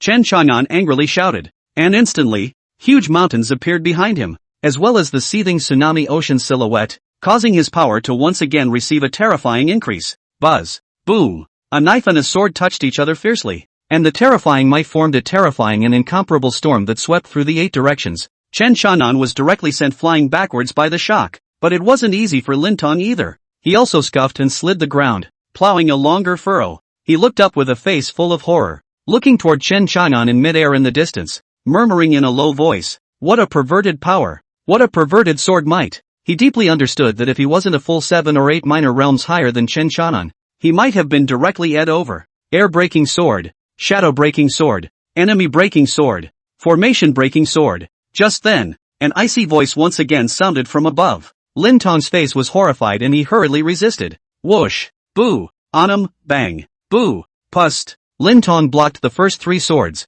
but the final formation-breaking sword actually pierced right through his shoulder. Wah! The surging sword might ravaged his body, causing his entire body to fall back sharply, his face quickly wilting. Holding the long sword in his hand, both arms trembling rapidly, Lin Tong was appalled to the extreme in his heart at the moment. What a sick kid! How did such a freak show up in the eastern states? How can it be? The people around were also looking at Chen Xiaonan with shocked faces. He had, surprisingly, injured Lin Tong, who was at the 9th level of Saint Emperor. Everyone in the Lin family was horrified, and the Shao family members who rushed out to help, as well as Kong Shanglong and the others, were all extremely energized. Big brother is awesome. Mr. Chen is mighty. Kill. Everyone on Chen Xiaoyan's side perked up. Morale is soaring. Ha! A core elder of the Lynn family. Against a junior like me. Is that all you've got? In midair, Chen Chang'an looked disdainfully, his long hair flying like a descending deity. He slowly wiped the blood from the corner of his mouth and said proudly, "The aura and power of the 9th level of the Saint Emperor realm was indeed impressive. Humph. Harpies, don't go wild." Lin Tong gritted his teeth and snorted coldly. "Do you think you can live today? Ha!" Chen Chang'an sneered contemptuously. He pointed above the firmament. Instantly, everyone followed Chen Chang'an's gaze and looked up into the sky, only to see that the void there was cut open by countless sword chi, and 6 figures fell down rapidly. Boo! Boo! Boo! That turned out to be the 6 saint rulers of the Lin family. When they struggled to get up from the ground, they were already cloaked, with blood spilling from the corners of their mouths, and full of woes. What? The Supreme Elders and they're defeated? Lin Tong's pupils widened violently, filled with disbelief. Go! The 6 old ancestors of the Lin clan rushed far away. At that moment, the cloth-clad scholar, full of elegance, hovered in front of Chen Chang'an's body. His gaze fell on Lin Tong's body, and he indifferently said, "You, still not rolling?" Lin Tong winced and hurriedly fled. Mother ********.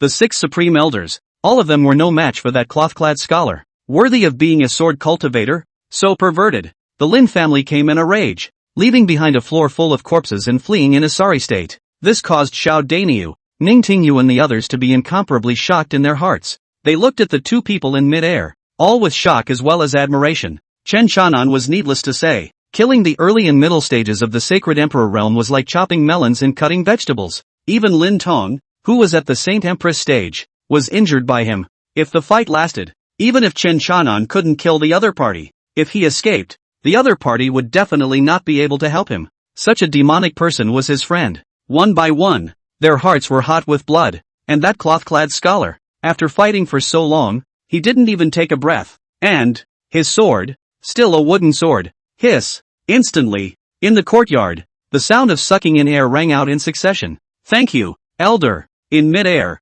Chen Chang'an bowed respectfully to the cloth-clad scholar. "Thank you, Elder." On the large ground below, Ji Xuangu similarly saluted with a face full of gratitude. His back was bent deeply. Xiao Daniu, Kong Shanglong and the others similarly saluted. If it wasn't for the clothier scholar, they could all have died here tonight. No need to be polite, just prepare more good wine for me. The cloth-clad scholar carried his hand on his back and stepped into the air toward the bottom, and his wooden sword, hovering to the side, followed silently. Quickly, bring out all the good wine in the mansion for Senior. Xiao Danyo's father was a middle-aged man with a big belly, and his name was Xiao Honghan. He hurriedly greeted his subordinates to carry the wine. "If there's no more good wine, you guys, go out overnight and buy the most expensive wine and come back." "Yes, master." A few underlings wiped their cold sweat and left in a hurry. "It's kind of a walk through the ghost tonight. Ed with the Holy Clan. It's so exciting. Master, this, really worth it? If we're not careful,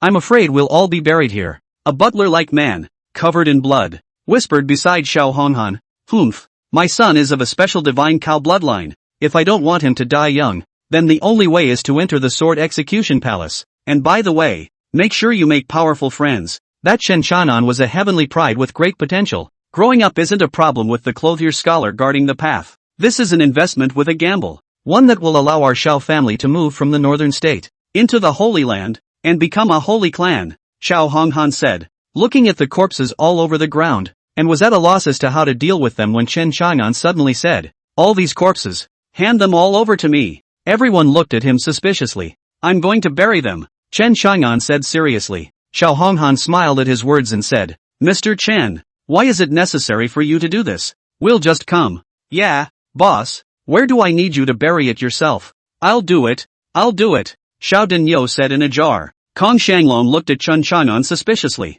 "These bodies, I have a use for them," Chen Chang'an suddenly said seriously. "Then shut up." Silence means not wanting to explain. The crowd was in awe and nodded their heads as they left. After all, everyone has their secrets. Chen Chang'an obviously needed the corpse to be useful. Seeing everyone leave, Chen Chang'an finished collecting these corpses and threw them one by one inside the burial coffin. Soon, having received the spiritual energy and blood chi of these corpses in return, Chen Chang'an's cultivation level, once again, rumbled upwards. Chapter 103 Rich Fatty Wu. The matter of Chen Chang'an offending the Lin family was basically known to the entire central state city. That was why countless pairs of eyes were observing the movements of Chen Chang'an and the others. When the Lin family started to attack Chen Chang'an and the others, there were countless pairs of eyes, watching from afar in the air. This caused the great battle between the Lin family and Chen Chang'an and the others to basically take place under the watchful eyes of countless powerful people. And when the Lin family was defeated, the powerhouses in the surrounding skies first couldn't believe it, but soon they were so shocked that they almost dropped their jaws. And as this news spread out, it also instantly sensationalized the entire central state city. Countless people were shocked, and countless people's jaws dropped in disbelief. In particular, the cloth-clad scholar alone had defeated the 6 elders of the Lin family. As for Chen Chang'an, killing the Lin family's early stage of the Saint Emperor realm, and even more in the middle stage, those 8 flying swords, that terrifyingly incomparable aura, caused countless powerful people who were secretly watching, to suck in their breath viciously. Now, Chen Chang'an's great name had become even more prominent. Next, the Lin family didn't dare to provoke Chen Chang'an and the others anymore, unless they were sure enough to defeat the cloth-clad scholar. With the end of this battle, Chen Chang'an had quite a few epiphanies. He spent the next few moments cultivating in peace. Sword Emperor, sword energy turned into gold, forming an even stronger imperial-level sword chi. This was Chen Chang'an's goal. Although his realm had entered the Saint Emperor realm, the Tao of the sword was still absent. Needs to be sensed. In the separate space of the burial coffin, Chen Chang'an cultivated frantically. Although there was no wheel of time to open the 1,000 realms of time, the space here was incomparably huge. Like a starry universe, it allows Chen Chang'an to play better. He controlled the 8 flying swords and continuously traveled through the void. Controlling the flying swords was very consuming in terms of mental energy, but he could soon be replenished by the burial god Coffin again, because in that battle, the burial god Coffin had absorbed enough blood chi, essence, aura, and so on. All of it could be reflected back on Chen Chang'an's body. Little by little, time passes. Chen Chang'an frantically cultivated his flying sword, wanting to refine it to be faster, more ruthless, and more accurate. Buzz. As time passed, Chen Chang'an also absorbed all of the origin aura, essence, and blood chi that the burial god Coffin had previously melted the remnants of the people of the Lin family. It's at the second level of the Saint Emperor realm. Chen Chang'an's gaze flashed with a stern golden light as he rejoiced. At this time,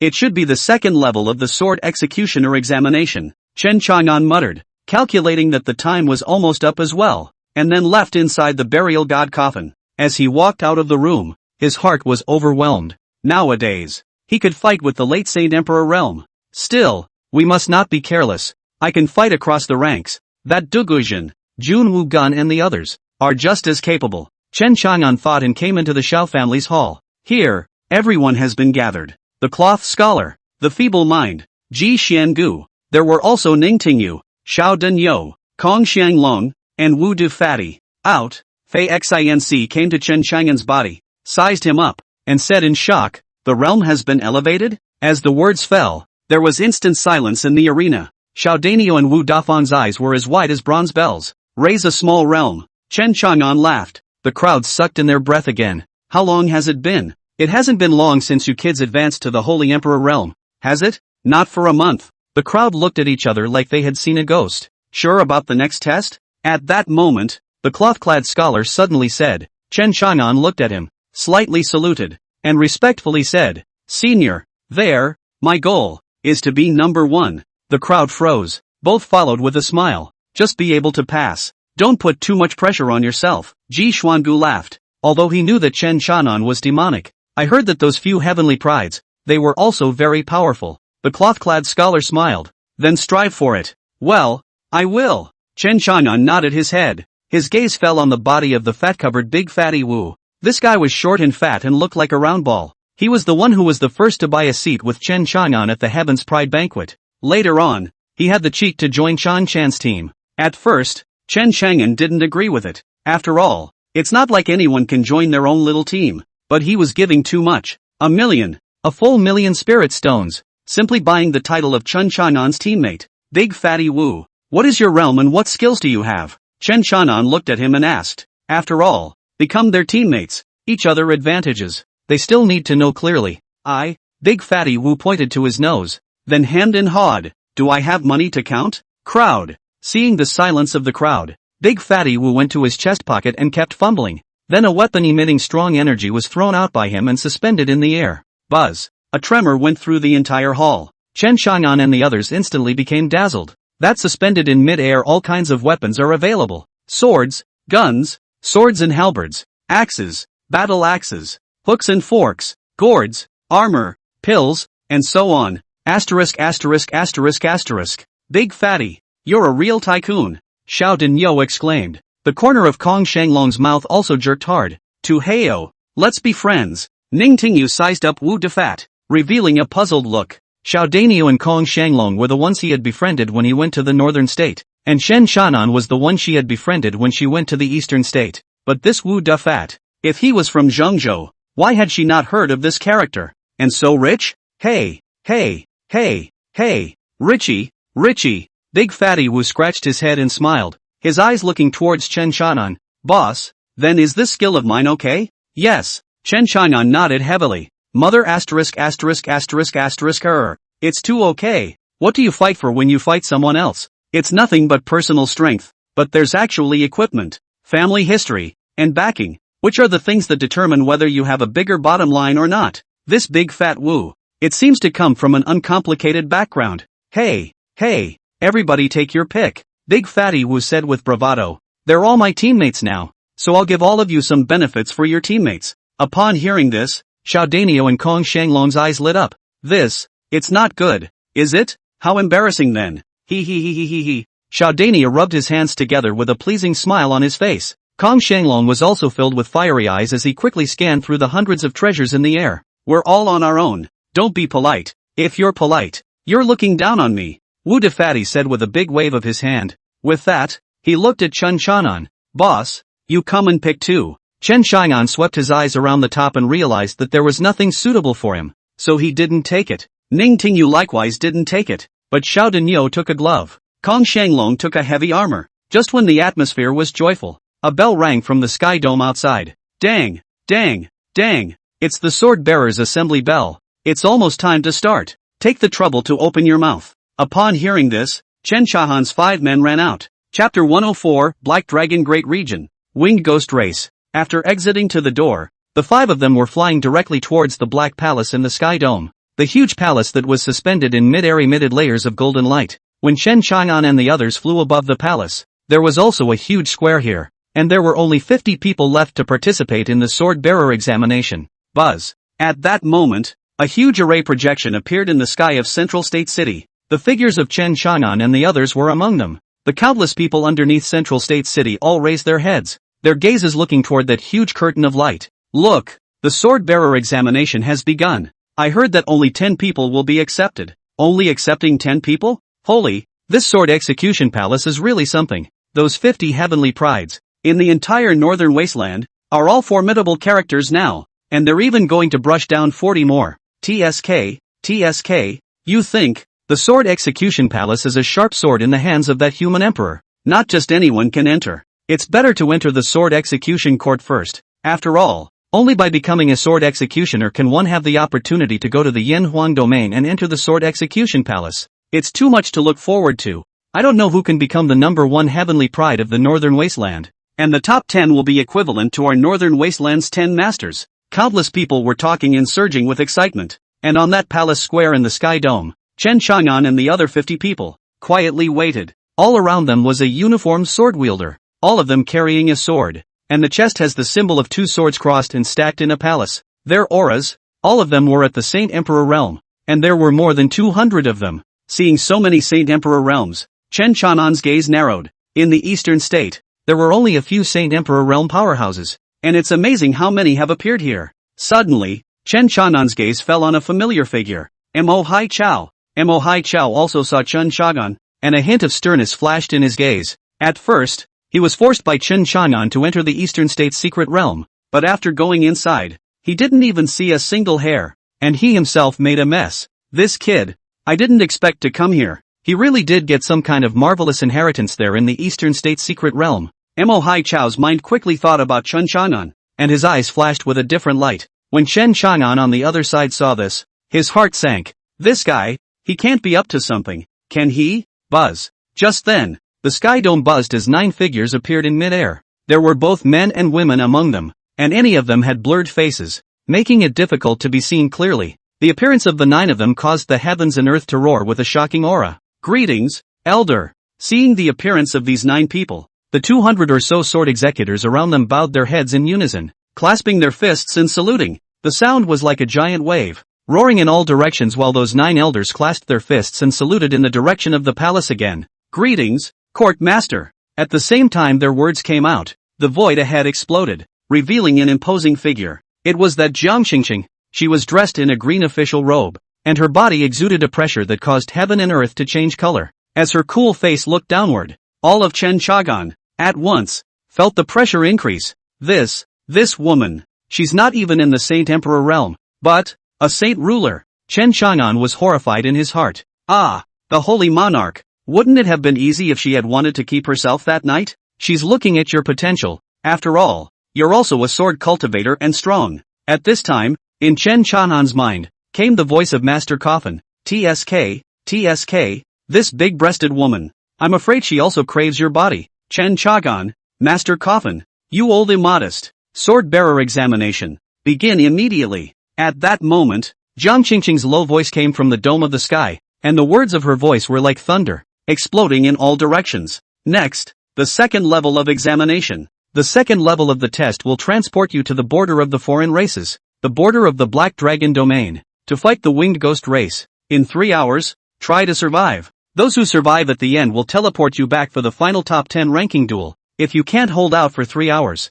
just crush the jade tags in your hands. There's a teleportation array inside the tags that will teleport you back. After the voice finished, there was a white jade tablet that floated into everyone's hands. Everyone received the jade tags, and then an uproar spread as countless people looked at each other. A foreign border? The Winged Ghosts. Chen Chang'an and the others were also aghast in their hearts. He didn't know much about other great domains, other races, at all. Even Ning Tingyu next to her was filled with confusion. She also didn't know she would be fighting the Winged Ghosts. But before they could think too much, the ground they were standing on emitted a buzzing sound. Then a circular rune rose from it, as well as a bright golden light that enveloped everyone. Buzz! This golden beam of light shot directly into the dome of the sky and did not enter the boundless starry sky. Soon, as the light gradually dissipated, the silhouettes of all of Chen Chang'an's people disappeared into place, and the entire Zhengzhou city below was abuzz. Heavens, what's going on? This is actually going to teleport to the border of the Black Dragon region? Fighting with the Winged Ghost clan? Hiss! I've heard that over in the Black Dragon domain is an island nation surrounded by oceans. Indeed, that Winged Ghost race and our human race have been mortal enemies for generations. I didn't expect the Sword Execution Court to play such a big game, but that's good. If you want to become a sword bearer, you just have to have gone and fought against the foreigners. Then you'll be considered qualified. In the city of Zhengzhou, countless people were shocked and talking, turning to one another. They looked at the formation light curtain on the sky dome with excitement on their faces. There, the sight of the vast ocean came into view, followed closely by the appearance of a huge island. The island appears and then infinitely draws the sight closer. That island was also getting closer and closer, rapidly expanding and entering inside the dense forest. In the dense forest, a golden light flashed. Chen Chang'an and 50 other figures appeared out of thin air. Look, they've arrived at the Black Dragon domain. Hiss, this island is eerie. So much darkness. Gee, that's why you can breed those guys. That's right, the Winged Ghosts are all a bunch of people who came here, and they have in their hands the blood debts of our human race for generations. I hope that these 50 human celestials will not only hold out for 3 hours, but also kill more foreigners. In the city of Zhengzhou, countless people looked at the curtain of light high in the sky and let out murmurs. At the same time, one was thrilled. In the meantime, when Chen Chang'an and the others were teleported to a forest, their ears went through Jiang Qingqing's explanation, and they learned that the Winged Ghost race was a generational enemy of the human race. Not only that, but what the 50 of them did, was even more so when they were watched by millions of people throughout Central State City. Each and every one of them had their blood boiling. Not only did they have to survive the 3 hours, they also had to hunt down more Winged Ghost clans. Thinking about this, the crowd's emotions grew more and more agitated, killing intent spreading in their eyes. Who doesn't want to be famous? Who doesn't want to pretend? That's the opportunity. The chance to be famous and become one of the 10 best in the Northern Wasteland. Chapter 105, Fey Hunting. 50 people just landed on the ground, and they quickly dispersed,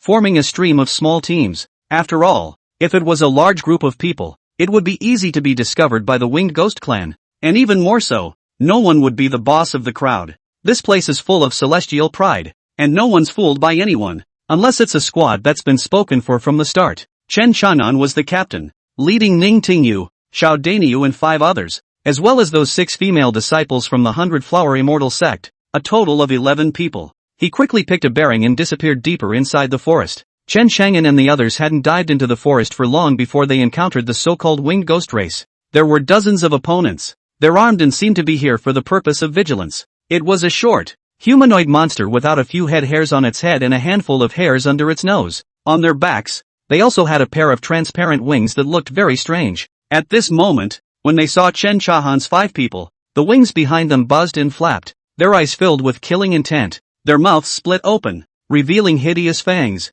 and with a low roar, they directly rushed over. Not a word, just get on with it. With the guardian sword in his hand, Chen Chang'an also charged straight out like a fierce tiger, sweeping his sword across the room. Thumbs down. The heads of the 3 winged ghosts instantly flew up. Boom! The bodies of 3 more winged ghost clansmen burst into pieces, their limbs and broken bones flying about. Instant kill. Chen Chang'an's body rolled over and over. His speed was extremely fast. In the next instant, his figure had already rushed into the opposite crowd. Hands up and swords down. One by one, the winged ghost clan members let out miserable screams as their stomachs were directly cut open. Wow! Red and black entrails flowed all over the floor. The others began to fight as well. Ning Tingyu held a silver-colored spear, and after stabbing a winged ghost clan member to death with a single shot, she dodged with a deft figure, dodging another person's attack. The sharp claws in the hands of the winged ghost clan were incomparably sharp, and the wind blew wildly between the flaps of their wings, which were their attacks as well as their weapons.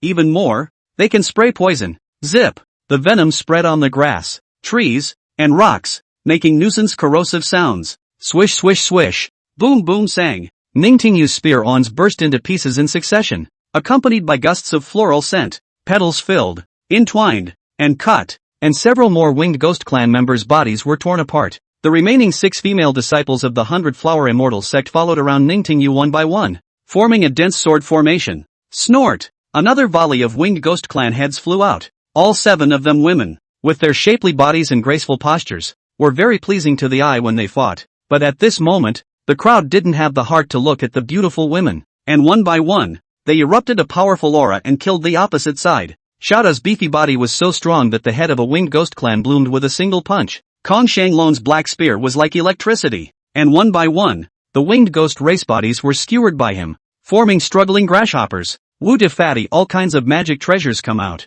It could be said that the winged ghost clan that surrounded him were all smashed to death by the treasures he gave them. Soon, the commotion here clearly drew the attention of those powerhouses in the depths. Then there were countless buzzing sounds. It was the sound of wings flapping, like a tsunami. When he killed all the hundreds of winged ghost clan members in front of him, Chen Chang'an froze. He hurriedly flew up to the top of one of the trees to take a closer look, and immediately, his scalp went numb. At the end of the sky in the distance, there was actually a dense number of winged ghost clan members flying over there. Like transit locusts, their buzzing and flapping wings set off terrifying winds and waves, causing the heavens and earth to change color. Not good. Take cover. Chen Chang'an's pupils contracted violently. Ning Tingyu's face also changed drastically. Something's not right. When we teleported here, that Lord Jiangting said that we wouldn't encounter a large-scale winged ghost race troop. Could it be that someone wants to kill us? Big Fatty Wu's inexplicable words caused Chen Chang'an to instantly look at him. Let's hide first. There are too many of those winged ghosts, Chen Chang'an said, leading a few people to rush far away. Big Fatty, what do you have in mind? While running quickly through the jungle, Chen Chang'an looked at Wu Dufat, who was like a round ball, and asked, generally speaking, the tests of the sword executioners are randomized, so no one knows what they're going to be tested on and where they're going to be tested. Wu Defatty was just a nimble fat man, leaping and prancing between the trees and jungles while saying, and as soon as we teleported in, there was a large-scale winged ghost race army coming to encircle us, so there's only one reason for that. Chen Chang'an and the others looked at him. There's a mole, Big Fatty Wu gruffly said. Either someone wants to bury all of us, all of the race celestials, here, either that or someone wants one of them to die, and then notified the winged ghost clan in advance. Damn it, which dog was it? Kong Shanglong said angrily. Which dare to engage in this way? Go out. I will pinch his eggs. That's right. I'll kick him in the nuts too. Xiaodaniu also spoke in an unning voice, his killing intent austere. Soon, Chen Chang'an's hair stood up in sweat. Not good. That massive winged ghost clan is coming after us. He radiated his spiritual sense out. It was discovered that amongst the rest of that large and small group, a great battle had also broken out with the winged ghost race's people, but more of the winged ghost clan, as if they were oriented. lunged directly towards their side. Chen Chanan's eyes exploded with coldness. Although these winged ghost race teams weren't powerful, it couldn't be helped that there were more of them. The winged ghost clansmen that were so densely packed and spread all over the sky were feared to be more than 100,000. Tiredness can wear out this side of the fence. Quickly take out the jade token you have on you. Chen Chang'an shouted. The crowd instantly realized that identity jade tag was something that would allow the people of Central State City to see their situation here, but it was also a very obvious coordinate. As long as there is a mole, their location will soon be known. Chen Chang'an then utilized a flying sword and flew directly towards the front with 11 jade tags. 11 of them hit under a large tree. Whoosh! As the massive black shadow spread across the sky, the forest below was suddenly darkened. Sure enough, those people from the winged ghost race went after those jade cards. It didn't take long. When the huge swarm of black shadows dispersed, Chen Chang'an's few people, who were hidden under the roots of the huge tree, breathed a sigh of relief. Go! Chen Chang'an took the lead and crawled out from under the roots of the tree. Suddenly, a masked man appeared in front of him, hovering in midair and revealing a pair of stern eyes. Seeing this person, Chen Chang'an's gaze narrowed. It's you! You're the mole? The masked man laughed loudly. Oh, Chen Chang'an, you are very smart. But when you came here, you were destined to die. Do you know who I am? I am. Chen Chang'an directly 4 flying swords whistled out. Buzz. Thumbs up. Breaking the air. Breaking the shadow. Breaking the enemy. Breaking the formation. The 4 flying swords whistled. The masked man's face changed drastically. But before he could react, his eyebrows were pierced, his neck was pierced, his heart was pierced, and his dantian was pierced.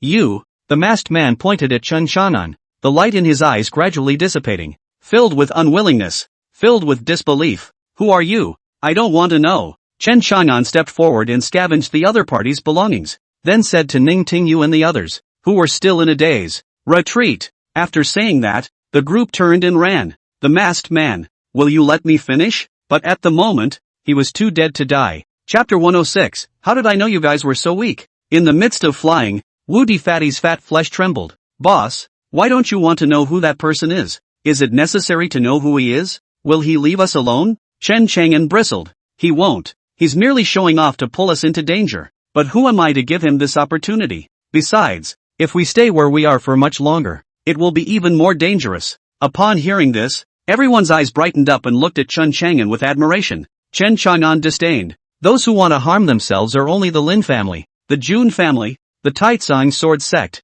or, that Mo Hai Chao was just that. He's scared less. Just do it. Come 1. Kill 1. Come 2. Kill 1. The crowd continued to run. But at that moment, the space in front of them twisted again. A group of people all covered in black robes appeared, revealing only a pair of falcon-like eyes. Seeing the dozen or so black-robed men, Ning Tingyu, Wu Dafeng, and the others frowned. Who on earth is targeting Chen Chang'an? The man at the head of the group looked at Chen Chang'an.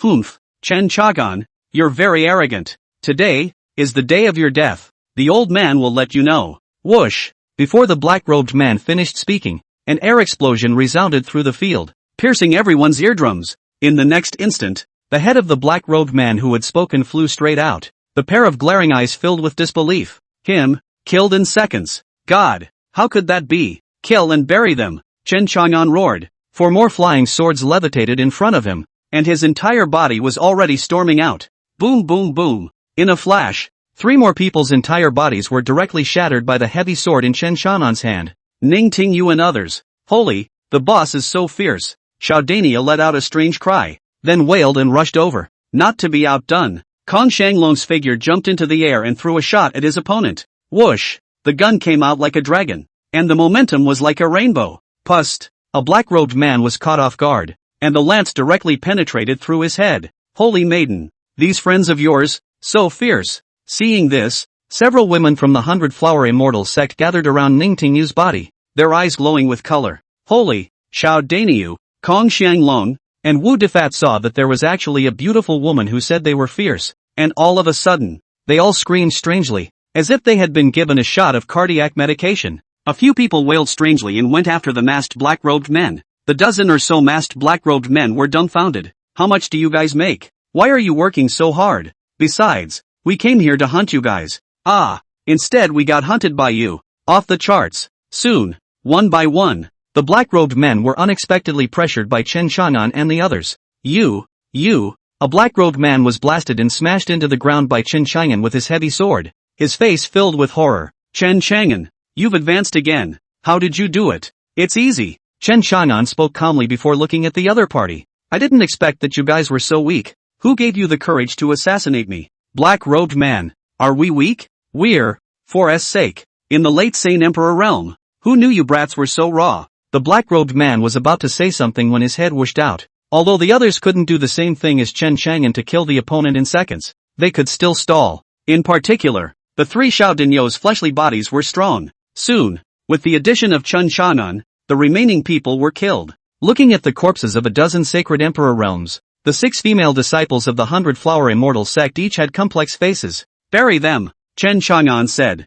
Hey, boss, I know you have a penchant for burying people, so I've got a present for you. At that moment, Big Fatty Wu said, and with a spread of his hand, a red coffin appeared. Is this? Chen Chang'an's gaze narrowed. It's a space coffin. Big Fatty Wu heatedly laughed. It's not much different from a space ring, but inside it is much larger than a normal space ring, so it can bury many people without taking up land. And more importantly, it can become smaller and easier to carry. With that, the 10-foot-long coffin shrunk into a palm-sized box that hovered in his palm. Chang'an Chen, crowd, Big Fatty Wu, you're a ING talent, Chen Chang'an exclaimed, then took over his space coffin. If the old man brought out the burial god coffin, it would be easy for people to discover his secret. So, he took the red space coffin and threw those corpses in one by one. Wait. At this time, Ningtingyu seemed to have discovered something and ran to the corpse of a black-robed man, bringing out a 1-foot-long short sword. At the sight of the short sword, her face hardened.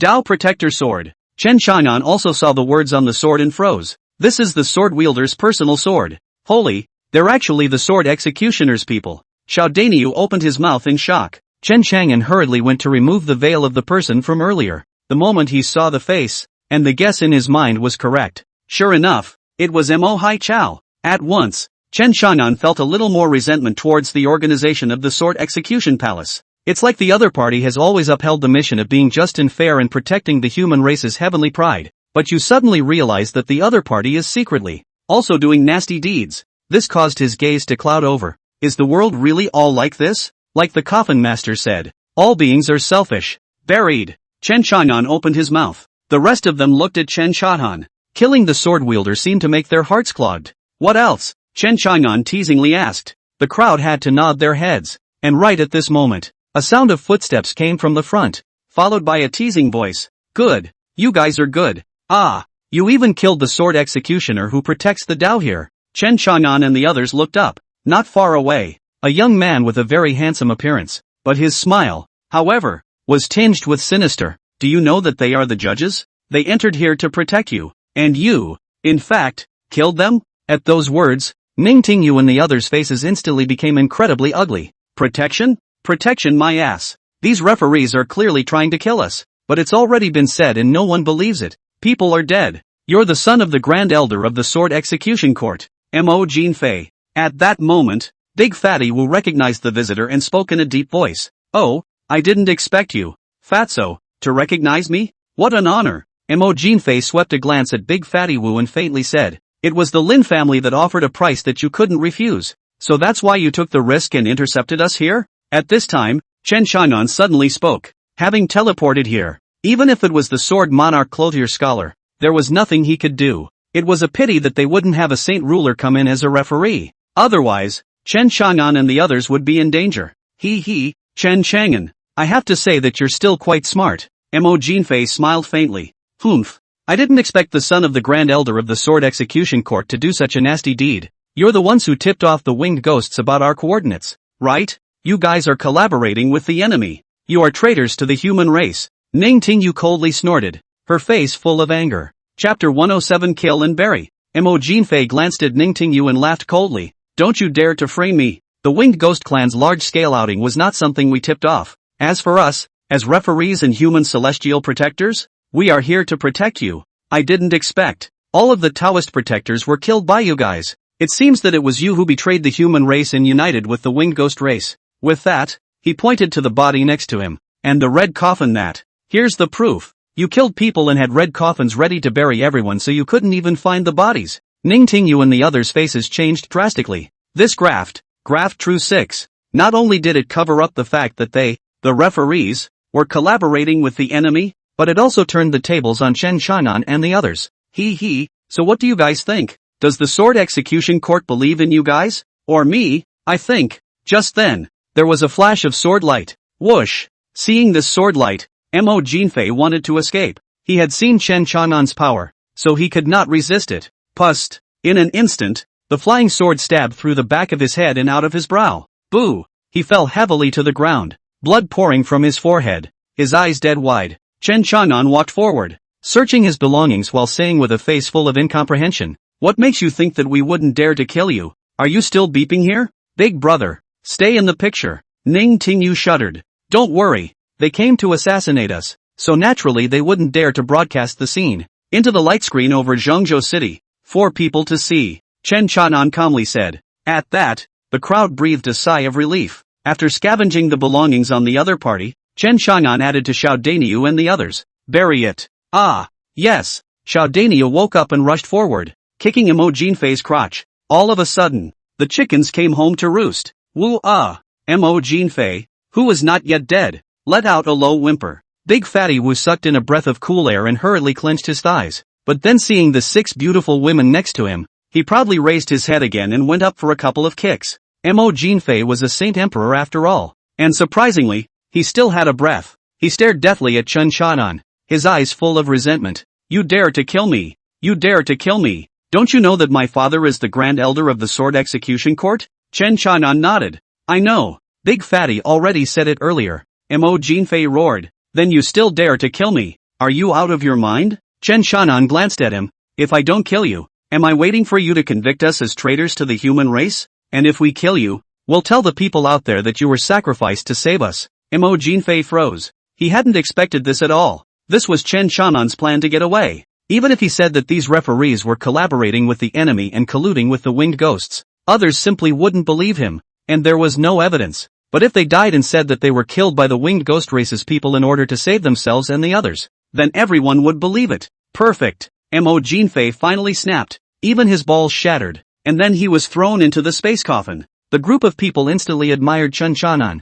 Then they quickly left the spot. After running a dozen miles or so, Chen Qianan saw one of his flying swords, as well as a dozen or so jade tags glued to the flying sword. Each person took the jade tablet. Then their figures appeared on the projected light screen over Zhengzhou City. Wow! They showed up! What was the situation earlier? Why did Chen Qianan, the 100 Flowers Immortal Sect and the others disappear? It's because of that jade tablet. They're fine. Oh my god. Why are there so many winged ghosts? Can they handle it? There aren't many of that winged ghost race, but they're very powerful. More than 20 Celestials have already died. It's too cruel. Those winged ghost clans actually eat people directly. The streets of Zhengzhou City were filled with densely packed people. They looked at the projected light screen in the sky dome and murmured. Fei Xinxin, Ji Xiangu and the others were likewise filled with worry. Especially the 100,000 or so winged ghost clan troops at the beginning. Hundreds of thousands. Hunting 50. Although those 50 were basically all Saint Emperors, they couldn't help but be outnumbered by each other. What's more, the leader of the other party should also be a Saint Emperor. Suspended in midair above that palace, Zhang Qingqing looked at the winged ghost race's army that appeared in the projection, her face gloomy. "Your Honor." An old man appeared beside her and bowed his head in salute. "Check. Who exactly leaked the matter of our teleportation of the Heavenly Pride to the Black Dragon region for examination? Make sure not to let it go." Zhang Qingqing coldly opened her mouth. "Yes." The old man respectfully led the way. "Also, have you contacted the dozen or so sword protectors?" Ginger Haruka asked. "No." The old man spoke. "The teleportation array has been shut down. We can no longer enter. Unless those heavenly prides can crush the jade tags and teleport back on their own." Zhang Qingqing's heart flinched and her back teeth clenched. It's amazing that someone is tampering with such a big event. He looked towards the Celestials who had been teleported back, their entire bodies torn and tattered, and then looked back into the projection in the sky dome. At this point in the picture, it splits into several. Some were fighting the winged ghost clan,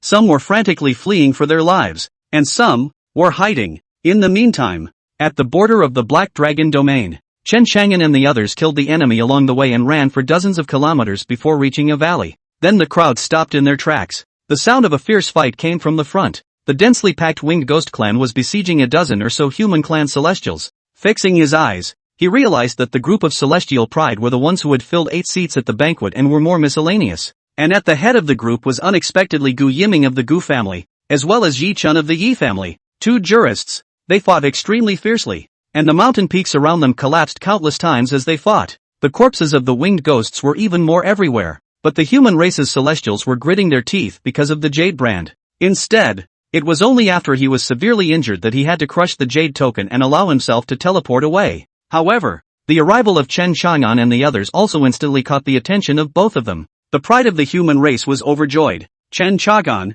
if we join forces, we only need to last 3 hours. Yi Chen opened his mouth. That's right, outside, if we have a grudge, that's the business of our own human race, but here, we have to be united. Gu Yiming also spoke. The books in both of their hands, as well as the brushes, turned into sharp attack weapons. A strong killing power burst out from that book, or brush. On the side of the winged ghost race, there were 2 chiefs, one of which teasingly spoke. Yo, another dozen or so human races have come. He, great, these heavenly prides will be delicious if we eat them. These 2 men laughed, revealing bloodthirsty gazes as they flew towards Chen Shan'an and the others. As the 2 of them flew out, thousands more winged ghost clan members gradually surrounded them. When the man at the head saw Ning Tingyu and the other 7 women, his eyes suddenly lit up. What a beautiful human woman. This king has never seen such a beautiful human woman. Jia. The other few winged ghost clansmen also stared at Ning Tingyu, revealing their hideous fangs.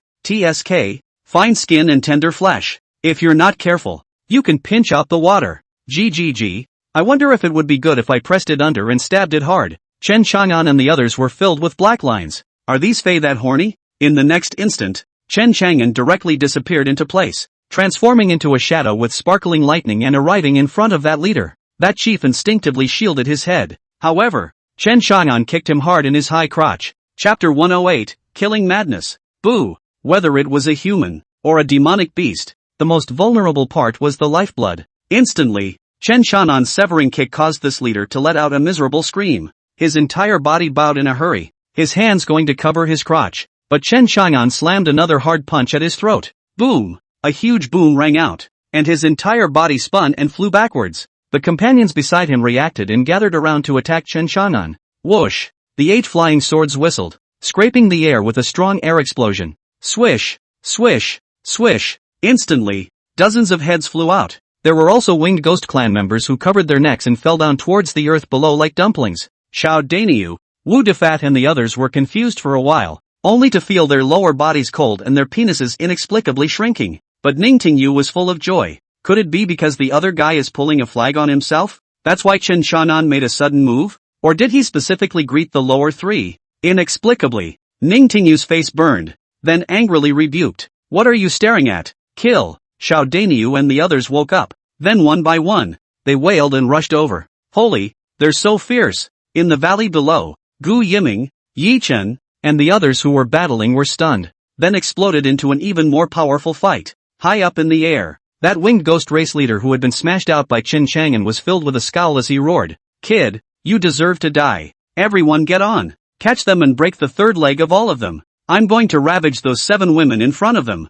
The leader of the group became even more enraged as he pulled out a large handful of minced meat from his own lower body, along with egg yolks. Kill, kill, kill. His entire body was bubbling with green aura as he charged towards Chen Chang'an. At that moment, countless winged ghost race people wailed and desperately rushed over. Chen Chang'an's face was calm, his eyes bursting with killing intent. Burial sword technique shattering sky. Boom! The heavy guardian sword chopped out a huge sword on, setting off a terrifying and overwhelming sword might that violently swept out. Burial sword technique, destroy the earth. Buzz! Chen Chang'an's huge sword swung up high, then slashed down hard again. Boom! In an instant, another terrifying and incomparable sword might viciously chop down the earth below. Rumble! All of a sudden, the sky fell apart. The winged ghost clan that was densely packed flying towards Chen Chang'an was swept away by this sword blade. All that was left was the debris flying in the sky. Boom! That leader was swept by the sword, and his entire body was even more broken bones. It was covered with dense sword marks,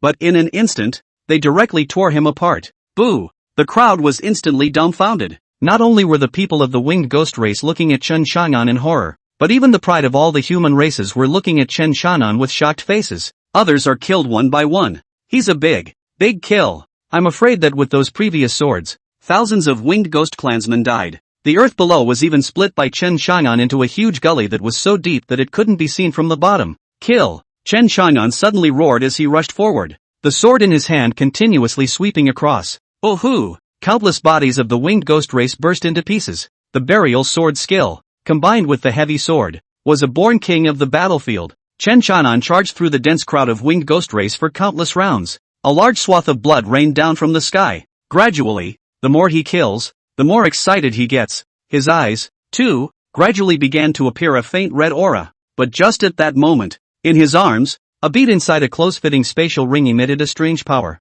This power seemed to have swallowed Chen Chang'an's hostility, causing his eyes to immediately clear. The dying character on Chen Chang'an's arm trembled, and an astonished voice came from the burial god Coffin from within. That's the bead that this kid's family grandpa gave. What is that bead? Could it be the poisonous Urju bead? The Coffin master's voice was not heard by Chen Chang'an. At the moment he was already killing mad. Countless winged ghosts died tragically under his sword. Kill. At this moment, bringing Showdown and the others with him was simply like a bulldozer, plowing back and forth several times, directly killing the battlefield in the air. Ha ha ha ha ha. Cool. It's awesome. Showdown emitted a loud and refreshing laugh. Kong Shanglong's gaze was fiery. Ning Tingyu and the others were also all bathed in blood and boiling with murderous aura. However, the eyes they looked at Chen Chang'an with were brimming with different colors. Even on the ground, that Yi Chen, Gu Yiming and the others were completely dumbfounded. They didn't expect Chen Chang'an to be so raw. After all, the surrounding winged ghost race had been killed and the remaining remnants of the army had run away. Chen Chang'an quieted down, and the battle spirit in his body gradually died out. Coffin master, I sense something is wrong, Chen Chang'an said in his heart. My previous killing heart exploded like never before. It seems, wanting to kill everyone here. With that, he looked at Ning Tingyu and the others and said gruffly, if I hadn't suddenly come back to my senses later on, I really wanted to bury everyone here. The Coffin master was silent for a few moments, and in his heart he snickered, but it was with a straight face that he said, it's an illusion. You must be killing mad and creating an illusion. Chen Chang'an froze. However, it was too late to think about it more, as the remaining human prides around them, one by one, came to Chen Chang'an's body, bending down and saluting him respectfully. Thank you, Mr. Chen, for your help. Thank you, Mr. Chen, for your help. Even Yi Chen, as well as Gu Yiming and the two of them, bent down and cupped their fists in a big bow to Chen Chang'an. This caused Chen Chang'an to freeze. This scene was extremely shocking. There was a chain of contempt amongst the heavens' pride. The pride of the sacred sect despised the pride of the sacred race. The sacred clan's heavenly pride despised the heavenly pride of those miscellaneous clans. The heavenly pride of the miscellaneous clans despised the so-called heavenly pride of the remote areas. And now, a full 20 or so celestial pride were bending over and saluting Chen Chang'an, their faces full of admiration. This scene was also displayed on the huge light screen over Zhengzhou City. Countless people were shocked. Countless people were dumbfounded. And then there was a shocking cheer. Whoa! This Chen Chang'an is too powerful. Powerful. That's right. Such a demon and such battle power is truly shocking. I've never seen a youth like this in all my centuries. Watching him kill the winged ghost clan without leaving a single piece of armor was awesome. Too exciting. Too hot-blooded. Worthy of being the pride of my human race. Countless people were shocked and talking. The scene of the picture on the light screen projection was also mirrored on the various holy grounds throughout Central State City. It caused the people of the 4 great holy lands and the 4 great holy races to be shocked. The Lynn family. Boo! The Lynn family had slammed the table in front of him and roared. Wastes? Are that Mo Jinfei? Mo Haichao all wastes? This can't even kill Chen Chang'an. Rest in peace, family master. The Lin family's group of elders bowed their heads in unison. The 6 supreme elders, each of their faces were incomparably gloomy. Chapter 109, The Lin family's decision. A thunderous strike. What do you say, guys? The Lin family head was a middle-aged man with a country face, with a strong pressure on his body and an extremely stern gaze. He scanned the group of elders and spoke angrily. Chen Chang'an killed Lin Bufan, the young master of the Lin family. The Lin family even had a big fight with Chen Chang'an and the others, and both sides were already immortal. But now the demon that Chen Chang'an had displayed caused all of them to develop a sense of crisis. Master of the house.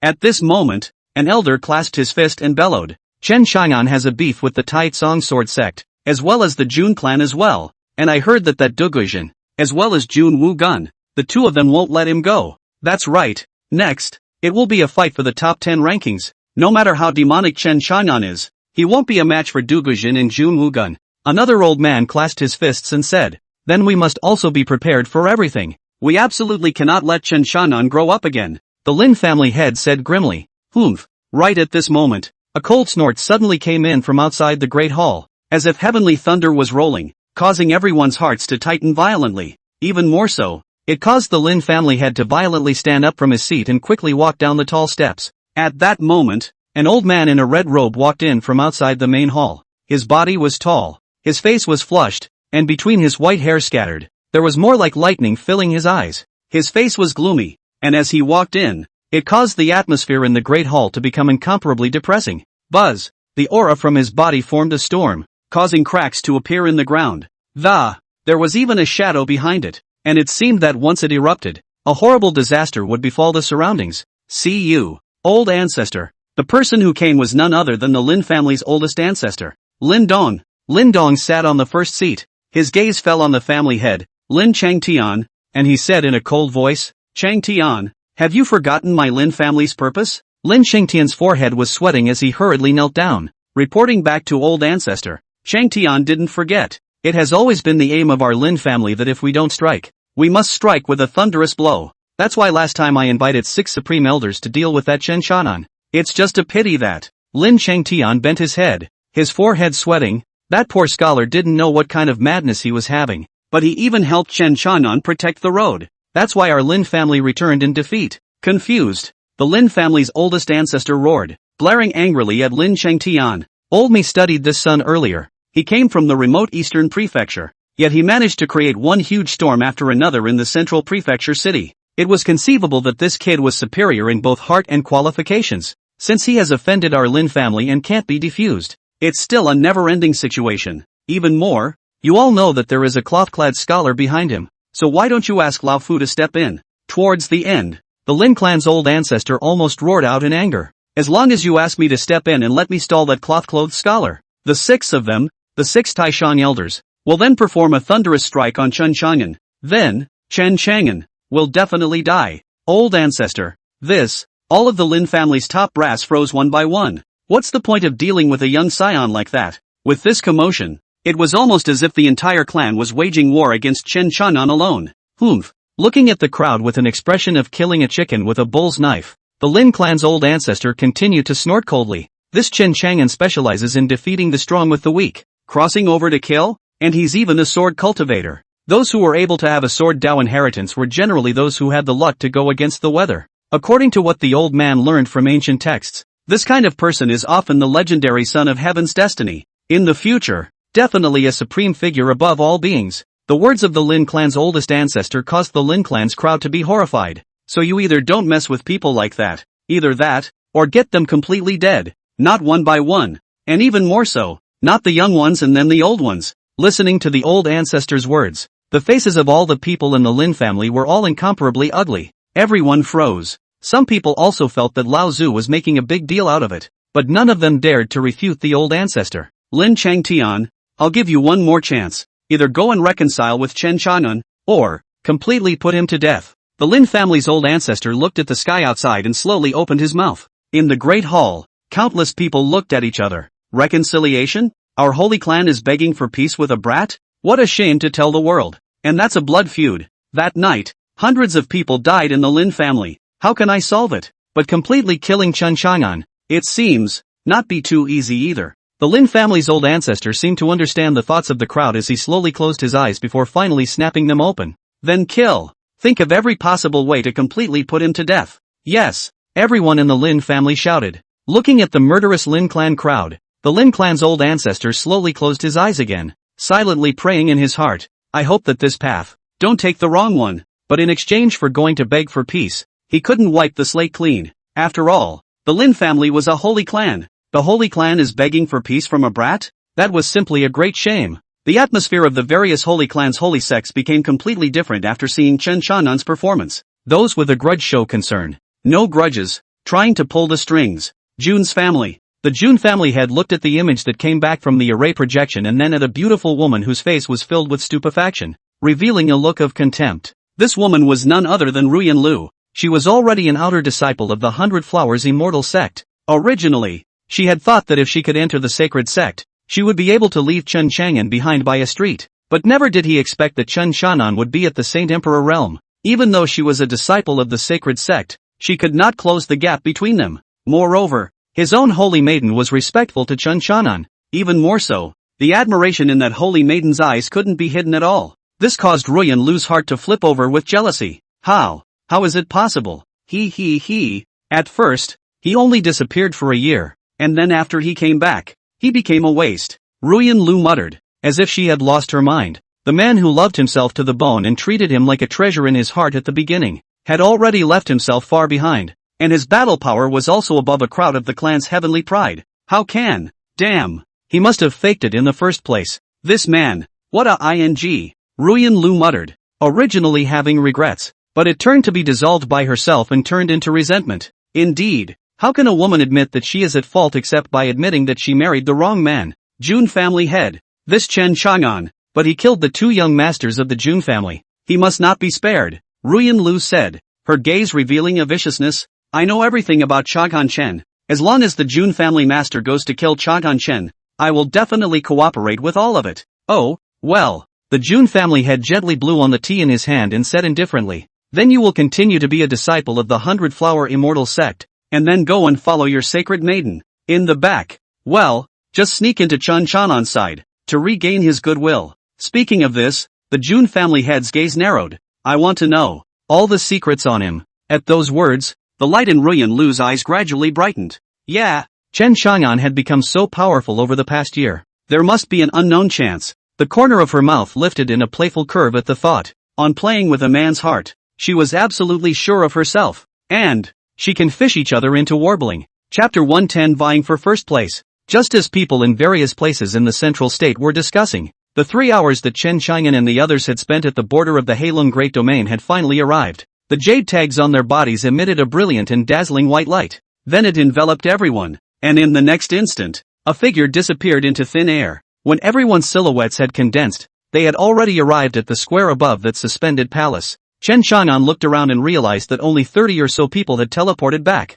At that moment, his gaze fell on the breezy few. Du Guizhen, Jun Wu Gun, Liang Yunzi, and those 3 sissies from Sun Moon Star Island. It was surprising that these people of theirs showed no signs of fighting, and even more so, they hadn't expended much of their own energy. TSK, as long as it's just a matter of surviving 3 hours. Why so desperate? It's so brainless. The sun-breathless trio swept a glance at Chen Xiaonan and the others, letting out a contemptuous sound, especially Chen Xiaonan's 20-odd people. Each one of them was covered in blood, obviously having experienced a great battle. Upon hearing this, Xiao Danio beside Chen Xiaonan shouted angrily, I'll go, boss. These dogs, they don't even kill their enemies. They must be hiding. There is no need to heed them. It is good that we have experienced war with the Fae. Chen Xiaonan said indifferently. Then his gaze fell on Du Guizhen's body. Among all the people here, the aura of this Du Guizhen gave him a strong sense of oppression. Noticing Chen Xiaonan's gaze, Jun Wugun next to Du Guizhen revealed a playful smile. Instead, Liang Yunzi laughed. Brother Dugu, that kid, it looks like he's trying to provoke you. Solitary Elegy glanced at Chen Xiaonan and slowly closed his eyes again, his face full of disdain. Here, it's not my battlefield, and no one here is qualified to be able to be my opponent. Mad enough. Jun Wugun and Liang Yunzi glanced at each other with teasing smiles. Jun Wugun laughed. Brother Dugu, I understand. That Yan Huang domain, the imperial capital of the human race, the extraterrestrial battlefield. That's your battlefield. With that, he scornfully swept his eyes at Chen Xiaonan and disdainfully said, this guy is just a bit strong. Sweeping away a large number of the winged ghost race's fringe troops. What's with the arrogance? In exchange for the 3 of us, which one of us couldn't do it? Liang Yunzi laughed. Indeed. With Brother Dugu's sword Dao Cultivation, I'm afraid that if a Saint Emperor at the 10th level comes, he won't be a match. Early stage Saint Ruler. Or you can also fight. Solitary Gotham's eyes remained tightly closed as he shook his head slightly. That's not true. As the words fell, he opened his eyes and continued to sweep with Chen Xiaonan and the others. I will not underestimate any of my opponents. However, I will also defy any of my opponents and completely defeat them with absolute poise. With that, he closed his eyes again and faintly said, the Central State, the so-called Holy Land, is nothing more than a springboard for me. Understood. Liang Yunzi and Jun Wugun both looked at each other and nodded. They were all young lords or sacred sons, so naturally they all knew each other. After all, they were also in the same Central State. On the other side, Xiao Danio whispered beside Chen Xiaonan, boss, those 3 guys, and those 3 sissies, are all very arrogant. They do have the strength of pride, Chen Chang'an said indifferently. At that moment, the 9 elders suspended high in the air, as well as Jiang Qingqing all realized that something was wrong. It was because the dozen or so sword wielders who were protecting the path didn't come out. The great elder of the sword execution court was instantly flustered. He swept a glance at the crowd and asked in a deep voice, "Have you seen the dozen or so Dao Protector sword executors?" The crowd looked at each other in disbelief. But surprisingly, someone else spoke up. Yes, the one who spoke was Showdown. You say? The Grand Elder looked at him, his gaze incomparably gloomy. Then Showdown told the story. That is, according to their earlier agreement, those dozen or so sword wielders were killed by the Winged Ghost clan in order to save them. Speaking of this, there were about 10 of them, and one of them was filled with grief. The people in the surrounding heaven and earth who heard this were even more furious, and their hatred for the Winged Ghost race deepened. Avenge the sword-bearers! Chen Chang'an raised his hand and yelled. Showdown and the others followed one by one. Seeing this, the Grand Elder's face was extremely ugly. Bull ****** Winged Ghost Tribe kills. In here, there must be an unknown secret, but if you want to check it out, you'll have to go to the border of the Black Lung domain, so you can only suppress it for now. Especially when he saw the depths of Chen Chang'an and the others' eyes, they seemed to be, in wanting to laugh.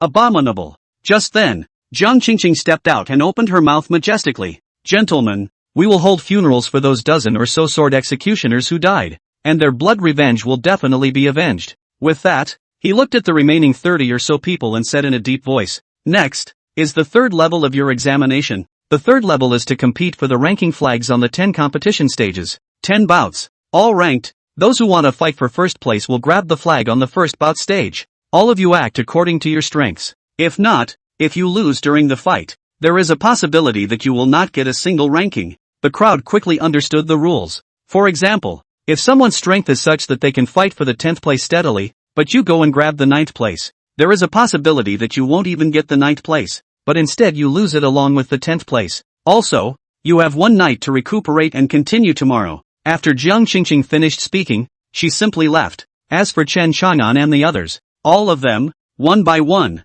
plopped down on their knees, sitting on the square, and began to recuperate, recovering the spiritual energy that their bodies had consumed. 10 men gathered around him, the 4 people from the original squad, plus the 6 female disciples from the 100 Flower Immortal sect. This made the others envious. However, Ningtingyu took out a boundary that prevented prying eyes and enveloped everyone together.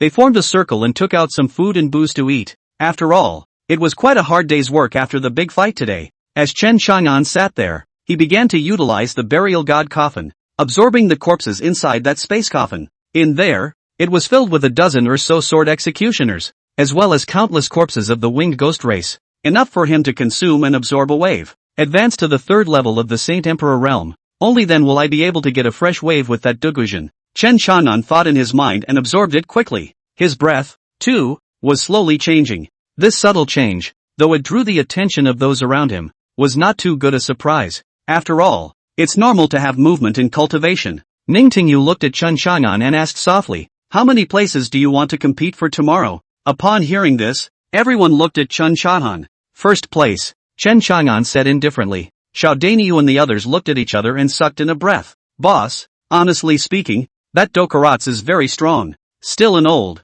Heck, he's killed no one today, and hasn't expended a bit of his strength." Showdown said indignantly. "Yeah." Big Fatty Wu also spoke up. "I heard earlier that when that Winged Ghost clan came to us to start a fight, that lonely Gotham, Jun Wu gunned several people, directly hid themselves. Holy, what a dog." Kong Shanglong also cursed. "How about, you fight for the flag for 5th place and beyond?" Ningtingyu said. "After all, you've consumed too much today, but you'll definitely be fine if you enter the top 10. The crowd also nodded. "Think it's safer for Chen Chang'an to fight for the back of the 5th place." Chapter 111, Saint Emperor Realm Level 3. Chen Chang'an glanced at her and remained certain. Number 1. The crowd stopped talking. A moment later, Ningtingyu smiled sweetly. "Then we'll accompany you and take 1st place first." Showdown and the others thought about it and also said, "That's right, let's do it. Let's get number 1 first." So, Showdown put his hand in the center, followed by Wu Defat, Kong Xianlong, and others folded their hands up.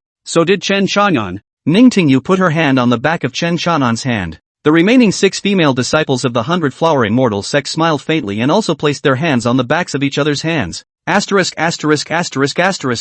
The crowd bellowed. When the others in the distance saw this, each of them revealed a look of contempt. But Chen Shanan's few people didn't care. They were given a boundary to prevent prying eyes with the support of Big Fatty Wu, a tycoon. The evening was utilized to recover from the day's wear and tear. Chen Shan'an was even more so, and through the burial god Coffin, he frantically put all the people he killed today, all the corpses he buried, as well as the spirit stones he obtained, inside the burial god Coffin. Then it continuously melted, devoured, and absorbed, and as these nutrients nourished him, the aura on his body was gradually growing. On the second day, a streak of fish-belly white appeared in the sky. Chen Shan'an suddenly opened his eyes. A strong golden light flashed inside and then disappeared. It's the third level of the Saint Emperor realm. Chen Shan'an was excited in his heart. No one knew, nor would they understand, that Chen Chang'an had advanced a small realm simply by passing through one night. If the surrounding celestial pride knew about it, it would certainly be shocking and doubtful. He then put away the boundary that shrouded the size of his own 10 feet. Ning Tingyu, who was next to him, looked at him, the corner of her mouth lifting slightly. All the spiritual energy has been restored? Recovered, Chen Chang'an said. Ning Tingyu smiled, which could be described as an overwhelmingly beautiful smile. This caused Xiao Daniu and the others beside him to freeze up. Then they withdrew their eyes and stabilized their Dao. At that moment, Jiang Qingqing appeared in the void in front of the crowd. She was graceful and valiant. His eyes swept over everyone's bodies before he said, "Sword Bearer third level examination, begin." As her voice fell, more than 30 of them, all around their bodies, erupted with brilliant golden light. Soon, more than 30 figures disappeared in place once again. When their figures reappeared, they were already inside a separate world, and their silhouettes appeared in that huge array projection over the entire central state city. All of a sudden, countless people walked to the streets or sat on the rooftops, looking up at the sky, ready to watch the next Northern Wasteland 10 ranking battle. At the same time, Chen Chang'an and the others realized that they were surrounded by boundless grasslands. And in the middle of this huge grassland, there were 10 fighting platforms hanging in the void, with a size of 10,000 feet. In the center of that fighting stage, a flag was inserted, with the numbers 1 to 10 written on it. Capturing that flag represents the place earned. More than 30 people's eyes lit up in unison. Chen Chang'an first landed his gaze on the center, the one with 1 written on it. Since he had all come to participate in the sword bearer examination, he would have to fight for this first place. Whoever said that people from the eastern states couldn't work, he didn't believe them. He wanted to prove to everyone that someone from the eastern state could overpower all the holy sons and daughters of the Holy Lands. On the other side, the gazes of Duguzhen, Jun Wu Gun, and the two of them, also landed on the flag that represented the first place. Duozhen was a sword emperor and had absolute confidence. Jun Wu Gun was the gun emperor and likewise wanted to put up a fight. As for the rest of them, the 3 sissies from Sun Moon Star Island said they would take over the second, third, and fourth places in addition to the first. This caused the 2 Gu Yiming and Yi Chen to be unconvinced, and they were going to compete for these rankings as well. Liang Yunzi disdained. 3 sissies, and they still say they want to take over 2, 3 and 4, what a joke. Yo, Liang Yunzi, why don't we have a contest later, and we'll see if you're soft or hard under the hand. Sunless pinched her orchid fingers and said shyly. This caused Xiao Daniu, Kong Shanglong and the others to shiver all over their bodies and hurriedly moved away. Big Fatty Wu hammed and hawed as one treasure appeared on his body. There were swords, spears, swords and even pots and pans, and he hammed and hawed. Boss, I'll smash them to death with these treasures later. Chen Chang'an nodded and was silent. At this moment, on Zhengzhou City, all the major restaurants were bustling with activity, especially the Heaven's Pride building. This was considered the most powerful chain of restaurants in Central State City. At this moment, in the hall of the Tianjiao building, a casino had been opened. Naturally, it's a bet on which one finishes first, or a top 3 ranking, or a top 10 ranking. If the top 10 are all guessed correctly, it's definitely a sky-high prize. Naturally, Dokurozumi's first place was the most popular. The next 2 were Jun Wu Gun and Liang Yunzi. It was only the 4th time that we got to Chan Shan. After all, the strength Chen Chang'an had displayed was already recognized by the crowd. However, if they wanted to defeat those 3 people from Duguzhen, everyone felt that it was still a bit hard enough. After all, in yesterday's battle, anyone could see that Chen Chang'an had consumed too much, and those 3 old 6s, they didn't contribute at all. After a night's time, Chen Chang'an wouldn't recover much at all. Even Ji Xuangu was a bit pessimistic. Che, all bets on my handsome old man to win, but Fei Xinc was in full support of Chen Chang'an, putting all the money he had on his body on Chen Chang'an getting first place. TSK, Chen Chang'an can win first place? Although he is powerful, He consumed too much yesterday killing the Winged Ghost clan. And with a realm that is only at the second level of Saint Emperor, trying to defeat both Dugujin and Jun Wugun is simply a dream. Seeing that Bother had spent a large sum of money to buy Qin Cheng in first place, the people around them raised their voices in mockery. That's right, that Dugujin's first place has the highest reputation. After all, he's in the late stage of the Saint Emperor realm. That's right, I've heard that Dugujin's battle prowess is capable of fighting with the half-regent realm. Hiss. Hearing someone say this, countless people sucked in cool air. With the strength to fight with the half-regent realm? Then isn't this first place a sure thing? So, more people are going to bet on Dakuro Gotham as number 1. As a result, the ratios are ridiculously low, to the point of 100 to 1. It was also buying 100 spirit stones, and only getting a payout of 101 if he won. Che, I believe Chen Chang'an can win first place, Fei Xinc yelled, arguing forcefully. TSK, if Chen Chang'an beats Dugujin and gets first place, I'll upside down. One very brave youth teasingly opened his mouth. The crowd was in an uproar. That's right, if Chen Chang'an can win first place, I'll be at the Heavens Remarks building, eating on the spot. Another very fierce warrior, making a vow. The crowd boiled over even more. Right at this moment, an extremely nice woman's voice rang out. I believe Chen Chang'an can get first place. I'll bet 100,000 spirit stones. The crowd was once again shocked. How can anyone still believe that Chen Chang'an won first place? Silly, isn't it? Faith looked at the woman suspiciously. Extremely good looking, with a great body and a small family appearance. But she had seen Ningtingyu before, and Ningtingyu's stunning beauty made her gaze a little higher. But Ji Xuangu beside her narrowed his eyes. Ruyan Lu, Chapter 112, The Beginning of the Great War. The person who came was none other than Ruyan Lu. She ignored the gazes of the people around her, and after placing a bet on Chen Chang'an to win first place, she also saw Ji Xuangu. For this old ancestor of the Great Zhou Kingdom, she had seen him from afar twice before, so she recognized him. What's more, Chen Chang'an was brought to the central state by Ji Xiangu, and she had learned about it. She slowly walked up to Ji Xuangu's body and bowed respectfully. Greetings to old ancestor. Ji Xiangu's gaze narrowed as he endured the pain coming from the arm that Fei Xinc was pinching next to him while saying, Little girl child, you know old me? You're welcome, old ancestor. My name is Lu Ruyan. I am the first daughter of the head of the Gu family in Chang'an City, as well as the young master of the Gu family. Lu Ruyan's face carried a look of excitement. I've long heard of Brother Chang'an's great name in Zhongzhou City. It turns out that it's really him. I am thrilled and honored to meet a friend from another country, my youngest daughter. With that, her beautiful eyes flowed as she looked at Ji Xuangu and said, Old ancestor, I wonder if there's a chance for my little daughter to treat old ancestor to a small drink. Ji Xuangu froze. Fei Xinc also looked at Lu Ruyan suspiciously. Negan Boy's former first love, who later abandoned him. Ji Xuangu hurriedly transmitted his voice. Yo, she's not blind either. Fei Xinc teasingly whispered, turning to see that the other party was wearing the 100 Flower Immortal Sect's disciple clothing. Yo, so it's a disciple of the 100 Flower Immortal Sect, TSK, good qualifications. Her words clearly had a flirtatious intent. Lu Ruyan was slightly embarrassed, then revealed a forlorn expression. I believe you are Senior Fei. Qingqing's qualifications aren't considered good and can only be an outer disciple. Compared to Brother Chanan, it's like a heaven and a earth. Hey, in the past ignorant, missed a lot of people, a lot of things. I just hope I will be in the heart of the intention is difficult, and once ashamed of the people. Say sorry. At those words, Ji Xuangu froze. He swept suspiciously over Ruyan Lu's body. According to his understanding, this Lu Ruyan was very arrogant. Was it so easy to bow down? Could it be that? It really be that she wants to redeem herself when she sees how demonic Chen Chang'an is? Che, does she deserve it? Ji Xiangu thought in his heart and spoke faintly. What's in the past, is in the past. Since you've become a disciple of the 100 Flower Immortal Sect, cherish it and cultivate well. After saying that, he glanced at Felicity and pulled the other, and the two of them left.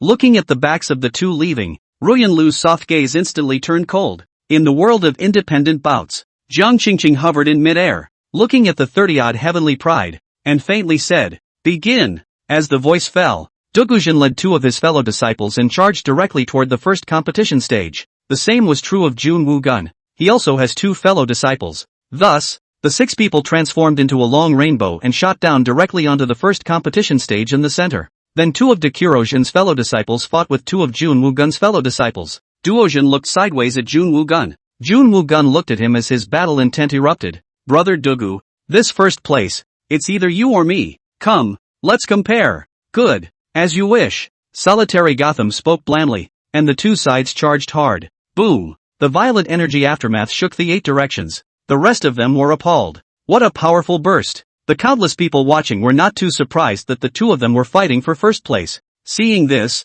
Liang Yunzi levitated around and turned to the second place bout. This caused a disappointed clamor to emanate from countless people among the watching audience. After all, there are people who bought Liang Yunzi's first place. I didn't realize that he went for second. Gee, it's good to grab second. Steady. That's just it. He's kinda smart not to go up against the two most powerful ones. This young man knows how to make trade-offs. Countless people talk about it. But just then, another gasp erupted. Look, that Chen Xiaonan actually went to compete for first place as well. Holy, he's crazy. He's more than crazy. He's simply desperate. Then he'll be facing two incomparably powerful opponents at the same time. Hiss. These words came out and some people sucked in their breath hard. The truth was that the two of them, Du Gujin and Jun Wugun, were acquainted with each other, and if there was a third person who came to rob them, they might team up to deal with the third person first. As expected, seeing Chen Chang'an rush up to the first place bout, the two of them, Du Gujin and Jun Wugun, stopped fighting.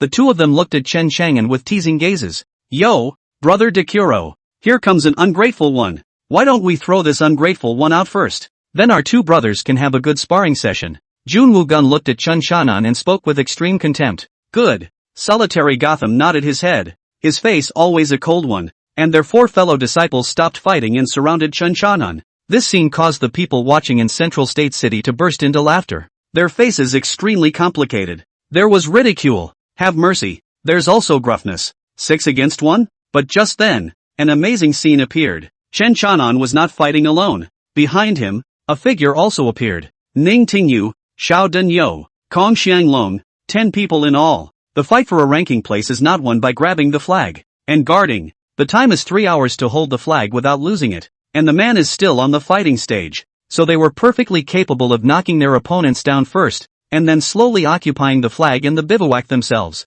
high up in the air. Those bigwigs suspended in the air, the patriarchs and elders of the various holy lands, each had a playful smile on their lips. 6 against 11. Boss, tactical no. In the middle of the field, Xiao Daniu asked in a deep voice, his battle intent boiling. One word. After Chen Xiaonan finished speaking, he rushed over. Holy, so, Xiao Daniu was shocked. Then wailing, he also rushed over. In a flash, the two sides battled together. Chen Xiaonan versus Dokuzan. Jun Wugun faced off against Xiao Denyou, Ning Tingyu, Kong Xianglong and Wu Dufati. As for those 6 women from the 100 Flowers Immortal sect, they were up against those total of 4 from the Tai Tsong Sword sect and the Jun family. Jun Wugun revealed a look of contempt when he saw that the 4 Ning Tingyus actually rushed towards him. In particular, he was staring intently at Ning Tingyu, lightly dodging the other party's attacks while saying, Yo, the number 1 beauty of the Central State. I heard that you've obtained the Origin Lotus and activated the Tao Spirit Physique, TSK. This is a fine tripod stove. What a pity if it dies like this. Humph. Begging for death. Ning Tingyu snorted coldly as the silver lance in her hand erupted with an even more terrifying aura, blocking off all of Jun Wugun's paths of retreat. Let me see if your Jun Wugun's gun is powerful or my Ning Tingyu's silver dragon gun. She drank delicately, and among her valor, she presented a stunning beauty. This caused countless people to look in awe. Ning Tingyu had obtained the root of the Origin Lotus when she was in the Eastern Prefecture, and after she went back to the Holy Land, she activated the Tao Spirit bloodline in her body. This caused her cultivation speed, as well as her qualifications, and her battle prowess, to be turned upside down. Performing at full strength at this moment, she could be said to have amazed all those who knew her well. Chapter 113, The Great Battle Against Dugujin. Ha! That's kind of funny, Jun Wugun sneered, but that's not enough. What about adding us? At that moment, to his left, right, and above him, 3 figures with powerful auras appeared. Xiao Denyou's fist erupted with a terrifying roar as it slammed in. Wu Dufati's various magic treasures were also thrown towards Jun Wugun in a whistling manner. The aura was beyond appalling. Clang! A clang rang out as a black lance with lightning bolts stabbed him straight in the face. It's none other than Kung Chunlun.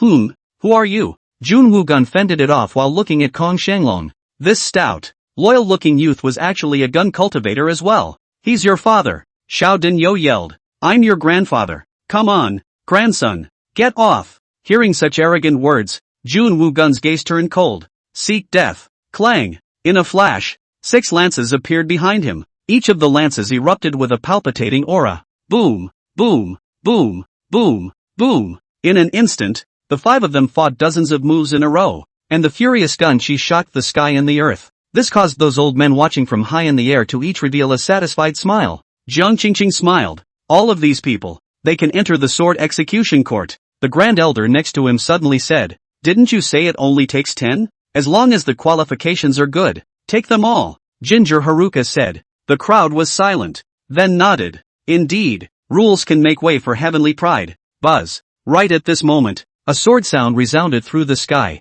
They have been stunned. Then he dropped his gaze to the place where the sound of the sword rang out. That's Dugujin and Chen Xiaonan. Heavens, Chen Xiaonan actually fought so many moves at the hands of Dugujin. This Chen Xiaonan. It's extraordinary. Several elders of the sword execution court opened their mouths in shock, looking at the battlefield with sword chi. His pupils trembled rapidly, unable to believe his eyes. Whoosh! In the middle of the field, Chen Xiaonan's 8 flying swords whistled in an extremely appalling manner. However, that 3-foot green peak of Dugujin's was also extremely terrifying. Sword drawing style. The entire person of Dugujin was like a sword out of its sheath, and between the blurring of his figure, the sword aura buzzed around him. Although Chen Chang'an's 8 flying swords were powerful, each one of them was ruthlessly cleaved away by him. Boom boom boom. The berserk sword chi stirred, setting off an ear-piercing air explosion. Chuckle. At the same time, the light of the sword in his hand flashed continuously, and his figure, along with the shadow of the sword, covered the entire tournament stage, causing the rest of Ning Tingyu and the others. They had to exit the fighting stage and come into mid-air. Everyone's faces were horrified as they looked at the two people in the great battle. Heavens, that Dugujin isn't just a sword emperor. His cultivation level is still Saint Emperor level 9. Someone exclaimed. Hearing these words, Jun Wugun revealed a bitter smile. So Brother Dugu is already at Saint Emperor level 9. It's ridiculous that I wanted to challenge him earlier. He was merely at the 8th level of Saint Emperor. Not being of the same rank, they were simply no match for Dokuzum. At this moment, the competition stage was densely cut with sword marks by that sword chi. The dome of the sky was also lifted by a terrifying storm. The crowd of celestial pride who were originally fighting and competing for the rankings had all stopped and looked towards the fight between the two Chen Xiaonan. Oh my god. This Chen Xiaonan is simply a freak. Look at his cultivation. Hiss, only Saint Emperor level 3. Heavens, how is that possible? At the 3rd level of the Saint Emperor realm, he was able to battle Dugujin for so many moves. Everyone's jaws dropped. Couldn't believe what I was seeing. That man who swung a huge heavy sword in his hand and also commanded 8 flying swords was deeply imprinted in every heavenly pride's mind, unable to be waved away. Regardless of how that massive sword whistle hummed, Chen Xiaonan was like a mountain, towering over it. Even the terrifying sword might set off by the heavy sword in his hand could not be broken by Dugujin. Everyone could see that Chen Xiaonan's 8 flying swords focused on stabbing, while the heavy sword in his hand was capable of erupting with extremely terrifying might, whether it was for defense or attack. In the battlefield, Chen Chang'an felt like he was in the middle of a tsunami, like a lone boat that could easily be drowned. The opponent's sword chi, sword intent, were all too terrifying, but his own burial sword technique was equally terrifying. Instantaneous killing, sealing the throat, shattering the sky, destroying the earth, sword after sword. The surging storm of sword chi in front of him was shattered one by one. Humph, Chen Chagan, it's me who underestimated you. A glint of exhilaration flashed in Dugujin's eyes. Chess is fun to fight that way. Come on, let's see how much you weigh, Dugujin said. His fingers traced out a bizarre maneuver. In an instant, his sword unexpectedly changed from 1 to 2, from 2 to 4, from 4 to 8. Soon, behind him were densely packed swords, each buzzing and clanking and spinning. Extremely appalling. Hiss. Those celestial pride sucked in a hard breath of cold air when they saw this scene. Taitsang sword sex 10,000 extreme sword rain. Jun Wugun's gaze revealed a look of gravity. He wondered if he could take this one. Clang clang clang. Densely packed swords spun in the void behind Dugujin, as if they were locusts covering the sky, and as if they were endless torrential rain. Buzz off. Swish swish swish. In the next instant, this countless rain of swords, buzzing and whistling, directly stabbed down, scrambling in Chen Chanan's direction. With each sword, a terrifying gas explosion erupted, and with each sword, the dense bursting sound was scalp-numbing. Seeing this, Chen Chang'an hastily activated the hegemonic emperor bloodline in his body. At once, a layer of golden light flowed itself. At the same time, the demonic soul, the demonic spirit opens. The evil demon blood god skill also erupted in full force. Evil demon blood god skill, 3rd style, seal the sky and lock the earth. Chen Chang'an roared violently. Rumble. Instantly, a golden shadow appeared behind him. It was a figure dressed in imperial robes, the imperial crown swaying and the tassels swaying, unable to see its face, but it was showing endless heavenly might. Roar! This figure in imperial robes roared violently. As Chen Chang'an inserted the guardian sword in front of him, he also held a golden giant sword that violently inserted down a foot in front of Chen Chang'an, forming a golden through-and-through giant sword. That huge sword was like a mountain. Boom boom boom boom. By this time, the dense rain of swords had shot down on Chen Chang'an's golden giant sword, emitting a roar that sounded like heavenly thunder. Immediately following that, the dense rain of swords was actually steadily blocked by Chen Chang'an's golden giant sword.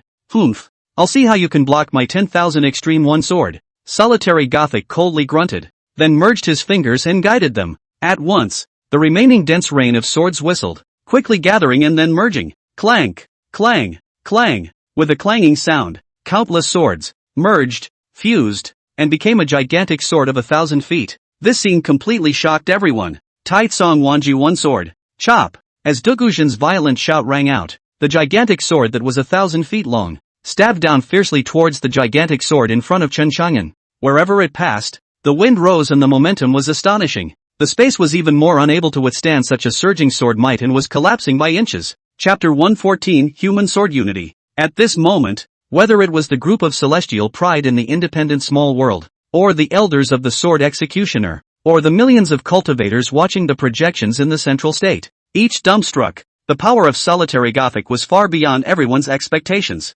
It's over. That Chen Chang'an will lose. That's right. I've heard that this Tai Tsong Wanji One Sword is the Tai Tsong Sword Sect's best skill. I didn't expect that it would be learned by Duguzhen to the point of great accomplishment. Worthy of being the first genius of our central state. Terrifying as hell. Countless people were shocked. Countless people were shocked. In the dense crowd, Lu Ruyan looked at the sword and her heart suddenly came alive again. Chen Chang'an, this time, let's see if you still die. The thought of this cleared the depression from her mind. It's almost like you want to laugh out loud. In another place, Fei Xinc was filled with worry. Master, this sword is so terrifying. Can the Chang'an kid catch it? Can't catch a break, the cloth-clad scholar said faintly. The hearts of Ji Xuangu and Fei Xinc both sank. Those 8 flying swords of his are of a very high grade, the cloth-clothed scholar continued. However, that guardian sword of Chang'an is nothing more than a king level, and Duguzhen's sword, which looks to be the Tai Tsong sword, is at the monarch level.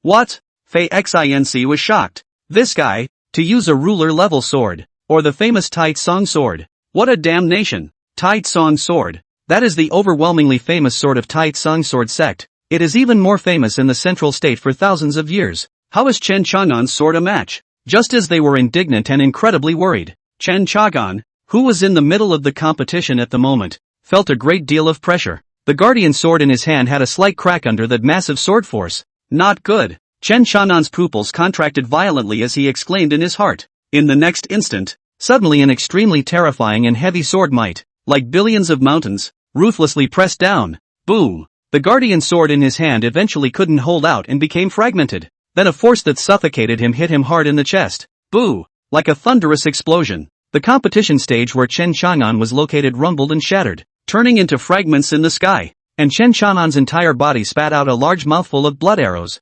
violently and viciously smashing into the earth, directly smashing open a huge deep pit. Brat! Ning Tingyu exclaimed in shock and hurriedly flew over. Boss! Xiao Danio's face was filled with horror, and he ran over in alarm. Oh, that kid, he lost. Seeing this scene, Jun Wu-gun spoke faintly. However, it is considered an honor for you to have fought Brother Dugu for so long. The rest of the people were all jaw-dropped, looking at the shattered competition stage and the devastated earth, unable to return to their senses for a long time. Even the sunless, moonless, and starless underworld trio were pinching their orchid fingers, their crimson-painted lips wide open, their faces full of shock. Not far away, Duguzhen looked at the bottomless pit, his expression calm, his eyes swept over a trace of disappointment. That's it? He obviously hadn't fought enough. Too meaningless. The entire northern wasteland, among the younger generation. No one is my opponent. It's better to head to the Yanhuang domain as soon as possible, he murmured in a low voice, his eyes showing excitement.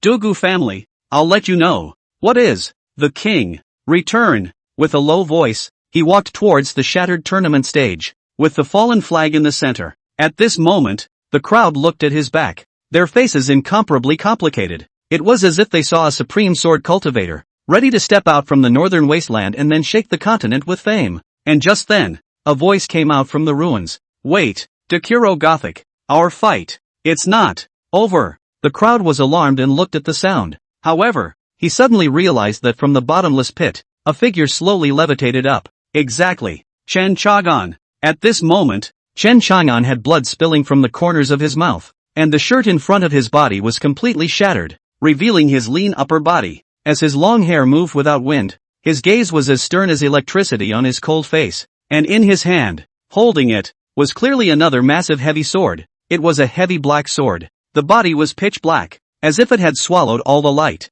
The only thing that was left was a trace of icy coldness that flowed there at the blade, carrying a regal and mighty Ling. Hiss! Countless people sucked in cool air. Oh my god! I can't believe he's okay. His aura seems to be stronger. Holy, no! It seems like he's gotten even more refined in his sword Dao. Too demonic. If this Chen Chanan was the same age as Dugujin, he would definitely be more powerful than him. Countless people exclaimed. Someone thought about Chen Chanan's age. That's younger than Dokuzin. Now, countless people's eyes were on fire. There was another good show to watch. High in the air, Jiang Qingqing looked at Chen Chanan, her beautiful eyes flowing as she laughed. Interesting, worthy of being the heavenly pride I have my eye on. The Grand Elder next to him sneered. Unfortunately, I'm afraid that if I continue to fight Dugujin, I still won't be able to defeat him. Great Elder, don't forget that he changed his sword, Jiang Qingqing said thoughtfully. At that instant, everyone's eyes fell on the black sword in Chen Chanan's hand. Even in the city of central China, the clothier scholar is the same.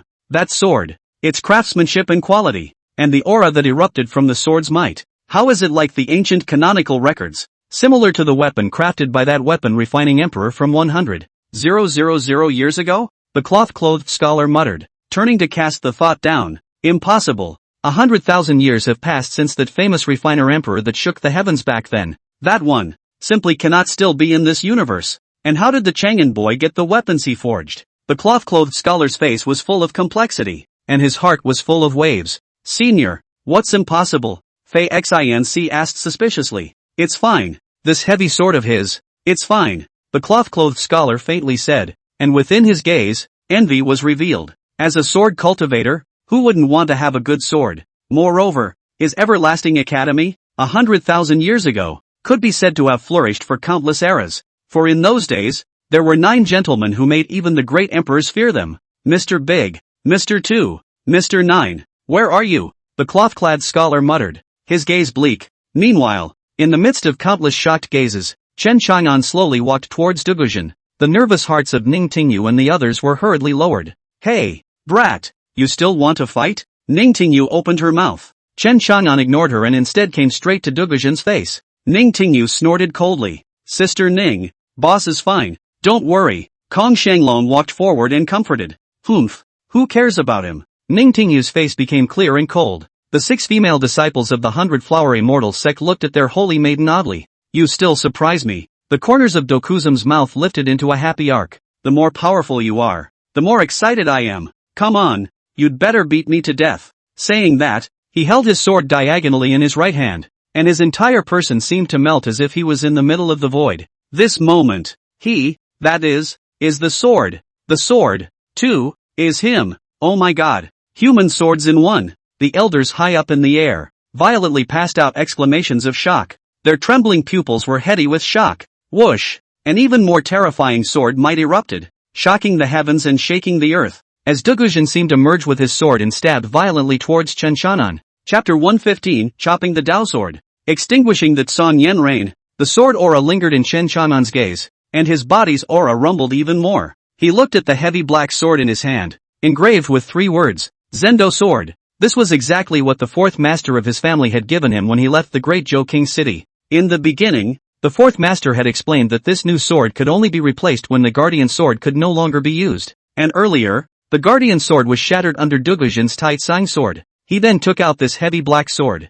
4th master, it's still you who understands me. This sword, it's very competent. Chen Chanan's gaze blazed as he whispered, then slashed forward fiercely. Burial, shattered sky. Boom! The 2 men's swords collided fiercely, and the berserk sword chi directly tore through dozens of miles of space in a radius. Amidst everyone's shocked gazes, both of them flew out viciously backwards. But soon, the 2 of their figures approached sharply again. colliding fiercely with each other with a terrifyingly overwhelming aura. Swords and swords cleave at each other. Boom! Another shocking boom rang out. Bury the world, destroy the earth. Chen Chang'an drank lowly. The heavy sword in his hand clashed violently with the other party, and his body moved around, fighting together in a series of intense battles. Bang bang bang bang bang bang bang bang bang bang bang bang bang bang bang bang bang bang. What was incomparably shocking was that as the fight between the two continued, Chen Shanan's figure became faster and faster. It was getting faster and faster. Tai Tsong Wuji sword, Duozhen shouted violently, and his sword power overwhelmed the 8 directions.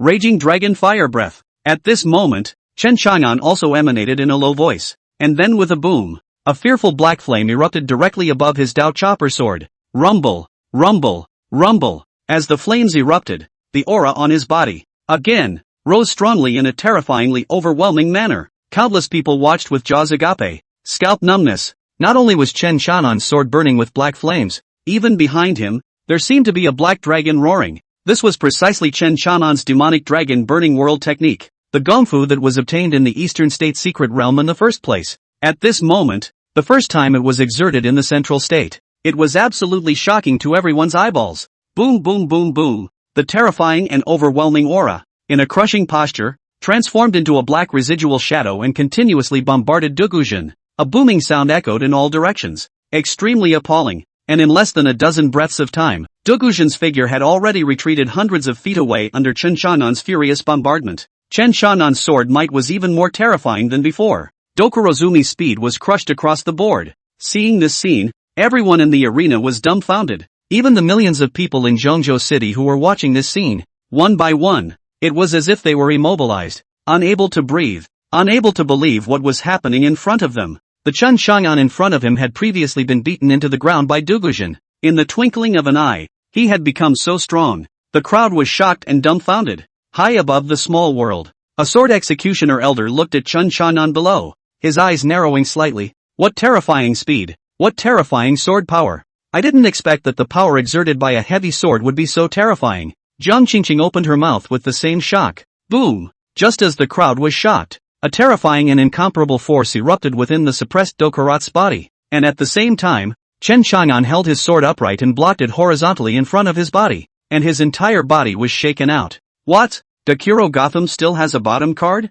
Everyone was once again shocked. It's simply numb. Heavens, that Duguzhen's physical body. Hiss, could it be that he has practiced the legendary Tai Tsong sword body? Boom. Someone's words were uttered as if they were thunderbolts, causing everyone to be ruthlessly shocked once again. Tai Tsong sword body. That is a unique way of refining the body of the Tai Tsong sword sect. It was to take the body and cultivate it to be as hard as one sword, with a sword-like strong physical body and a reputation for explosive power. The extremely terrifying sword cultivator. This was the reason why the Tai Tsang sword sect became the #1 holy sect in the northern wasteland. Worthy of being the holy son of the Tai Tsang sword sect, he even refined the Tai Tsang sword body. Somewhere in a hidden corner, an old man's throat rolled as his gaze trembled, revealing a look of shock. In the arena, all the celestial pride once again looked at Duguzhen in shock. Tai Tsang sword body. At this moment, they were glad to have grown up in the same era as someone so demonic, and at the same time, unfortunate. After all, they are mountains, enough for them to climb for a lifetime. In the distance, Duguzhen twisted his neck, his bones clicking as a sword aura flowed over his body. Sharp. At this moment, his entire person was a sheathed sword. I have to say, you shocked me. This speed of yours, your explosive power, your heavy sword, even I am far inferior to you. Duozhen looked at Chen Chang'an and spoke faintly, but in his eyes, he was frenzied. To have such an opponent, he felt, was a great fortune in life. Chen Chang'an was silent. The other party wasn't even feuding with himself. He was completely a sword nerd. Moreover, previously, his own such a terrifying power, such a shocking sword might attack. If it was an ordinary heavenly pride, it would have long been smashed into flesh by himself, but was unable to injure the other party in the slightest. It's a pity that your speed is fine, and so is your strength, but it can't break my defense. Solitary Gothic grinned, his face turning grim. Suddenly, he clasped his hands together and drank in a low voice. Song. The sky. Split. Sword. Chop. Boom. In an instant, his entire body's sword aura rushed to the sky. He was the hilt of the sword, and then as he slashed down with both hands, another sword chi of thousands of feet directly slashed at Chen Chang'an. Boom. Rumble. The earth trembled crazily. and the earth where Chen Chanan was previously located had a tens of miles long crack split out of it in a raw manner. He was using his body as a sword, and then using his berserk strength to turn it into sword chi to break Chen Chanan's speed and heavy sword now. Boom boom boom. Next, Dogujin's hands were swords, and with each swing, the earth was chopped out by him and crisscrossing deep gullies. As for Chen Chanan, he was also in the air, on the earth, constantly dodging. The crowd of celestial pride was once again shocked and dumbfounded. At this rate, they don't even have to fight. Just when the crowd thought that Chen Chanan would lose, the next moment, the black dragon behind Chen Chanan, who was suspended high in the sky, roared. He slowly raised the Dao Chopper sword with both hands, then uttered in a low voice, "Extinguish the Tsungyan rain." Rumble, rumble, rumble. This was precisely the second stance of the demonic dragon burning world technique. As Chen Chanan's huge black sword was raised high, dark clouds rolled across the sky, black lightning nourished and swam, and an even more appalling aura suddenly descended. Buzz. Space trembles. Buzz. The earth collapsed rapidly under this terrifying aura. At that moment, a heavy sword with flames, with a terrifying world-destroying sword might, drilled out from that black dark cloud. Then as if it was raining, with flames, with a terrifying and overwhelming pressure, it smashed down intensively towards Dogujin below. This was a wide-range attack, the same as Dogujin's 10,000 extreme sword rain move from earlier. However, Chen Chanan, these were heavy swords, and a heavy sword with black flames. It seemed as if each heavy sword was like a black, world-destroying black dragon. Boom boom boom boom. Landslide. In the midst of everyone's gazes that were so shocked that their scalps went numb, Dogujin was unable to dodge at all and was directly flooded by countless black heavy swords. Everyone who watched such a horrifying scene was once again greatly shocked, their pupils contracting viciously as if they were pierced by steel needles. Chapter 116 Elder of the Solitary Imperial Clan. As the storm of heavy swords faded away, Chen Chanan slowly hovered over the void. In his hand, he held the wide and slender black Zendao sword diagonally, and between his long hair flying, he was as awe-inspiring as a descending devil god. Cough cough cough. In the midst of everyone's stupefied gazes, Dokurozumi crawled up from the rubble covered in blood, paralyzed helplessly on the ground. His gaze fell in midair, landing on that suffocating figure, and he weakly opened his mouth. Fruit. However, there are people outside of people, and there is a sky outside of the sky. You won. Everyone who saw the scene was petrified. 4-1. He was shocked that Dogujin hadn't died in the midst of such a terrifying attack. Secondly, he was horrified by Chen Chanan's terrifying battle power, which had crossed the ranks to seriously injure Dogujin. Anyway, at this moment, countless people had mixed emotions.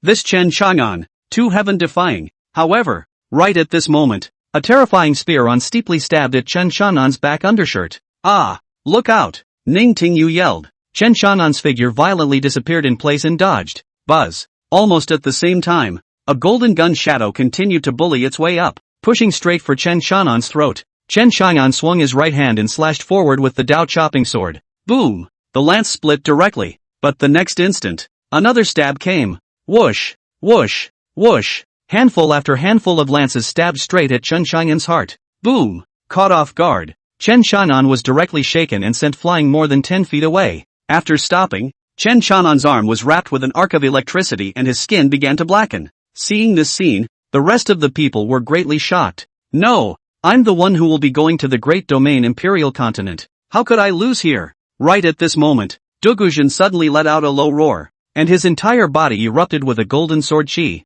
once again transforming into a sword light that stabbed straight at Chen Chanan. It's amazing that he pretended to be weak earlier. Chen Chanan's eyes narrowed violently. Humph. The first place. Only people from our Holy Land are qualified to win. What are you? Chen Chagan. The one who had sneaked up on Chen Chanan earlier was none other than Jun Wugun. At this moment, he shouted violently and rushed towards Chen Chanan together with Dogujin. 2 for 1. Vile. Ning Tingyu shouted. Stop Jun Wugun. Yes. Xiao Dainyu and the others yelled. All of a sudden, there was once again a big melee in the field. And right at that moment, a sword roar resounded through the clouds, breaking through the sky. Breaking! Everyone looked at Chen Chanan in shock. He's broken through to the way of the sword. A new realization? Previously, he had entered the Sword Emperor realm. But now, Chen Chanan's sword Dao seemed to have gone even further. Thumbs down. A flying sword pierced right through Jun Wugun's throat. You! Sneak attack! Jun Wugun's face was filled with horror, his eyes wide. Thumbs up! Thumbs up! Thumbs up! Almost simultaneously, 3 more flying swords whistled. One pierced his brow, one pierced his heart, and one sliced his neck. Blood spurted wildly. Everyone in the arena was once again confused. Murdered. Although it didn't say that killing was not allowed, it was basically rare for the same clan's heavenly pride to fight to the death. Earlier, Jun Wugun had sneaked up on Chen Chang'an, and only then did Chen Chang'an try to kill him. Now the scene became bloody. Whoosh! Just before the crowd could react, Chen Chang'an's flying swords, one after another, stabbed at Dugujin in succession. Dang! Solitary Elegy blocked away the flying swords in succession. But still, because of the severe injuries, he was caught off guard and his entire body was blown away once again. Whoosh! In the next instant, Chen Chang'an arrived in front of Dugujin's body, and the heavy Dao chopping sword was about to slice down towards Dugujin's neck. Not good. He's going to kill Dokuzum. Everyone was shocked. Buzz! Right at this moment, the space behind Chen Chang'an suddenly cracked open, and a figure wearing a gray robe suddenly appeared, slapping his palm at Chen Chang'an's back. Look out! Ning Tingyu shouted anxiously. Chen Chang'an was horrified in his heart as he turned around violently, his Dao chopper sword blocking across his chest. Boom! The powerful palm slapped down hard on Chen Chang'an's huge sword and pressed heavily on his chest. Boo! Pust! Chen Chang'an spat out a mouthful of blood arrows and his entire body flew backwards. The sudden change of events caused everyone in the arena to be filled with confusion. In midair, Jiang Qingqing and the others' faces changed drastically. How dare someone interfere with the sword executioner's examination? As she was about to strike, she was suddenly controlled by the Grand Elder next to her. You? What are you doing? Kong Qingqing looked at him in shock. Humph. I just received news that the dozen or so sword wielders of the Heilong Great Domain were killed by none other than Chen Chang'an. The Grand Elder's face was filled with gloom. My son also died at the hands of Chen Chang'an, so I can't let you save him. How? Jiang Qingqing roared. This matter needs to be investigated. But to stand by and watch the Heaven's Pride being killed, you're going against the human emperor's law of Heaven's Pride. You're making a mistake. Humph. I've already given Chen Chang'an a great deal of leniency by not making a move against him, but the rest of you deal with him, and I want you to stay out of the way for now. The Grand Elder spoke coldly. With that, he looked at the gray-robed man in the middle of the field. That one is from the Great Domain Imperial Continent, the Imperial Clan. If you dare to go, you're just going to send yourself to death, and I'm doing it for your own good. Jiang Qingqing's body was covered with more golden threads, and she couldn't break free for a while. She hastened to look out into the field. Silver teeth clenched at the sight of the gray-robed man. Sure enough, it's someone from the Emperor clan. Although the human imperial palace was powerful, it was also the imperial capital of the human race in the imperial continent. If an Emperor clan elder came here, she would not be a match at all. If she strikes, she will also die. Moreover, at the moment, she was trapped by the Grand Elder, and it wasn't that she didn't want to save it. Inexplicably, she had a reason not to make a move. It's not that I don't want to care, but I'm restrained. The remaining 8 elders, too, lowered their heads slightly one by one. Pretend you didn't see it. Jiang Qingqing sighed darkly and slowly closed her eyes. Powerlessness. It was clear that the Sword Execution Palace was a place to protect the human race's heavenly pride, but there were empire clans that still wouldn't put them in their eyes. After all, those emperor clans, their depths were also very deep. That's the beauty of having a background. At this moment the gray-robed man slowly walked towards the fallen Chen Chang'an and said in a cold voice, Chen Chang'an, you want to kill Dugujin? Just you. Are you worthy of killing a member of my Dugu Imperial clan? The reason why he appeared was to stop Chen Chang'an from killing Dugujin. As for breaking the rules of the Sword Execution Court examination, in the imperial capital of the human race in the imperial state, he might not dare to break them. But here, a Sword Execution Court of the Northern Wasteland land, he didn't put it in his eyes yet. Even the core elders here could only watch obediently. The gray-robed old man looked at Chen Chang'an, his gaze undisguisedly carrying killing intent. Chen Chang'an was too demonic to break the Taitsang sword sect's Taitsang sword body. Importantly, the Taitsang sword sect, too, was a branch of the Dugu clan, the Dekuro family, the family that only rose to prominence with the Taitsang sword body. Now, there was actually someone who could break their Taitsang sword body. Then, naturally, you can't stay. Asterisk asterisk asterisk asterisk off. I don't need your hand. At that moment, Dokorozumi angrily shouted. He was a condescending sword cultivator and naturally didn't want to let the protector of the Dao fight for himself. It would affect his sword heart. Ha! Third young master. Your sword. It's still so wasted. The gray-robed old man laughed coldly. It doesn't matter if you die. But don't insult the reputation of our Dugu family. There's no way that the young master of our Dugu Imperial clan would die on a nameless kid. If you die, then you're a disgrace to my Dugu Imperial clan. You, Duozhen's face turned white as he stared at the gray-robed old man dead in the face. Countless people in the field, and even in Zhengzhou City, looked at this scene in shock. Surprisingly, a strong member of the older generation entered the competition grounds to sabotage the test, hunting down the pride of heaven? Isn't that just plain bullying? Doesn't the court care? Countless people wondered. In the middle of the field, Showdown and the others looked towards the firmament, towards the impassive Lord Jiangting, as well as the 9 elders. Court Master, why is he appearing here and striking out at our heaven's pride? At this time, Showdown yelled, "Boo!" But as soon as his words fell, he was directly slapped away by the grey-robed old man. Chapter 117, Joining the Eternal Life Academy. Instantly, all those heavenly prides didn't dare to speak. Ning Tingyu, Kong Xianglong, Wu Dafeng and the others tried to rush up, but one by one, they were slapped away by his palm.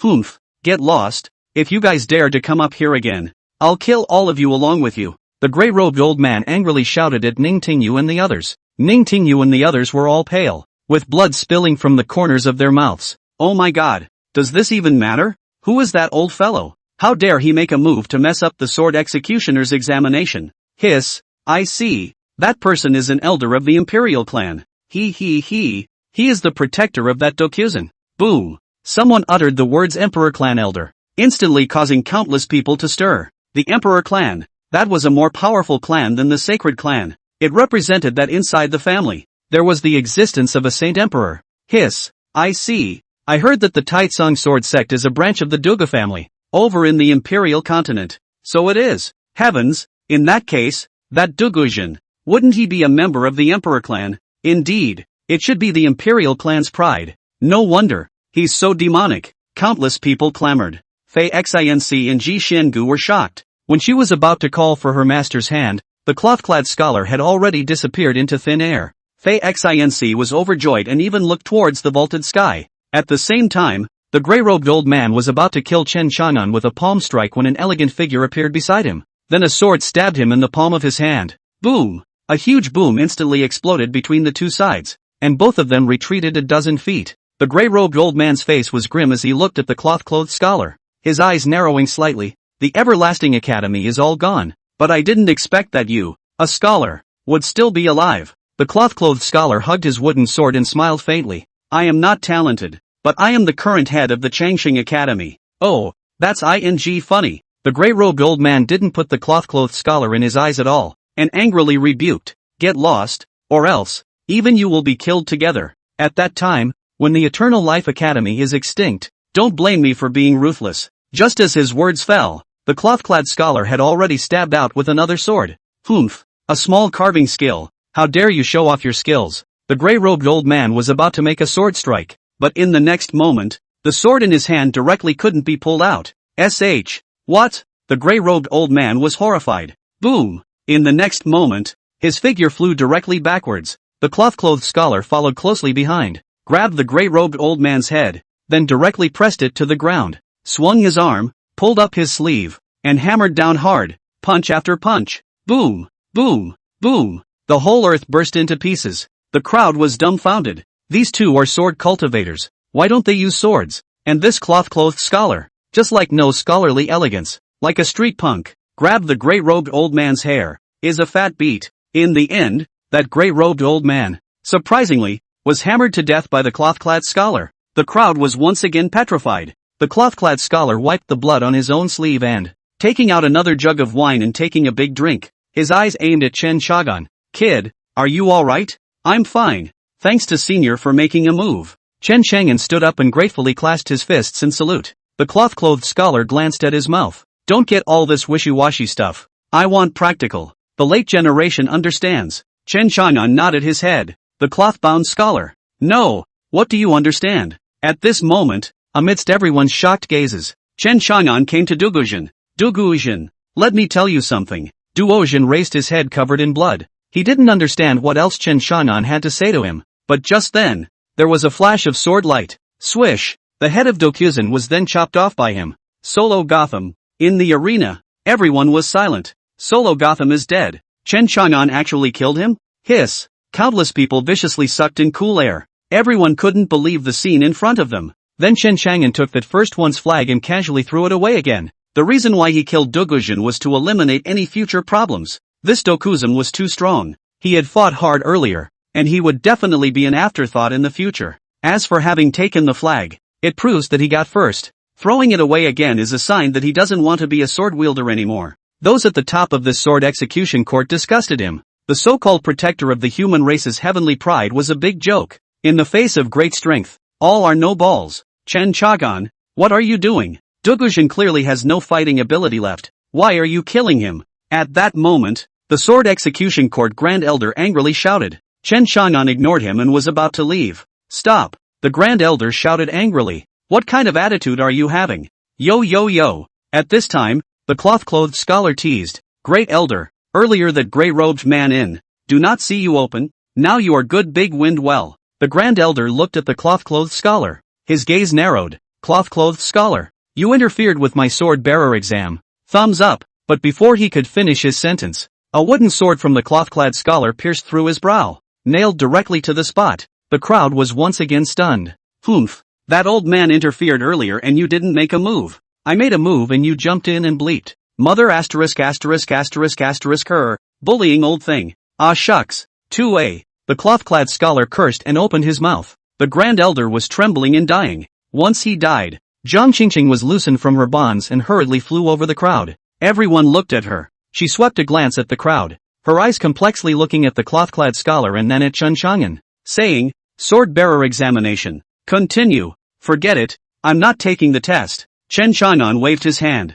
Earlier, the elders of the Emperor clan had made a move, and the elders here at the sword execution court had not given a single fart, causing Chen Chang'an to lose his mind about becoming a sword executioner. Chen Chang'an, don't mistake yourself. Zhang Qingqing was furious. Chen Chang'an had always been someone she looked up to. It wasn't that she wasn't willing to make a move to stop them earlier, but that grey-robed man was too powerful. If the boss gives up, so do I. At this time, Xiao Daniu also suddenly opened his mouth. Kong Xianglong, Wu Dafang, two people also said in unison that they would not take the test, preferring to give up. Ning Tingyu was about to open her mouth when she was stopped by the 6 female disciples in her clan. Chen Chang'an looked at her and transmitted his voice. It's better for you to become a sword executioner. You're my friend. You have a sword executioner status. It will be convenient for you to help me in the future. At those words, Ning Tingyu nodded her head. Chen Chang'an, this is not child's play. Zhang Qingqing stared at Chen Chang'an dead on, her eyes narrowing slightly as she reminded.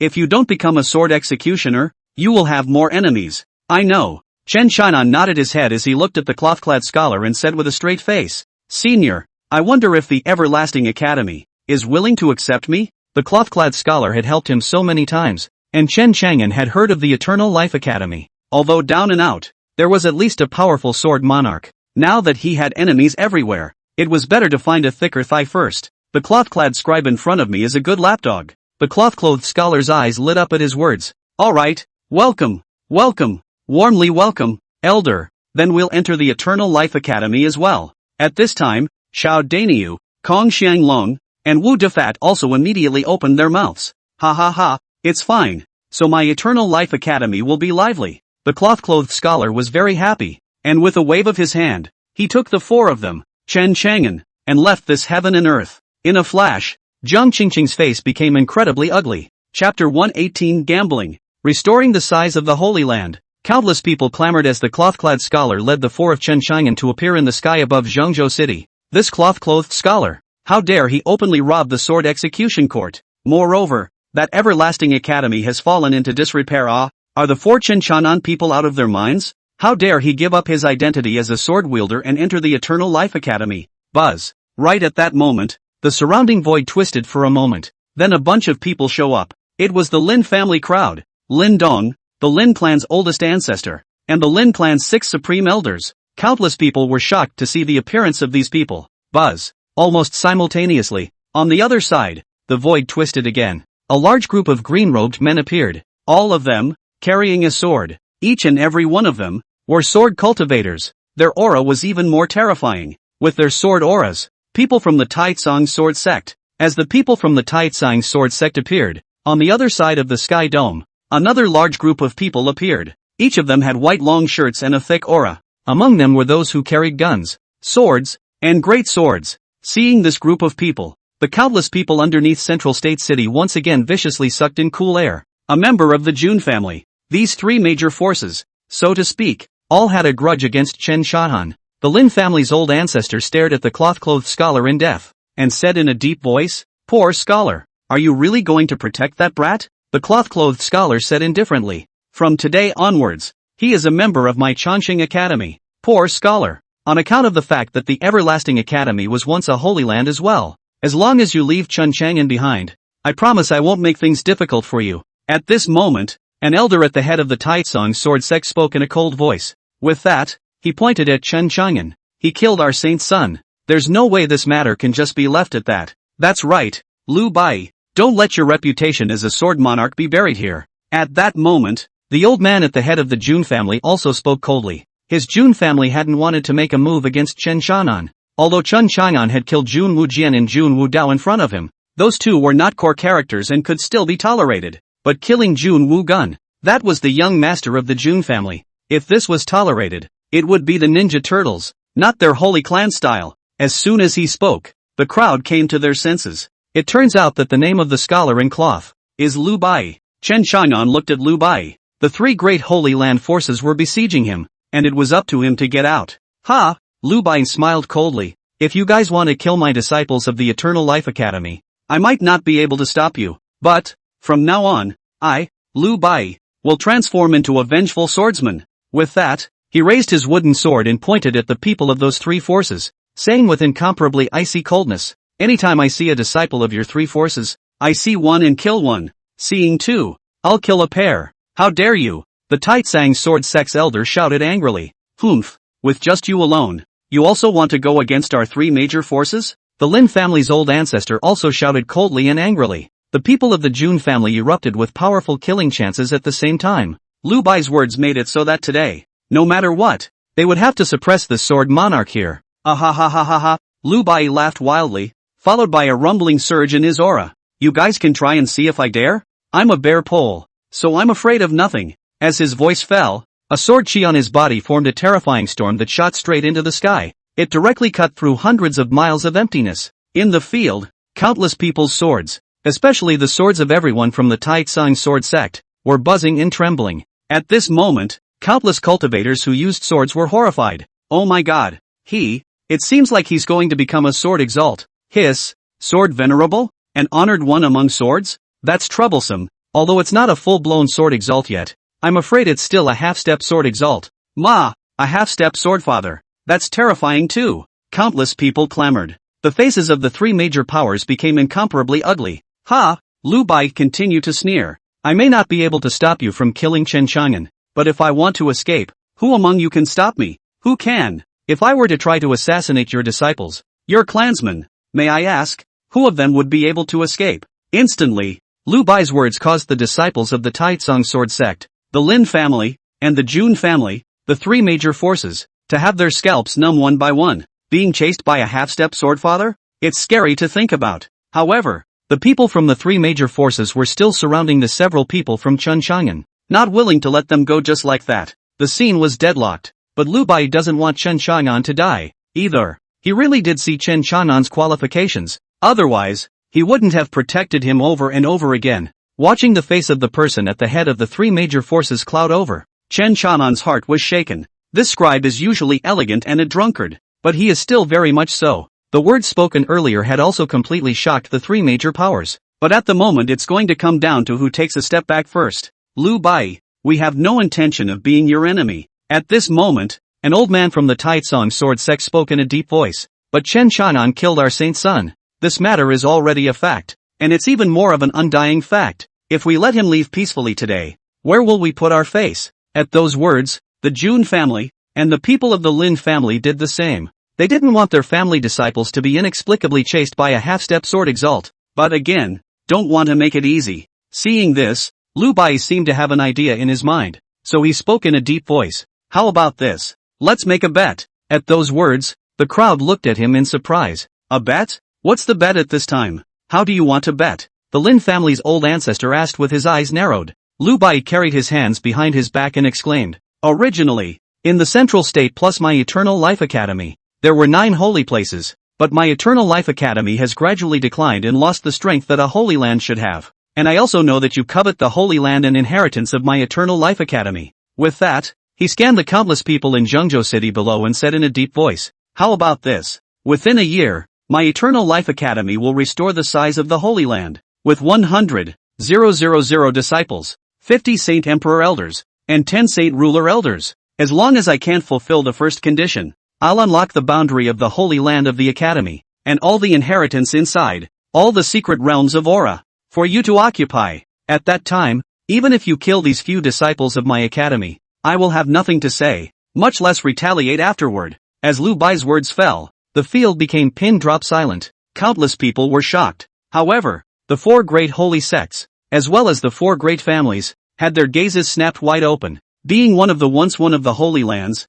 that definitely had a legacy and a secret realm of Aura. And moreover, there was also that nebulous chi fortune. As long as one seized the place of the Everlasting Academy, wouldn't that be the same as seizing the Everlasting Academy's chi? Now, those 3 powers faltered. A year's time to develop into 100,000 disciples was too much to think about. Not to mention, there were also 50 Saint Emperor Elders, and 10 Saint Ruler level core Elders. According to their investigation, today's Everlasting Academy was just Lu Bai alone. There is no way this is something that can be accomplished in just 1 year. Chapter 119, The Ragged and Deserted Bookstore. And I, on one condition. At this point, Lu Bai looked at the changing faces of the crowd and, continuing, he said, "Within this year, you cannot send more than 5 minor realms to hunt my Academy's disciples. At the same time, if after a year, my Everlasting Academy reaches the size of a Holy Land, you must recognize us as a Holy Land as well.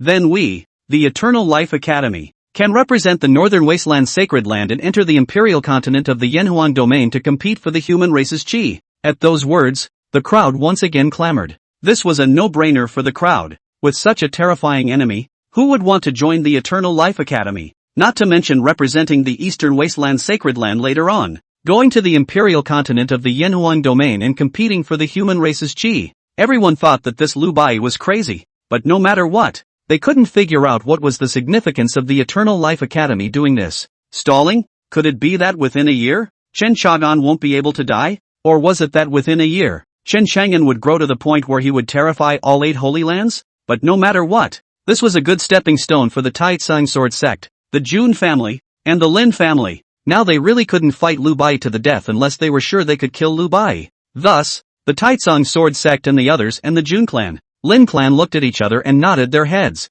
Okay, it's a deal. The Lin clan's oldest ancestor sneered. Lu Bai, in a year's time, if your academy hasn't grown to the size of a Holy Land, then your academy will give up the Holy Land for us to move in. Yes, Lu Bu nodded. After saying that, he winked at Chen Chang'an and the others. Kid, go. Thus, Chen Chang'an and the others left after Lu Bai in the midst of countless complicated gazes. The Taitsang Sword Sect and the rest of the Holy Land's forces had transmitted their voices. They're going to join forces. Not only did he want to hunt Chen Chang'an, but he also wanted to stop the development of the Eternal Life Academy. Ensure that a year later, the sacred site of the Eternal Life Academy becomes theirs in the bag. After all, as long as it was a Holy Land, it would have a huge secret realm of Aura, as well as that kind of ethereal chi. That's what they look for. As for the Everlasting Academy winning, it's simply not possible. The Sword Bearer examination ended in such a twisted and bizarre manner. Solo Gotham is dead. Jun Wugun is also dead. There was no need to watch the later ones at all.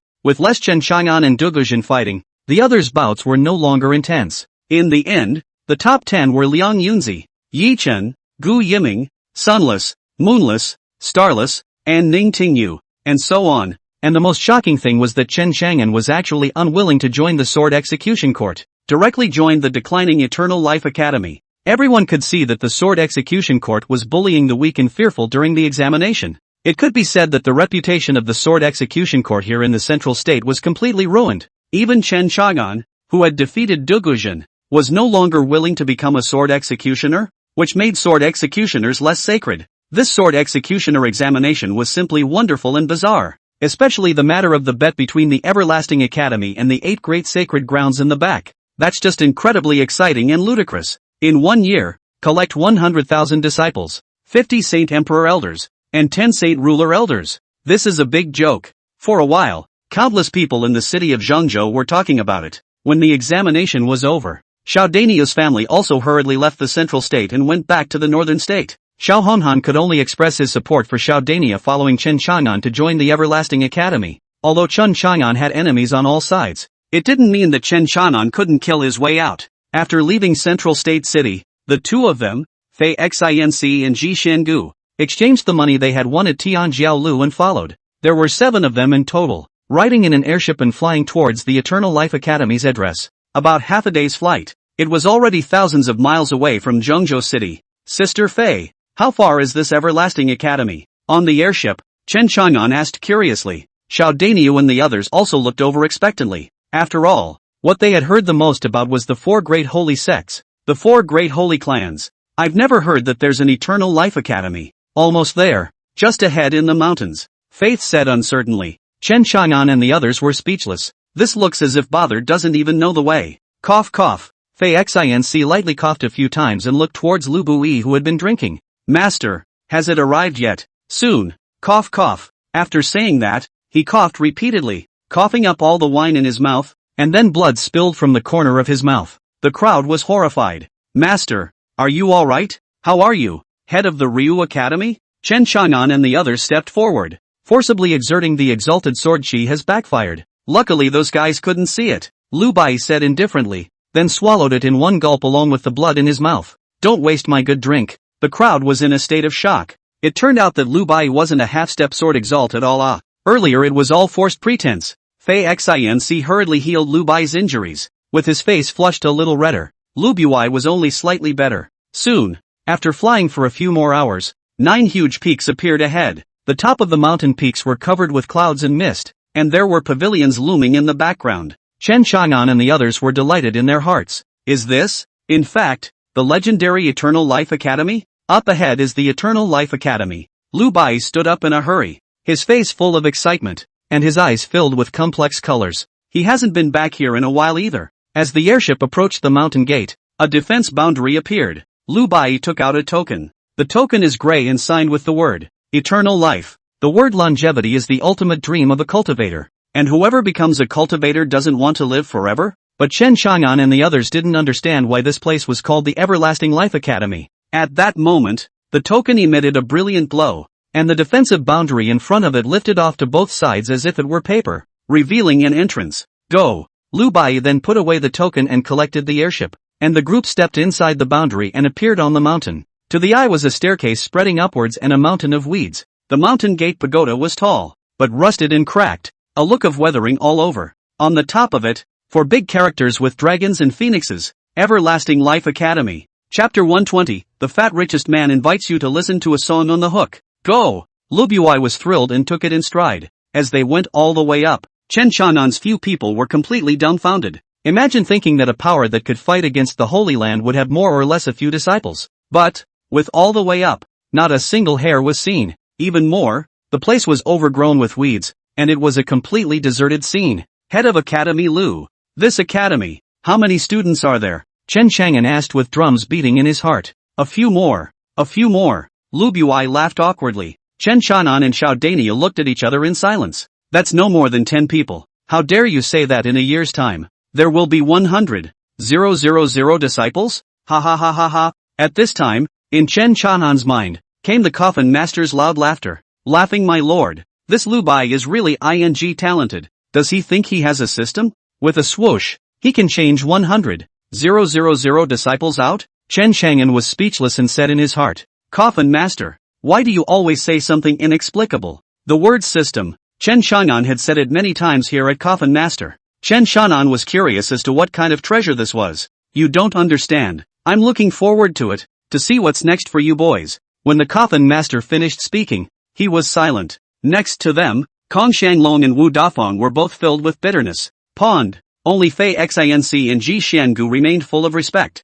Seeing the 4 Chen Chanan's disheveled faces, Lu Bai took a sip of wine and laughed. Don't be bereft. You should be happy. We don't have many people in the academy right now, so you can be whatever you want to be. Elder or not, peak master or not, mentor is also fine. But if our academy has 100,000 or so people, and you guys just came in, you're still not ordinary disciples? After Lu Bai's PUA, Xiao Daniu and the others felt better in their hearts. But then again, something didn't feel right. All the way up the mountain, Lu Bai and Chen Chanan introduced themselves. Our Eternal Life Academy. Besides the main peak, there are 9 peaks, each with an inheritance. At those words, Chen Chang'an and the others came to be interested. So, go to whichever peak you like. Feel free. If the Chang'an boy wants to comprehend the way of the sword, he should go to the 9th peak. Kong Shanglong can go to the 1st peak if he wants to comprehend the way of the gun. Denyo is a body refiner and can go to the 7th peak. As for Big Fatty, you're so rich. Whatever you want. Big Fat Wu. However, Chen Shanan's crowd was not in a hurry to go to the other peaks, but instead came here to the main peak hall. Looking at the pavilions here, while the houses are plentiful, they are overgrown and in disrepair. Chen Shanan's few people were again left dry and speechless. He expected the Everlasting Academy to be down and out, but he didn't expect it to be down and out like this. Boss. Looking at the dilapidated house, Xiao Danio and the others looked at Chen Chang'an speechlessly. Let's clean up first, come what may, Chen Chang'an said, then went to clear the weeds. That's right, we're awesome and bombastic for not joining the sword execution court. How humiliating if we back out now, Xiao Danio said, and hurriedly went to fix those broken houses. Hey, Big Fatty Wu was very dissatisfied. I am a tycoon, I have money, these miscellaneous, can't we hire someone to do it? Fei Xinc blankly glanced at him. The Everlasting Academy is closed. Outsiders can't come in. Okay. Wu Defat had no choice but to grab the broom handed over by Chen Chang'an and started a big cleanup. The two of them, Ji Xiangu and Fei Xinc, went to hunt wild game and prepare dinner. When the crowd had worked feverishly for most of the day, they finally finished clearing the weeds, the ground, of the entire main peak. And after all the habitable houses around were patched up, the time came late into the night. Looking out at the moon and stars, the crowd was in the courtyard, setting down a long table and beginning to eat. The meals were all made by Ji Xiangu. Here, he looked the oldest, but I didn't realize that he had such good cooking skills. Should be an old fart. The crowd ate so merrily, because Ji Xiangu's cooking was so delicious, with all sorts of wild game, wild vegetables, and fish. Old Ji, I can't imagine that you, as the grand ancestor of the great Zhou kingdom, still have this skill. Even Chen Chang'an was shocked and surprised. Hey, back when I came out to train, I had no choice. Someone liked to eat, so I went to learn how to cook. Ji Xuangu's old face flushed as he looked at Fei Xinc and said, Chang'an Chen, good, it's decided. From now on, the meals of the academy will be handed over to little Xuanzi. Lu Buai announced at this point. Ji Xiangu, he, the grand ancestor of the great Zhou kingdom, is coming to be a chef? But it can't be helped. The only one in the field who can cook is him, Chen Chang'an, Wu Defat. These people, they're all young masters within the family. Can they cook? Naturally not. Yes, elder, Ji Xuangu respectfully responded. From now on, it's the head of the house. Lu Buai was positively giddy. Yes, head of the house, Ji Xuangu hurriedly replied. The heart was also alive. To be able to become a person of the Eternal Life Academy, or his cultivation, could be a step further. Not to mention, the fact that you can bother to see your first love every day. At the thought, he stole a glance at Faith, the corners of his mouth grinning to the back of his head. Felicity gave him a blank stare. Look at you out of your mind. Then pouted. Ji Xuangu hemmed and hawed. His old face reddened and he lowered his head. Asterisk. Chen Chang'an's 4 people exclaimed in shock and hurriedly lowered their heads, frantically drying their rice. That's some nasty dog food this old dog Bei is spilling. After eating, the 4 of them, Chen Chang'an, lay on the roof and looked at the vast starry sky. You 3, why did you follow me away? Chen Chang'an asked. It's a bit unorthodox. Not only is it dangerous to follow yourself, but you also have no future. Had. I'm seeing that your temperament matches mine, boss, so I'm willing to follow you. Xiao Danyo laughed. At those words, Chen Chang'an couldn't help but move his body away a bit. The 2 of them, Kong Shanglong and Wu Dafeng, also moved away from him. Hey, what are you guys doing? Xiao Danyu was speechless. I don't like guys, Chen Chang'an said seriously. Holy, I like women too. The ones with big boobs and asses. Xiao Danyo rebelled. I think it's more painful to live by following you. At this time, Kong Shanglong said seriously. So is this young man. Big Fatty Wu opened his mouth. When this young man makes friends, he never looks at whether the other party has money or not, because no matter what, the other party is definitely not as rich as me. But ever since at the Heavens Pride gathering, this young man has realized how different you are, boss, so I'm willing to follow you. Upon hearing this, Xiao Danyo nodded. Fat Shou Fu. Awesome. Hey, Wu Defat grinned, sat up, got close to Xiao Danyo, and said lewdly, Old ox, just for your words, nothing more. This young man invites you to go to the hook bar to listen to the music. Upon hearing this, Showdown pretended to be embarrassed and said, "Serious no? Che, proper who goes?" Big Fatty Wu skimmed his mouth, revealing a lewd smile, and whispered, "This young man invites you to play 108 Heavenly Immortals playing Dragon Balls." And the arrogant Snowy Peak Waxberry a little red. At those words, Showdown's eyes lit up. The two men came together and hand in hand. Chanan Chen, Kong Xianglong, Chapter 121 Objectives. Boss, Old Kong, are you two going? Big Fatty Wu looked at the two of them again. Chen Chang'an and Kong Xianglong. Chen Chang'an and Kong Xianglong blanked the two of them. Alright, if the boss wants a woman, the number one beauty in the central state can be pushed back. Showdown waved his hand and said, "As for Old Kong, he is an iron simpleton who would rather dislike wood and probably wouldn't want to stab a woman." Chen Chang'an and Kong Xianglong were both speechless once again. Ha ha, that's true. When Wu Dufat thought of Ningtingyu's stunningly beautiful body and soul-stirring face, he immediately winced and muttered, "Brothers' wives, not to be deceived. Quickly get out of this young head. These two boys are crazy." Kong Xianglong said breathlessly, "Boss, next time I go to the Dichu Empire, I will definitely bring you back some Dichu specialties." Big Fatty Wu seemed to have thought of something and laughed heatedly. Chen Chang'an ignored him, but quickly brought his attention to the words Dichu. "By the way, Big Fatty, what countries are in this central state?" Chen Chang'an asked. "There are 3 empires in the central state. The Great Chu Empire, the Great Jiang Empire,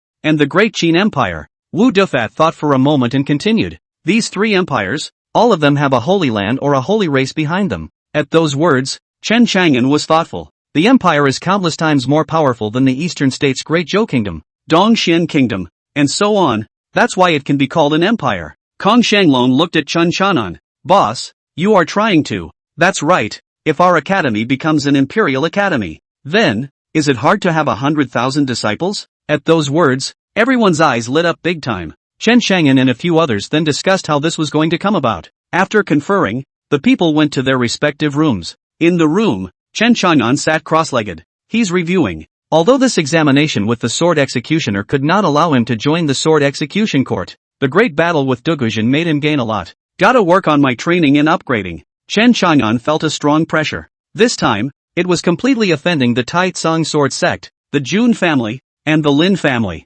If you can't grow under pressure, you're destroying under pressure. Gotta find a way to enroll. And enrollment means getting money, and constant battles so I can grow fast. Chen Chang'an murmured in a low voice, thinking quickly. Soon, he had an idea. First, if you enroll students, then the reputation of the Eternal Life Academy will be made famous again. Second, find a way to control an empire and become a support for it. In this way, 100,000 disciples could easily be put together. As for recruiting the elders of Saint Emperors and Saint Rulers, it would depend on what would attract these people. Nature is a resource. Then we need to get money. As far as getting money and resources, there is another organization in the central state or the entire northern wasteland that can get money quickly as well as be able to fight constantly. That's, go be a mercenary. Mercenaries will have a variety of quests with great payoffs, as well as a variety of battles. Thinking of this, Chen Chang'an had a goal and then began to cultivate. A year, things have to be taken one step at a time.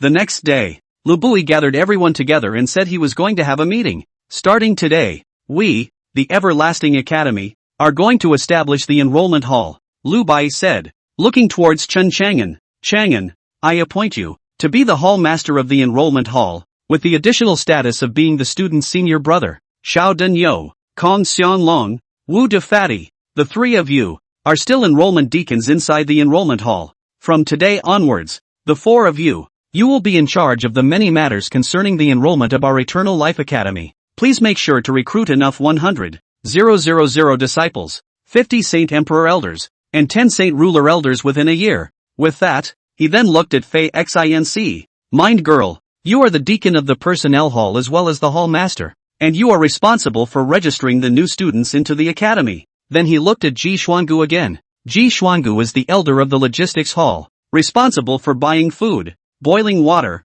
washing clothes, and cooking. When the words left his mouth, he stood up and said with a big wave of his hand, "All right, meeting adjourned." After that, he patted himself on the back and walked away. Chang'an Chen, Ji Xiangu, Chen Chang'an and the others were filled with confusion. One face to face. Holy, what does this head of house mean? He's giving us everything. What's he doing? Showdown reacted and exclaimed in shock. Ji Xuangu was even more stunned. What had he become? You're going to take care of these people's food and drink? I'm the grand ancestor of the Great Joe Kingdom. Hello, boss, with our Thai Academy. Heck, who would want to come? Showdown said breathlessly. How about abduct a couple of them? Kong Shanglong stroked his chin and said. Wu Defat's eyes rolled. How about I spend the money? A disciple who enters the academy doesn't need money, but instead has money to collect? Chen Chang'an and the others gave him a blank look. Thought this was too cheap and didn't fit in with the sanctuary's push. As we agreed last night, Chen Chang'an said,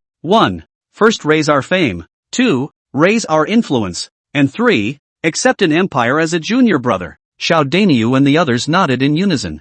Okay, enrollment stuff, you guys put that aside for now. At this time, Ji Xiangu spoke up. The storehouse in the kitchen is cleaner than my face. Don't you guys go out and get some food back? Do you want to eat grass? Do you want the old man me to go out hunting every day? At those words, Chen Chang'an and the others were all stunned. Yes, although this group of people were all said to be at the Saint Emperor realm, but each and every one of them was a foodie, so they had to go out and buy food. Fat show fu. Let's go. Go get the goods. Showdown said with a pleasing smile on his face as he wrapped his arms around Big Fatty Wu. Chen Chang'an and Kong Shanglong also looked at him with wide eyes. With this earthy senior, are you still afraid of starving? It's simply not possible. Okay, I have the Black Moon Chamber of Commerce's Black Gold card, so I can get a 50% discount. Big Fat Wu said smugly. The Black Moon Chamber of Commerce? Chen Chang'an and the others' eyes lit up. According to Chen Chang'an's understanding, this Black Moon Chamber of Commerce, Tianjiao Building, and Mercenary Alliance were the biggest forces in the northern wasteland besides the 8 Holy Lands.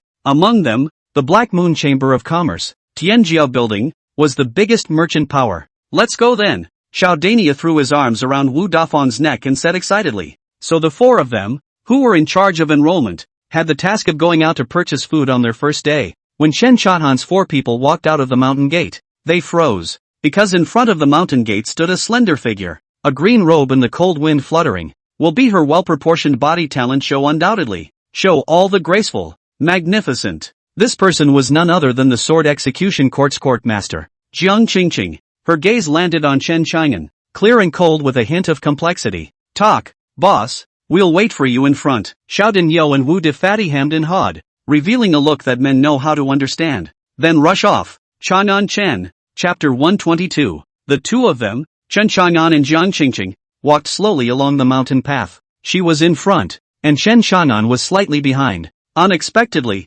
you will join the Eternal Life Academy. Jiang Qingqing turned back and said softly. Chen Chang'an was silent. He also didn't expect that he would join the Eternal Life Academies. His purpose of coming to the Central State was to become a sword wielder and to uphold justice for the human race. But unexpectedly, whether it was the examination at the border of the Black Dragon Great Domain or the meddling of the Dr. Imperial Clan's elders during the match, the internal problems of the sword executioners had really disappointed him. So it's better to join the Eternal Life Academy. After all, the cloth-clad scholar had been defending his path. Seeing Chen Chang'an's silence, Jiang Qingqing continued. I'm going to leave the Central State now and return to the Imperial Continent in the Yanhuang Domain. Chen Chang'an was puzzled. What is it my business if you go back to the Yanhuang Domain? Ha! Jiang Qingqing smiled. If there is a day when you can represent the Northern Desolate Holy Land and enter the Yanhuang Domain to compete for the human race's chi, remember to come find me. At that time, if you still want to join the Sword Execution Palace, I'll recommend you to go in. Thanks. Chen Chang'an thanked him. This woman in front of her, if she was hostile to herself, she would have been karma'd by her when she killed someone in Central State City. Luckily, it could be that they are good looking or have good qualifications, so that the other person can't bear to do it. Oh, you're welcome. I have a hunch that you're going to be a man of the people in the future. Jiang Qingqing laughed. I'm investing in advance to make a good karma. Then I hope I won't disappoint you. Chen Chang'an laughed. Well, then work hard and restore the Eternal Life Academy to its former glory. Jiang Qingqing said. Then her face turned serious. I'll go back to the Imperial Continent this time, and try to help you stall the people of the Dugu Imperial clan, so that they don't come to trouble you so quickly. At those words, Chen Chang'an froze. Why? Chen Chang'an asked. Why did you say to help you? Jiang Qingqing smiled bitterly. During the competition test, although I was trapped by the Grand Elder, if I had given the order, I would have still been able to stop that person from interfering with the match. But, I backed out. So, I want to make up for the guilt inside. After she finished speaking, her beautiful eyes stared at Chen Chang'an's handsome face and she sighed slightly, taking out another white token and handing it to Chen Chang'an. This is? Chen Chang'an was puzzled. Jiang Qingqing softly said, In the north of the Great Chu Empire, where the abyssless mountain range is located, there is a cave. It was a cave where a swordfather had once resided. Now that many forces have joined forces to develop it, it's almost ready to go in. And this token is the qualification to enter. You've made too many enemies in the central state, so you need to grow up as soon as possible. I think this cave will help you. However, in addition to the sword executioner, the heavenly pride of the three great empires, there are also people from the 8 holy lands, so you have to be careful and not underestimate them.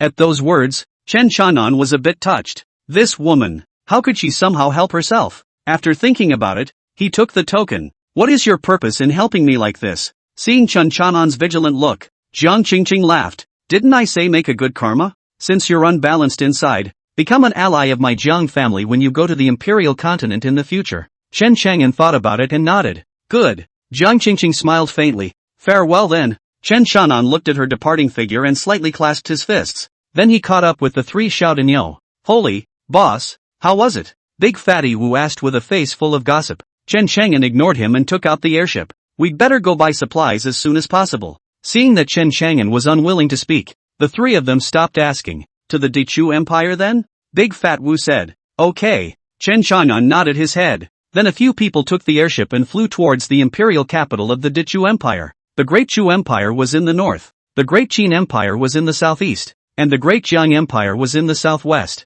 and Central State City, in the middle. The 3 empires were in a triangular shape, sandwiching Zhengzhou City in the center. Zhengzhou City, the equivalent of the Sword Execution Palace. In the rest of the central state, there were countless other cities. The airship was quick, and after flying for half a day, it reached the imperial capital of the Great Chu Empire, because there was Big Fatty Wu leading the way. A few people also had a purpose. That was to go straight to the Black Moon Chamber of Commerce. The Black Moon Chamber of Commerce was in the most prosperous section of the Great Chu imperial capital, and the Black Moon Chamber of Commerce's building was magnificent and extremely luxurious, with a total of 9 floors. After Chen Chahan's 4 entered, a woman in a cool and sexy dress greeted them. May I ask what the 4 guests need? Big Fatty Wu took out his black VIP card. This young man has come to buy goods. When she saw the black card, the woman became more respectful. Gentlemen, please follow me. After walking inside, you reach a luxurious reception room. After the woman served a cup of tea to a few people,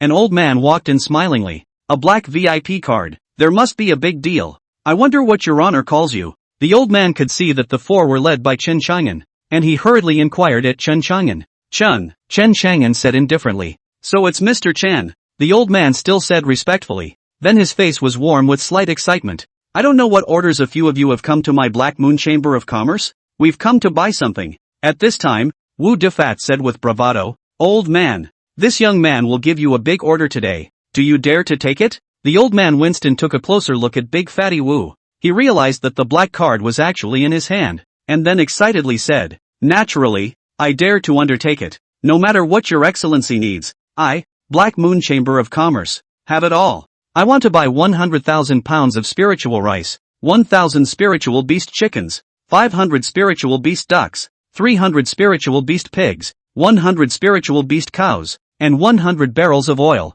The old man was instantly dumbfounded. You're talking about a big order. This is it? The maid who came in to make tea was also full of confusion. The Black Moon Chamber of Commerce is a big chamber of commerce, with weapons, magic treasures, talismans, auctions and more. Do you think this is a department store? Seeing the old man's face look odd, Wu Defat bristled. What? You don't have any? TSK? What a lousy chamber of commerce. You can't even buy rice. The one who gave me the black card also said that I could get a 50% discount. And even that, in case of difficulties, look for the Black Moon Chamber of Commerce. And this is what you have. At those words, the old man jerked his head, thinking of the honor of the black card, and hastened to accompany the smile. Ah, there are. It's only necessary for the guest to wait a bit. It will take tomorrow to prepare these. Okay. Big Fat Wu nodded his head. Then the 3 of them, along with Chen Chang'an, walked out of the Black Moon Chamber of Commerce first, wanting to stroll around the Kyoto of the Dechu Empire, and in the meantime,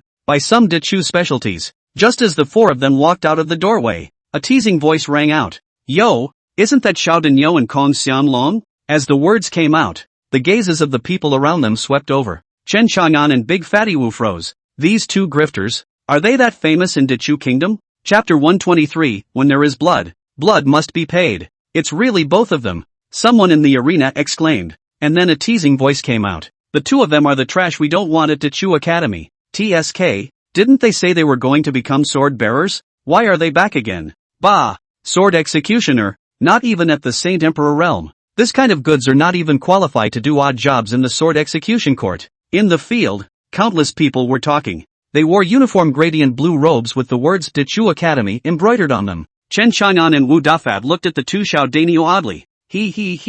We met Sister Ning in the northern prefecture. And it was only after she heard that we were rejected for trying to enter the Great Chu Academy that she approached the two of us to take the sword bearer examination. Xiao Dinyo whispered. That's right, the two of us also entered the Saint Emperor realm at Sister Ning's, with the help of the Origin Lotus. Kong Shanglong also spoke in a low voice. So it is. Chen Qianan nodded his head. Hey you guys, that's enough. What are you guys? How dare you talk about my fat richest brother? At this time, Wu Dafad angrily rebuked the people around him. Just want to use money to smash them to death. Seeing Big Fatty Wu open his mouth, a young man hemmed and hawed. I told you brother. So what? You dead fatso have an opinion? Ha ha, if this fat ass can be with trash, then he must be trash too. That's right, you've got a problem with that. So come and bite us. The 2 or 3 youths were full of banter and contempt. Surprisingly, they completely disregarded Chen Qianyan's 4 people in their eyes. After all, this was the imperial city of the Great Chu Empire. No one dared to make a move against the students of the Great Chu Academy here.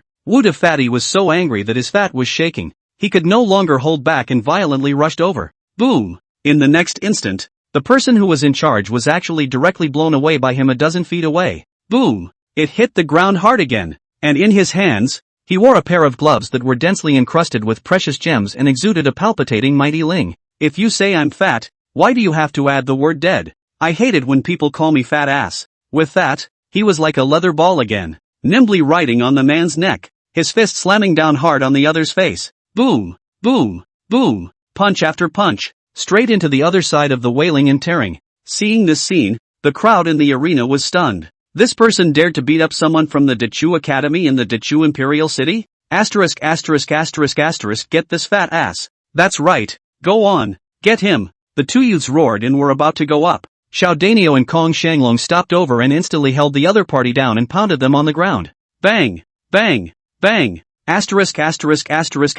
In. Look who's a piece of. Malcolm. Xiao Dinyo slapped his opponent's face while cursing, but Kong Shanglong was more silent, silently hammering away at the nose of the man beneath him. Now, the 3 people who were the most arrogant earlier wailed and roared miserably. The people around them were quiet all of a sudden. That was an inner courtyard disciple of the Dechu Academy. But he was beaten in the street. TSK, when did the trash that my Dechu Academy doesn't want, and the dog that couldn't even pass the sword bearer examination, become so arrogant? At that moment, a voice came teasingly from the side. The crowd parted, and 3 youths whose bodies exuded a thick aura stepped in with large strides. It's the Great Chu Academy's core great disciple, Mo Yangshan. This is going to be a good show. This Mo Yangshan has been heard to be a Saint Emperor level 3 powerhouse. Gee, looks like those 3 are miserable. In the middle of the field, someone exclaimed, Stop! Those 3 looked at their beaten companions and shouted coldly, and were about to go forward to stop them. But Xiao Dinyo 3 people are still silently pounding.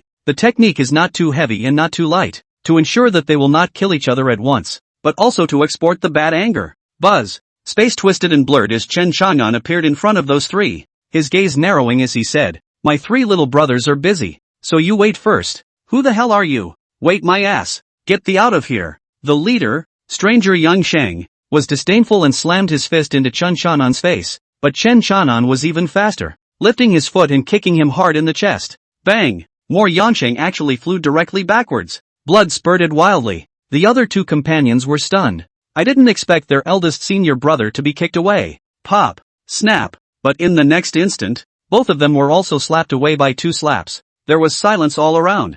Okay, go! Chen Qianan spoke in a deep voice. It was because he sensed a powerful aura coming in a hurry in the distance. Only then did the 3 of them, Wu Dafadi, get up, and then skillfully stripped each other of their spatial rings. The 4 of them hurried far away. Ha ha ha ha ha ha, hit and grab and run. It's awesome. From a distant street corner, came the sound of Xiao Dinyo's rampant laughter. Crowd. Whoosh. At that moment, a figure appeared. Each of these people wore the costume of a tutor. And they looked at the several scholars whose faces were all smashed, and their faces instantly turned livid.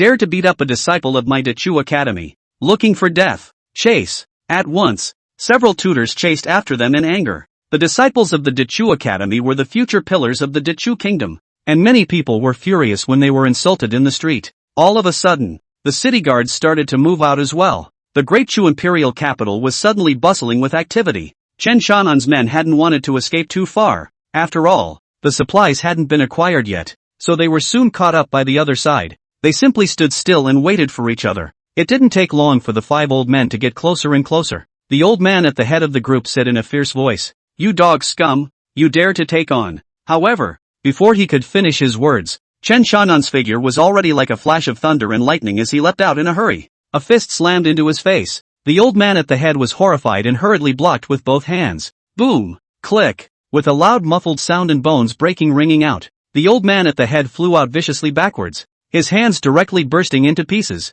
Chen Chang'an continued to bully his way up, raising a foot high in the air and slamming it down hard on his chest. Bang! A huge boom rang out, and his chest dented violently as his entire body slammed down heavily on the earth. Boom! The earth instantly smashed out a deep pit. The old man's gaze became even more sinister and crazy. Kid, kill the old man if you have the ability. Otherwise, I will definitely get your whole family killed. You. Just then, Chen Chanan stomped on his neck. Click. This old man's throat was crushed on the spot, and blood continuously sprayed out from the corner of his mouth, his eyes full of disbelief. This is the Great Chu Empire. He was a tutor of the Dechu Academy. How could the other party dare to kill his own? Seeing Chen Chanan kill someone, those 4 remaining tutors revealed panic. The body fell back repeatedly. Kid, we are tutors of the Dechu Academy. Do you want to go against our Dechu Empire? One of the tutors said, his bottom line clearly lacking. Clang! Just then, the 8 flying swords were hideous, revealing terrifying killing opportunities.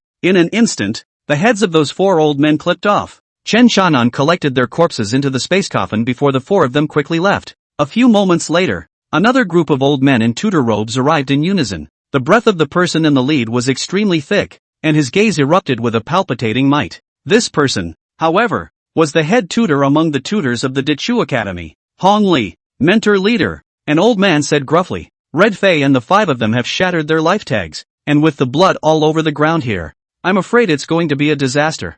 Humph. This Xiao Danio and Kong Shanglong dared to kill our mentor and destroy the body. It's simply an unforgivable crime. Another old man grimly said, Tutor leader, I asked to fight to the death. If I don't get those 2 boys' heads back, I'll cut my own throat. After that, he was about to rush out. Hong Li stopped him and said grimly, among the other party, there is an expert. Let's not be careless, but a debt of blood must be paid in blood. All of us together. After saying that, the group of people chased after Chen Chang'an and the others in the direction they had left. Chapter 124, Bury them. Chen Chang'an asked Xiao Danio and Kong Shanglong what was going on as the several of them flew quickly. Xiao Danio and I originally wanted to enter the Great Chu Academy, but we didn't expect to steal the limelight from that tutor's eldest nephew during the examination. Kong Shanglong said in a deep voice. That's right, Holy, that mentor chief's nephew was arrogant on account of his background, and was hammered by me and Dragon. Xiao Danio cursed and grinned and opened his mouth. That bastard just pulled a scam and kicked the 2 of us out of Dechu Academy,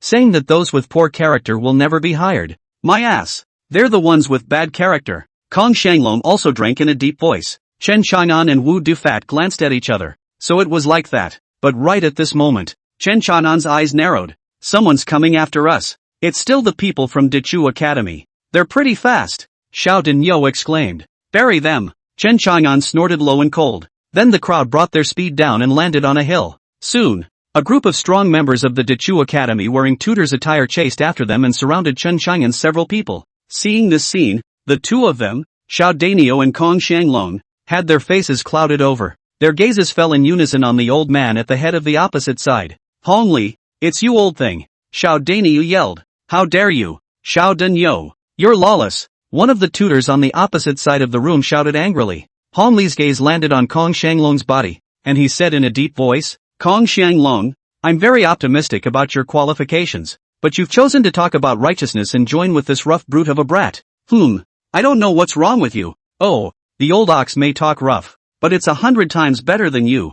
The hypocrite, Kong Shanglong said in a deep voice. Hong Li snorted coldly and said with a stern gaze, Kong Shanglong, can't you choose between your future and your friends? I'll give you another chance. If you kill this Xiao Danyo, I, Dechu Academy, We'll be able to accept you as an inner courtyard disciple just the same. I'll take your mom. Showdown roared and violently rushed over. Asterisk asterisk asterisk asterisk you're good. Old cow. Big Fat Wu looked dumbfounded. Humph. Don't know yourself. In that case, let's kill them. Honley sneered and was about to give an order. Whoosh. In the middle of the field, a flying sword without a hilt directly pierced through his brow before anyone could react. And at that moment, Showdown also arrived in front of him and slammed his fist in front of him. Boom. In an instant, Honley's face was smashed to the point where blood soared. Then the whole person flew out backwards and slammed down hard on the ground. Boom. His entire body was convulsing, blood flowing all over the place as he died of gas. Asterisk asterisk asterisk asterisk I'm so good.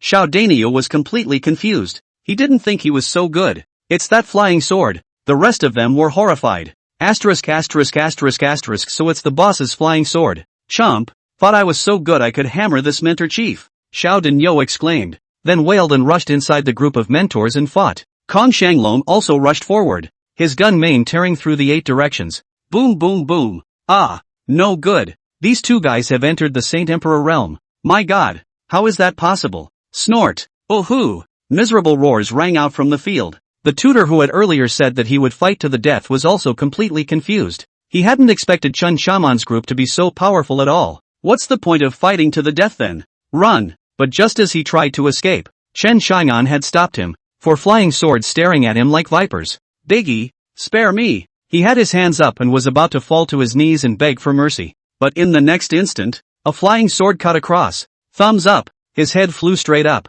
Blood spurted straight up. These were all external tutors of the Dechu Academy. Basically all of them in the middle stage of the Saint Emperor realm. Therefore, they were quickly decimated under the cooperative stranglehold of Chen Shanan's 4 men. Scrape and send to the coffin. Chen Shanan ordered. Yes. Ha ha ha. Showdown and the 2 of them had avenged themselves, and their hearts were filled with great joy. Then a dozen or so space rings were sent to Chen Shanan's hands to be distributed when he returned. But after Chen Shanan looked at it, he exclaimed, asterisk asterisk asterisk asterisk they're all rich. That's natural. After all, the Great Chu Empire. But it's not that far from the Holy Land. Big Fat Wu said. Bodies collected. Go! Chen Shanan commanded. Several people were no strangers to the fact that he had a penchant for collecting corpses. So very skillfully, he loaded them into the red space coffin. In Chen Shanan's words, killing is bad, but if I bury them, then everyone's karma is even. From now on, don't turn into a ghost and come to me for no reason.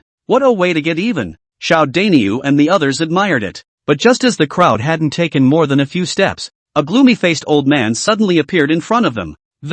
He transmitted a hoarse voice. A few little friends, killing my Dechu Academy's tutor and just leaving? Asterisk asterisk asterisk asterisk scared the hell out of me. Showdown exclaimed. But along with his cry of alarm was Qin Chang'an's life-threatening flying sword. Go you! Thumbs up! Whoosh! Chen Shanan's 4 flying swords shot out with extreme speed. Air-breaking sword, shadow-breaking sword, enemy-breaking sword, formation-breaking sword. The 4 flying swords erupted with an unrivaled and terrifying aura. Caught off guard, the old man's body directly turned into 4 pieces. With the death of this old man, an old man once again appeared in the surroundings. Unbridled, one of them shouted angrily, his face fierce, Kid, you're dead. You're dead. How dare you kill my Dechu Kingdom's tutor in Dechu Kingdom's territory? Do you know who all the forces behind us are? I don't want to know. Chen Shan'an smiled contemptuously as 4 flying swords once again erupted out of his hand. It is the wind-harnessing sword, the wind-piercing sword, the blazing wind sword, and the gale sword.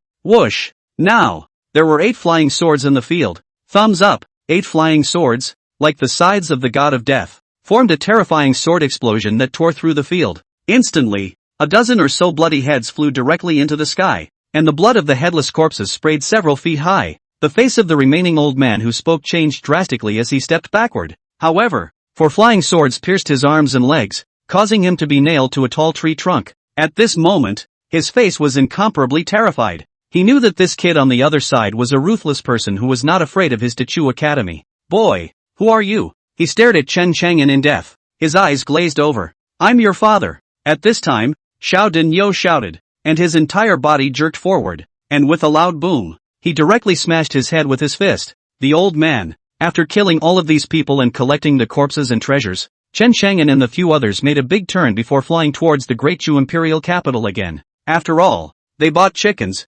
ducks, cows and pigs, and they haven't received the goods yet. Can't go back to the academy empty-handed. Chapter 125, So It's So Dark. Great Chu Imperial Capital. On this day, the entire Imperial Capital went crazy. First, there were 4 inner courtyard disciples of the Dechu Academy who were beaten up at the Black Moon Chamber of Commerce. Then it was 5 mentors who gave chase. But in the back, the 5 tutors' life soul tags shattered, proving that they were dead. Hiss! A stone has stirred up 1,000 waves. The people of Dechu Academy were enraged, so they sent tutor after tutor out to hunt down those 4 people. But shockingly, none of the mentors who went out after them came back. The life soul tags are shattered. That proves that they're all dead. Now, the entire Dechu Academy was abuzz. The Vice Dean was furious and brought the core law enforcement elders out, determined to catch the 4 evil thieves of Chen Chang'an. They had also investigated that Chen Chang'an's 4 had purchased a batch of supplies at the Black Moon Chamber of Commerce, and as a result, the Black Moon Chamber of Commerce was surrounded by people.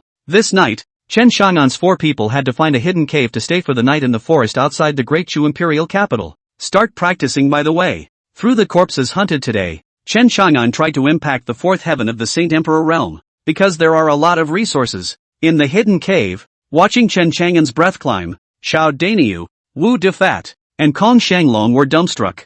I'll go. Boss's technique is too heaven-defying, isn't it? I've never seen someone devouring a spirit stone that can be so fast that it's no different from eating. Wu Defat said and took another hard bite of the lamb leg meat in his hand. Xiao Daniu and Kong Shanglong glanced at each other, and the admiration in their eyes intensified. Imagine my trillion-dollar young master following you guys to live in a cave. Really? Coming into contact with Xiao Daniu and Kong Shanglong's despicable gazes, Wu Defat changed his tone and heatedly said, I mean, if we hadn't offended someone in the Great Chu Imperial Capital, we'd be inside in a greenhouse right now, sleeping with our arms around the little pussy. That white, tender and boneless, snowy peaks and warped buttocks. TSK, that's what makes life a great joy. Why bother practicing bitterly? These words made Xiao Daniu yearn for it. Fatty rich, can you do it? It's not like the milk was delivered to the door and spilled, is it? Xiao Daniu heatedly asked. Tell me which women you've beheaded before? TSK, old ox, this is where you underestimate me. This young man is known as the Golden Gun is not down. One night to imperialize 100 women. Cough, plus Dechu specialties. He. Speaking of this, Big Fatty Wu became excited. The 2 of them exchanged lewd words while lewd laughter emanated from them. Kong Shanglong was filled with black lines. He looked at Chen Chang'an who was still cultivating, so he decided to go ahead and cultivate. Ignore these 2 lewd fellows in front of you, or else, you won't be able to catch up with Chen Chang'an's footsteps. The fire crackled in the cave, reflecting off the crowd and refracting off the walls. Every now and then, a faint hiss and growl of a spirit beast came from outside. This night was destined to be uneventful outside. However, on this very night, Chen Chang'an advanced his cultivation to the 4th level of the Saint Emperor realm in a shocking manner. The 2 of them, Xiao Daniu and Wu Defati, also fell into a deep sleep amidst the exchange of various windy insights. On the 2nd day, Chen Chang'an and a few others disguised themselves and wore a cloak, so they sneaked into the Great Chu Imperial Capital. As soon as they arrived at the entrance of the Black Moon Chamber of Commerce, they noticed that they were surrounded by people with unusual expressions. Boss, they are all from Dechu Academy. Kong Shanglong whispered. It's fine, we'll just enter the Black Moon Chamber of Commerce, Chen Chang'an said, leading the 3 of them straight into the Black Moon Chamber of Commerce. Since they were wearing black robes and a bucket hat, the people around them weren't sure if they were the 4 people from yesterday. As for the 4 of them, Chen Chang'an had successfully found the old man who had entertained them yesterday. What do a few of you need? The old man asked with a smile on his face. It's us. Chen Chang'an lifted the black veil of the bucket hat, then lowered it again. Have we prepared all our supplies? The old man froze. These supplies were naturally ready and still 100 miles outside the city. After all, live chickens, ducks, cows and goats can't be put inside a spatial ring, so it would need to be pulled by a wagon. But, the old man thought of Dechu Academy's warning. These people in front of him could possibly be the ones who killed the tutors of the Great Chu Academy. Although that black card is the Black Moon Chamber of Commerce Supreme card. However, if one wanted to continue doing business in the Great Chu Imperial Capital, one still had to follow the words of the Great Chu Academy. Having made a decision, he spoke in a deep voice. Sorry, everyone, we can't do this business of yours, so you all better take your time. Chen Chang'an's few people froze. Wu Defat face swished and became ugly. This is the first time that this young man is pretending in front of his brother. And you even told this young man that you don't want to do business with this young man? Please, The old man's face was cold and he extended his hand. Big Fatty Wu was about to lash out, but was stopped by Chen Chanan. Big Fatty, we are civilized people. We can't just fight and kill. Big Fat Wu, brother, you had the most fun killing people yesterday, and you're still civilized? Xiao Danio and Kong Shanglong were also filled with confusion, but they didn't feel that Chen Chang'an was good at talking and willing to suffer. At this time, Chen Chang'an laughed. It's fine if you don't do business with us, but we paid a deposit of 1 million spirit stones yesterday. You have to refund us, right? The old man, his face darkened. Yesterday, because the other party has a black card, so a point deposit is forfeited. Today, Chen Chang'an even said that he had received a $1 million deposit, so fat that he dared to hack his head. The three of them, Big Fatty Wu, were confused. Then their eyes lit up and they breathed heavily.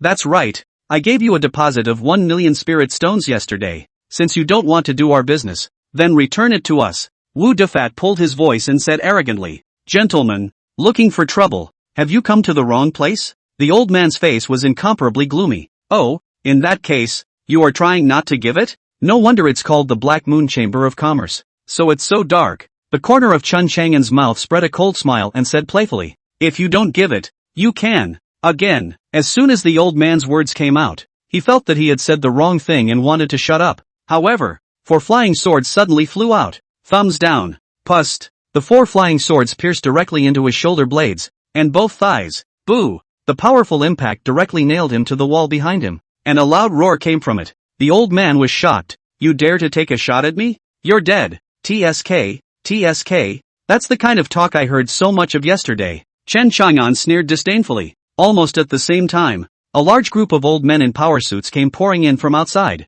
each with an extremely strong aura. Burial world, shattered sky. Killing energy erupted from Chen Chang'an's body as the Dao chopping sword appeared in his hand and violently slashed out at the dozen or so people. Buzz. The heavy black giant sword set off a terrifying and overwhelming storm of sword chi, slicing through the void in a flash. Immediately, sword chi exploded on those dozen people. Boom boom boom boom. In a flash, a dozen or so people who rushed in had their figures directly churned to pieces. It even blasted a large wall to smithereens, and the entire Black Moon Chamber of Commerce building was rumbling and trembling. Extremely appalling, since the other party wanted to hack himself, and had even called the people from Dechu Academy. Then Chen Chang'an was not polite. Once we do it, it's either you or me. So, he won't hold back. How dare you? Who dares to make trouble in my Black Moon Chamber of Commerce? At that moment, another cold and stern bellowing voice rang out. Then, a powerful aura swept towards Chen Chang'an. Chen Chang'an slashed his sword again. Burial of the world, extermination of the earth. Boom! In an instant, a terrifying sword chi scraped towards the front. The solid basalt floor was plowed with deep furrows. The body of the person who spoke with a powerful aura had just appeared, and it was directly split into 2 halves, with blood flowing all over the ground. Shocking to the eyes. Chapter 126, Why Aren't You Honest? Seeing this scene, the old man who was nailed to the wall immediately changed his face. He knew that he had messed with the wrong people. Humph! You don't dare to offend the Great Chu Academy. Do you think that you would dare to offend us? The Everlasting Academy? Chen Chang'an naturally knew that the other party might have been warned by the Dechu Academy, so they would not do business with him, but he's just taking advantage of it. That's a big mess. Bringing the fame of the Everlasting Academy to the forefront of the entire central state once again. Thus, the purpose of recruiting disciples or recruiting strong men to come. A powerful force that protects its shortcomings will naturally be followed by many people. Everlasting books. The old man on the wall murmured, but violently, he remembered something. You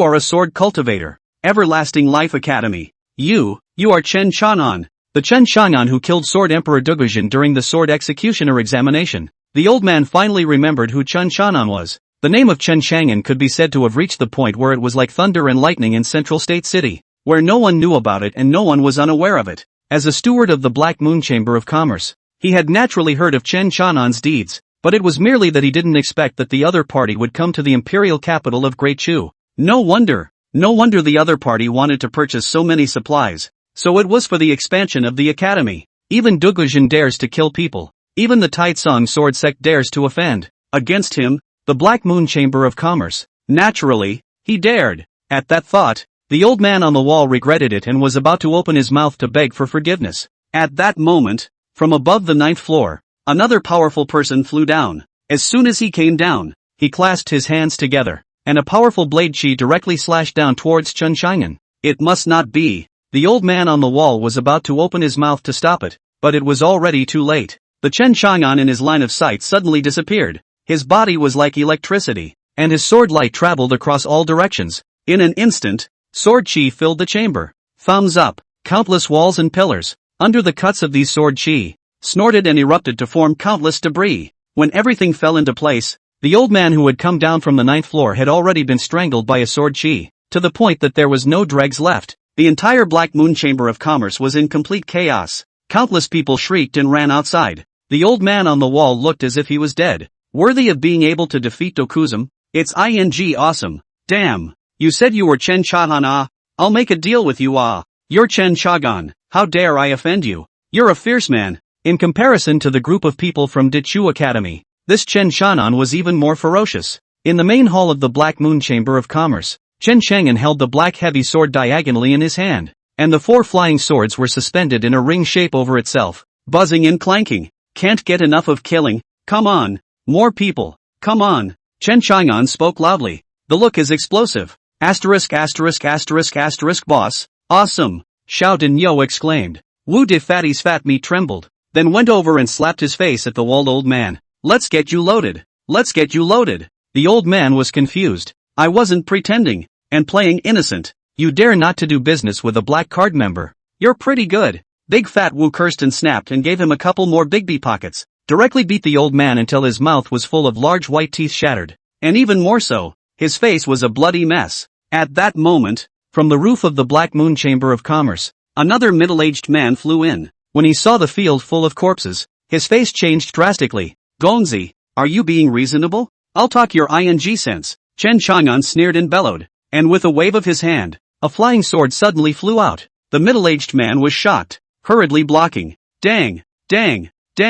But having blocked Chen Chang'an's first flying sword, he blocked the second flying sword, and on the third, he was exhausted. In a flash, his head flew straight out. In the head that flew out, the eyes were round and full of disbelief. Chen Chang'an sneered. He was at the 4th level of the Saint Emperor realm. When he was at the 3rd level of the Saint Emperor realm, he was able to kill the opponent in a bloodbath with the 9th level Dugujin. Not to mention today, killing these Saint Emperor Junior high-level people was as simple as sprinkling water. At this time, the old man on the wall trembled. Mr. Chen, it was the old man's fault. The old man did business with you. Your goods, 100 miles outside the city. In addition, the old man will return the deposit of 1 million spirit stones to you. No charge for that shipment. How about we all make friends? In the old man's opinion, Chen Chang'an's few people would be dead as long as they left the Chamber of Commerce immediately. After all, the Dichu Academy was looking for them everywhere, and there were still large numbers of Dichu Academy people outside. However,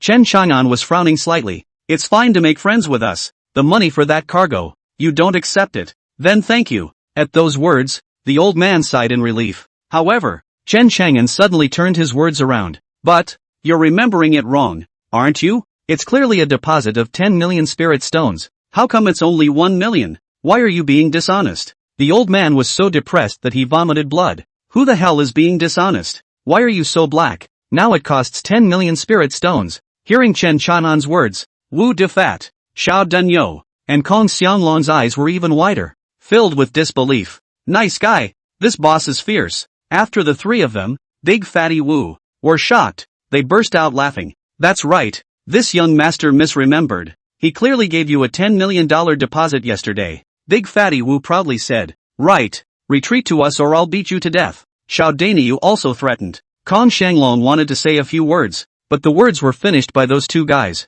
so he had to take a lance and put it against the old man's penis there. At that moment, the old man's face changed drastically. Heads can be broken, hair can be messed up, but dicks can't be broken. At that moment, a footstep sounded from outside the door. Then stride in. Chen Chang'an looked over. It was a woman, extremely well built. She was wearing a long red dress, but her belly was devoid of fabric, complete with a flash of snowy white and a sexy belly squeeze. Her towering peaks quivered, accompanied by a fragrant breeze as she walked in. Seeing the visitor, the old man on the wall was overjoyed. Vice President, save. But at that moment, before he could finish his words, the 2 flying swords that were stuck in his shoulder blades suddenly cut diagonally. In an instant, his body transformed into 4 sections. His voice, too, ended abruptly. Kong Shanglong froze, withdrew the lance that was pressed against the other party's penis, and came to Chen Chanan's side, vigilantly looking at the red-skirted woman. Vice President. The person who came was the Vice President of the Black Moon Chamber of Commerce.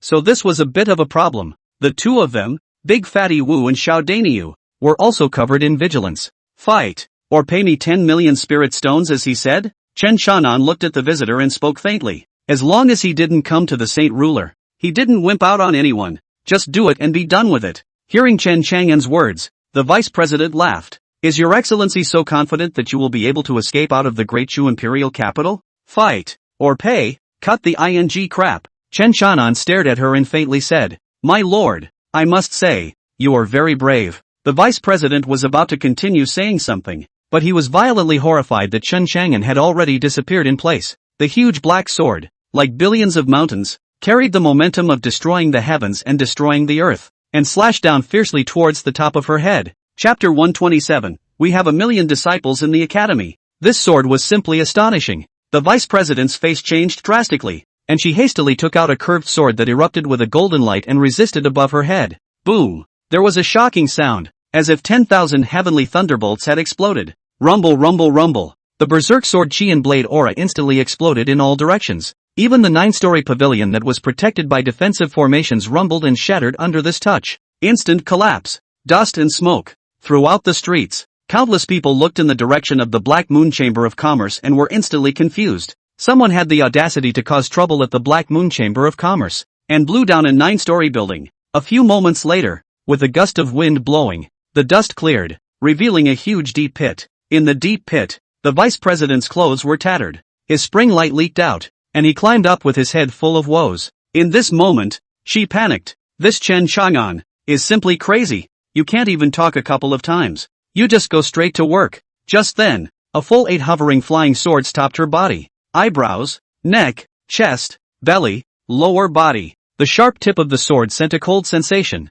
making her whole body blood freeze like. It was like the feeling of being bitten on the skin by 8 poisonous snakes with their mouths open, but it was the feeling of not having taken a bite yet. It made her scalp tingle. Vice President, right? Chen Chang'an spoke indifferently. Your people took my deposit of 10 million spirit stones, yet they refused to sell me the goods. Instead, they're going to swallow my deposit. And this thing, how does it end? Vice President. She knew that this Chen Chang'an in front of her was ing blackmailing, but on the contrary, I'm afraid that if she said one more word that made Chen Chang'an unhappy, her head would fly out and her body would be dismembered. She doesn't want to die. And the people around them were instantly stunned. What? The Black Moon Chamber of Commerce is actually going to hack the deposit of these 4 people in front of them? Asterisk asterisk asterisk asterisk. What goods are the 4 of them buying? Surprisingly, they want a deposit of $10 million?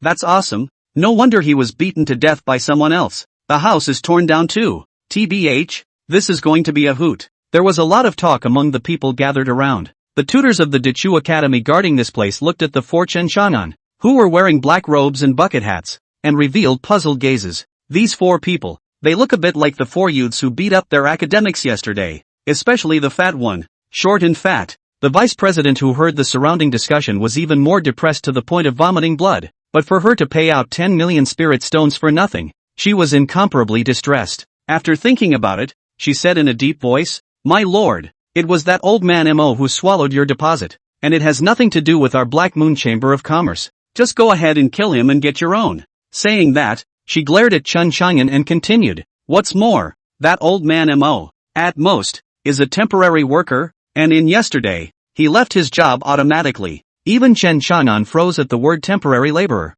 Nice guy, is it that much fun? The 3 of them, Big Fatty Wu, were also filled with confusion. Temporary worker? Not considered one of their Black Moon Chamber of Commerce anymore? Ouch, lousy this violent temper. Showdown cursed and wanted to go forward, but Kong Shanglong stopped him and said, Let the boss handle it. And the people around them froze. That steward Mo is even a temp? Swallowed the deposit does not belong to the Black Moon Chamber of Commerce. This wave of operation is simply 6,666. Even the coffin master in the burial coffin was excited. TSK, this situation is comparable to the one over at the Blue Star. Chang'an Chen. Chen Chang'an stared at the Vice President and suddenly laughed. Vice President, let your leader do the talking. The Vice President's name was Mo Hong, and at this moment, her heart snapped and she frowned. What do you mean? If you can't make the call, I'll kill you and let your president do the talking. Chen Chang'an faintly said.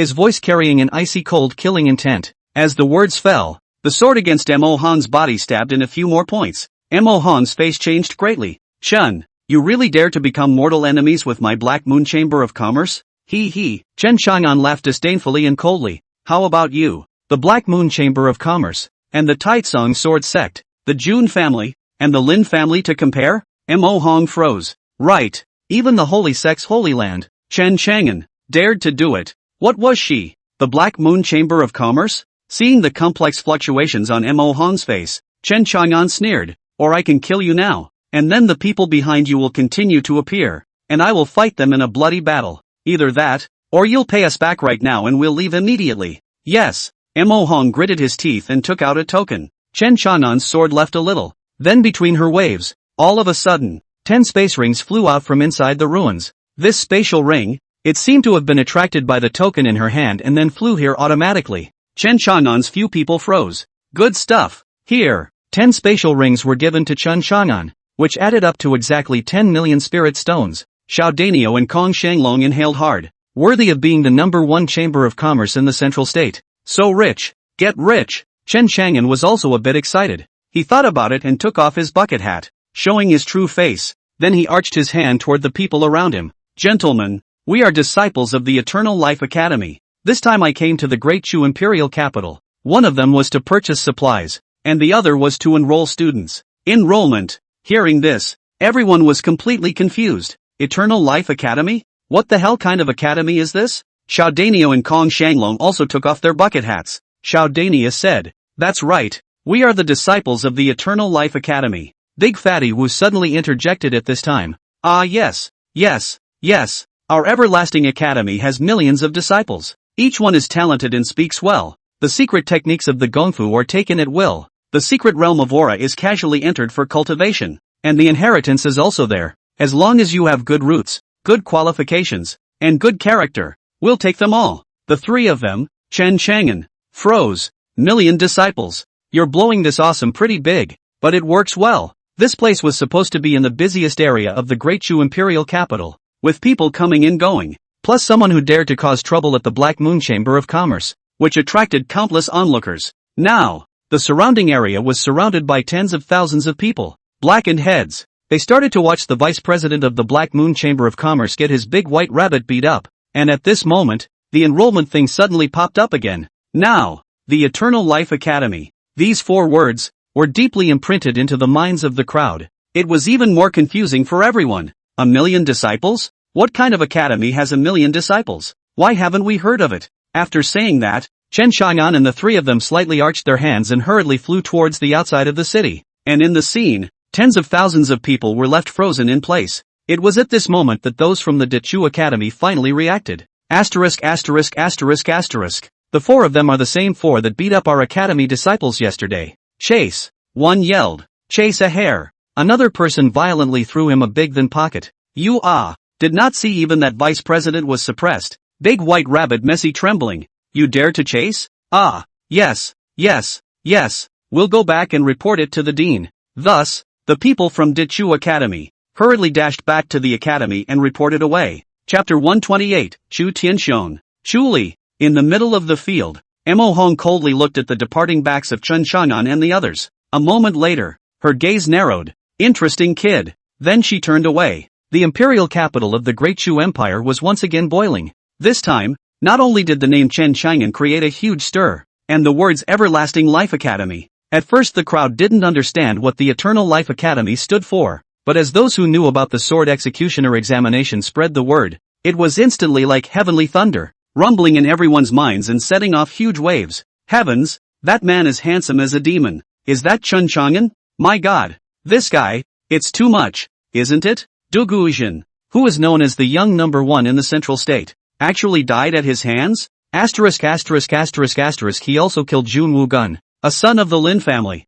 even to the extent that he clearly got the first place in the sword executioner examination. But because of the sword executioner elder's bullying, he preferred not to be a sword executioner anymore. This young man, he's so powerful. I really admire his courage. That's right. In that case, it's only right that he's the #1 human master in the entire northern wasteland. That's right. Liang Yunzi, Yi Chen, Gu Yiming and those have to lean back. After the dissemination of those who knew the inner workings of the sword executioner examination matter, it caused countless people to know about the deeds of Chen Chang'an's several people. Thus, throughout the entire imperial city of Great Chu, in all corners and restaurants, the brilliant deeds created down by Chen Chang'an were being discussed, especially this time. He also made a scene at the Black Moon Chamber of Commerce. He also killed 20 to 30 instructors from the Dechu Academy. This is simply an explosive big event. At the same time, Chen Chang'an openly enrolling students in the imperial city of Great Chu was also desperate enough. This caused countless cultivators to have the desire to join the Eternal Life Academy. But when they thought of so many enemies of Chen Chang'an, they temporarily retreated, wanted to wait and see for a while longer. Meanwhile, in an academy that covered an extremely wide area, at the very core, here, there is an incomparably luxurious and magnificent school building, 33 floors in all. Inside the 33rd floor, an old man stood beside the window with his arms folded, gazing at the imperial city outside, and one step behind him, there were several old men with strong auras. One had a gaze as stern as a knife. Dean, vice presidents, that's what happened. Please instruct. Behind a few of them, there was also a group of gray-white robed old men standing with their heads bent in respect. Each of their eyes erupted with killing intent, and their aura was extremely appalling. This was a group of Dechu Academy law enforcement elders, more powerful characters than those mentors. This Chen Chang'an, he's quite bold. He's clearly offended the people of the holy sect, but he still dares to come out and jump around. He's really looking for death. A magnetic voice rang out. The person who spoke was none other than the old man at the very front. He was the dean of the Dechu Academy. Son Lu. Dean, this Chen Chang'an dared to kill our mentor, even if he has a demonic talent. So what? Why don't we go and get him completely killed? At this time, one of the vice presidents, named Ho Ping, opened his mouth and said in an icy voice, not only will this allow our Dechu Academy to make a name for itself in the entire central state, but it will also allow us to gain the friendship of the Taitsong Sword Sect or the Jun clan, or the Lin clan. As the words fell, the eyes of the group of law enforcement elders behind them brightened up, breathing heavily. That's right, if that's the case, and we invite some of the elders of the Taitsong Sword Sect to serve as our honorary mentors, then they will definitely be happy to do so, Song Lu said with a smile spreading at the corner of his mouth. Dean. At this time, one of them suddenly spoke. If we kill that Chen Chang'an, that cloth scholar there, Che, what are you afraid of? Another old man spoke disdainfully. By that time, that Lu Bai will be unable to protect himself and will still care about us? He dares to come to our Dechu Academy to hunt our scholars? For a sword monarch to come and hunt our scholars, he's not afraid of heaven's wrath? That's right. And what's more, this is our territory. All of us saint rulers united together. Are we still afraid of one of his sword monarchs? Fifth elder, have you forgotten? It's highly likely that he's a half-step swordfather. Bull asterisk asterisk asterisk asterisk. In the northern wasteland, where is a swordfather? I think it's that Lu Bai bluffing. As the crowd's discussion rang out, a decision was soon made. That is, to continue hunting Chen Chang'an. After all, Chen Chang'an had made too many enemies. The enemy of my enemy is my friend. What's more, Chen Chang'an had dared to enroll in the imperial city of the Great Chu Empire, and that was a violation of their scales. To rob someone of a student disciple is to smash their rice bowl. On the other hand, these things about Chen Chang'an and the Changsheng Academy had almost spread throughout the entire imperial city of Great Chu. It caused a great deal of shock. Naturally, the emperor of the Great Chu Empire also knew about it. The tutor of the Dechu Academy was killed.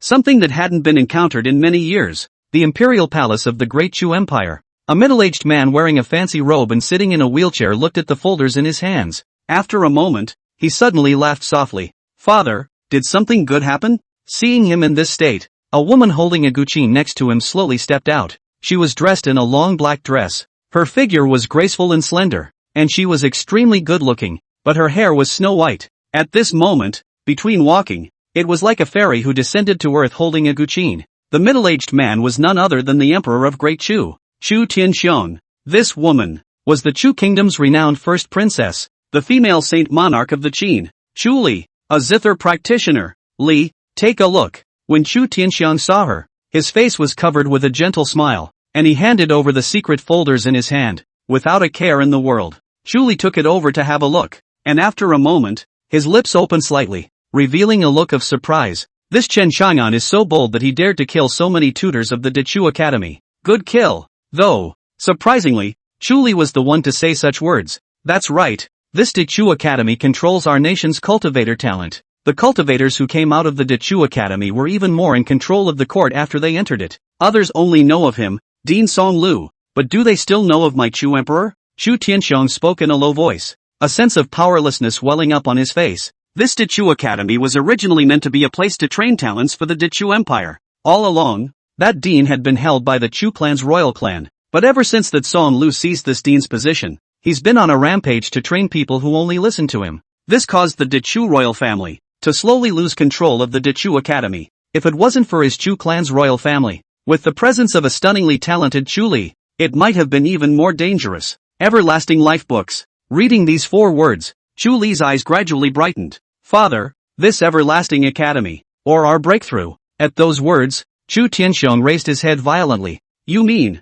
fostering the rise of the Eternal Life Academy? But this will offend those people in the Holy Land. At those words, Chu Li quickly weighed them again. She paced back and forth with her lotus feet. Chen Chagan. This name, why does it sound so familiar? Chu Li murmured. He's recently become famous in Central State City, and even more so in our great Chu Imperial City, so of course his ears are familiar. Chu Tianxiong laughed. No, not like this. Chu Li thought quickly. Chen Chagan. Chanan? You mean Chanan? Chu Tianxiong fiercely looked at her. Ali, are you saying that this Chen Chanan is connected to that senior you met 20 years ago? When he said that, he sucked in his breath hard. After all, Chu Li had his current zither cultivation because 20 years ago, that senior who used the zither instructed him twice. Chapter 129 Mourner's Squad, Burial Jedi, Heaven's Destruction, and that female senior is simply unfathomable. Chu Tianxiong clearly remembered at that time that in that senior's eyes, Sate rulers were ants. Those Sate ruler killers who had pursued him and caused his legs to be crippled were merely gently pressed down by that woman's zither strings, and the other party's heads exploded one by one, directly turning into a headless corpse. And after instructing his daughter in zither cultivation, Chu Tianxiong wanted to repay the favor, but the other side doesn't care. However, under Chu Li's pleading, the other party only left behind one sentence. 20 years from now, if a young man named Chen comes to your Chu, you can just help protect the Dao for a period of time, when the karma is returned. After saying that, he disappeared in front of their father and daughter. Ali, but this person's name is Chen Chang'an, not Chenin, Chu Tianxiong said bitterly. He wanted to pay back that karma, and even more so, he wanted to pay back that life-saving favor. It's also a bit selfish, wanting to make friends with that unfathomably high person, but now that 20 years had really come and gone, he was looking forward to the arrival of this young man called Chenin. Regardless, his name, at least with the words Chen and An, I'm going to check it out, Chu Li said with a straight face. Alright then, hurry up if you're going. I'm afraid those old guys at the academy won't let him leave peacefully. Chu Tianxiong waved his hand. Chu Li nodded her head as she held the ancient Qin in her arms and walked towards the outside of the hall, her figure soon disappearing. Looking at the direction she left, Chu Tianxiong muttered, if this Chen Chang'an really is that person's junior then, you people, whether it's the Holy Land or the Holy Sect, that's all dead. Meanwhile, the 4 Chen Chang'an, who had killed and snatched things and ran away, had indeed found a large number of carriages pulled by spirit beasts about 100 miles outside of the imperial city of Dechu. Above it, a huge cage held all kinds of chickens, ducks, cows, sheep and pigs. This caused the entire caravan to be filled with confusion. They were the dartboard responsible for escorting goods inside the imperial city of Dechu. This shipment, too, would have to be escorted back to the Eternal Life Academy by them. But it's just so bizarre that someone would want to buy so much food. Do they want to raise an army? Chen Chang'an saw the goods from afar and was speechless. Boss, it's so slow to transport like this. Use the airship, Big Fat Wu suggested. Chen Chang'an nodded his head. Airships, if there are any, but they transport people. They've grabbed quite a few in the last 2 days. That would be the only way to get a ship that specializes in deliveries. These are living things, most of which won't fit in a space ring, and hire someone to escort them. Chen Chang'an continued. We have offended too many people. This is too flashy. Hire someone to escort. Big Fatty Wu muttered. I know. Mercenary League. Chen Chang'an nodded. Let's go. Let's go to the Mercenary Alliance's compound first. The 3 of them, Big Fatty Wu, nodded their heads. The 4 of them then changed directions, and under the guidance of Big Fatty Wu, they arrived at a second-tier city, Lin Feng City. The Mercenary League had their quarters in almost every city. Cultivators can register as mercenaries in it, or set up a mercenary group, or they can do missions and tasks to earn money.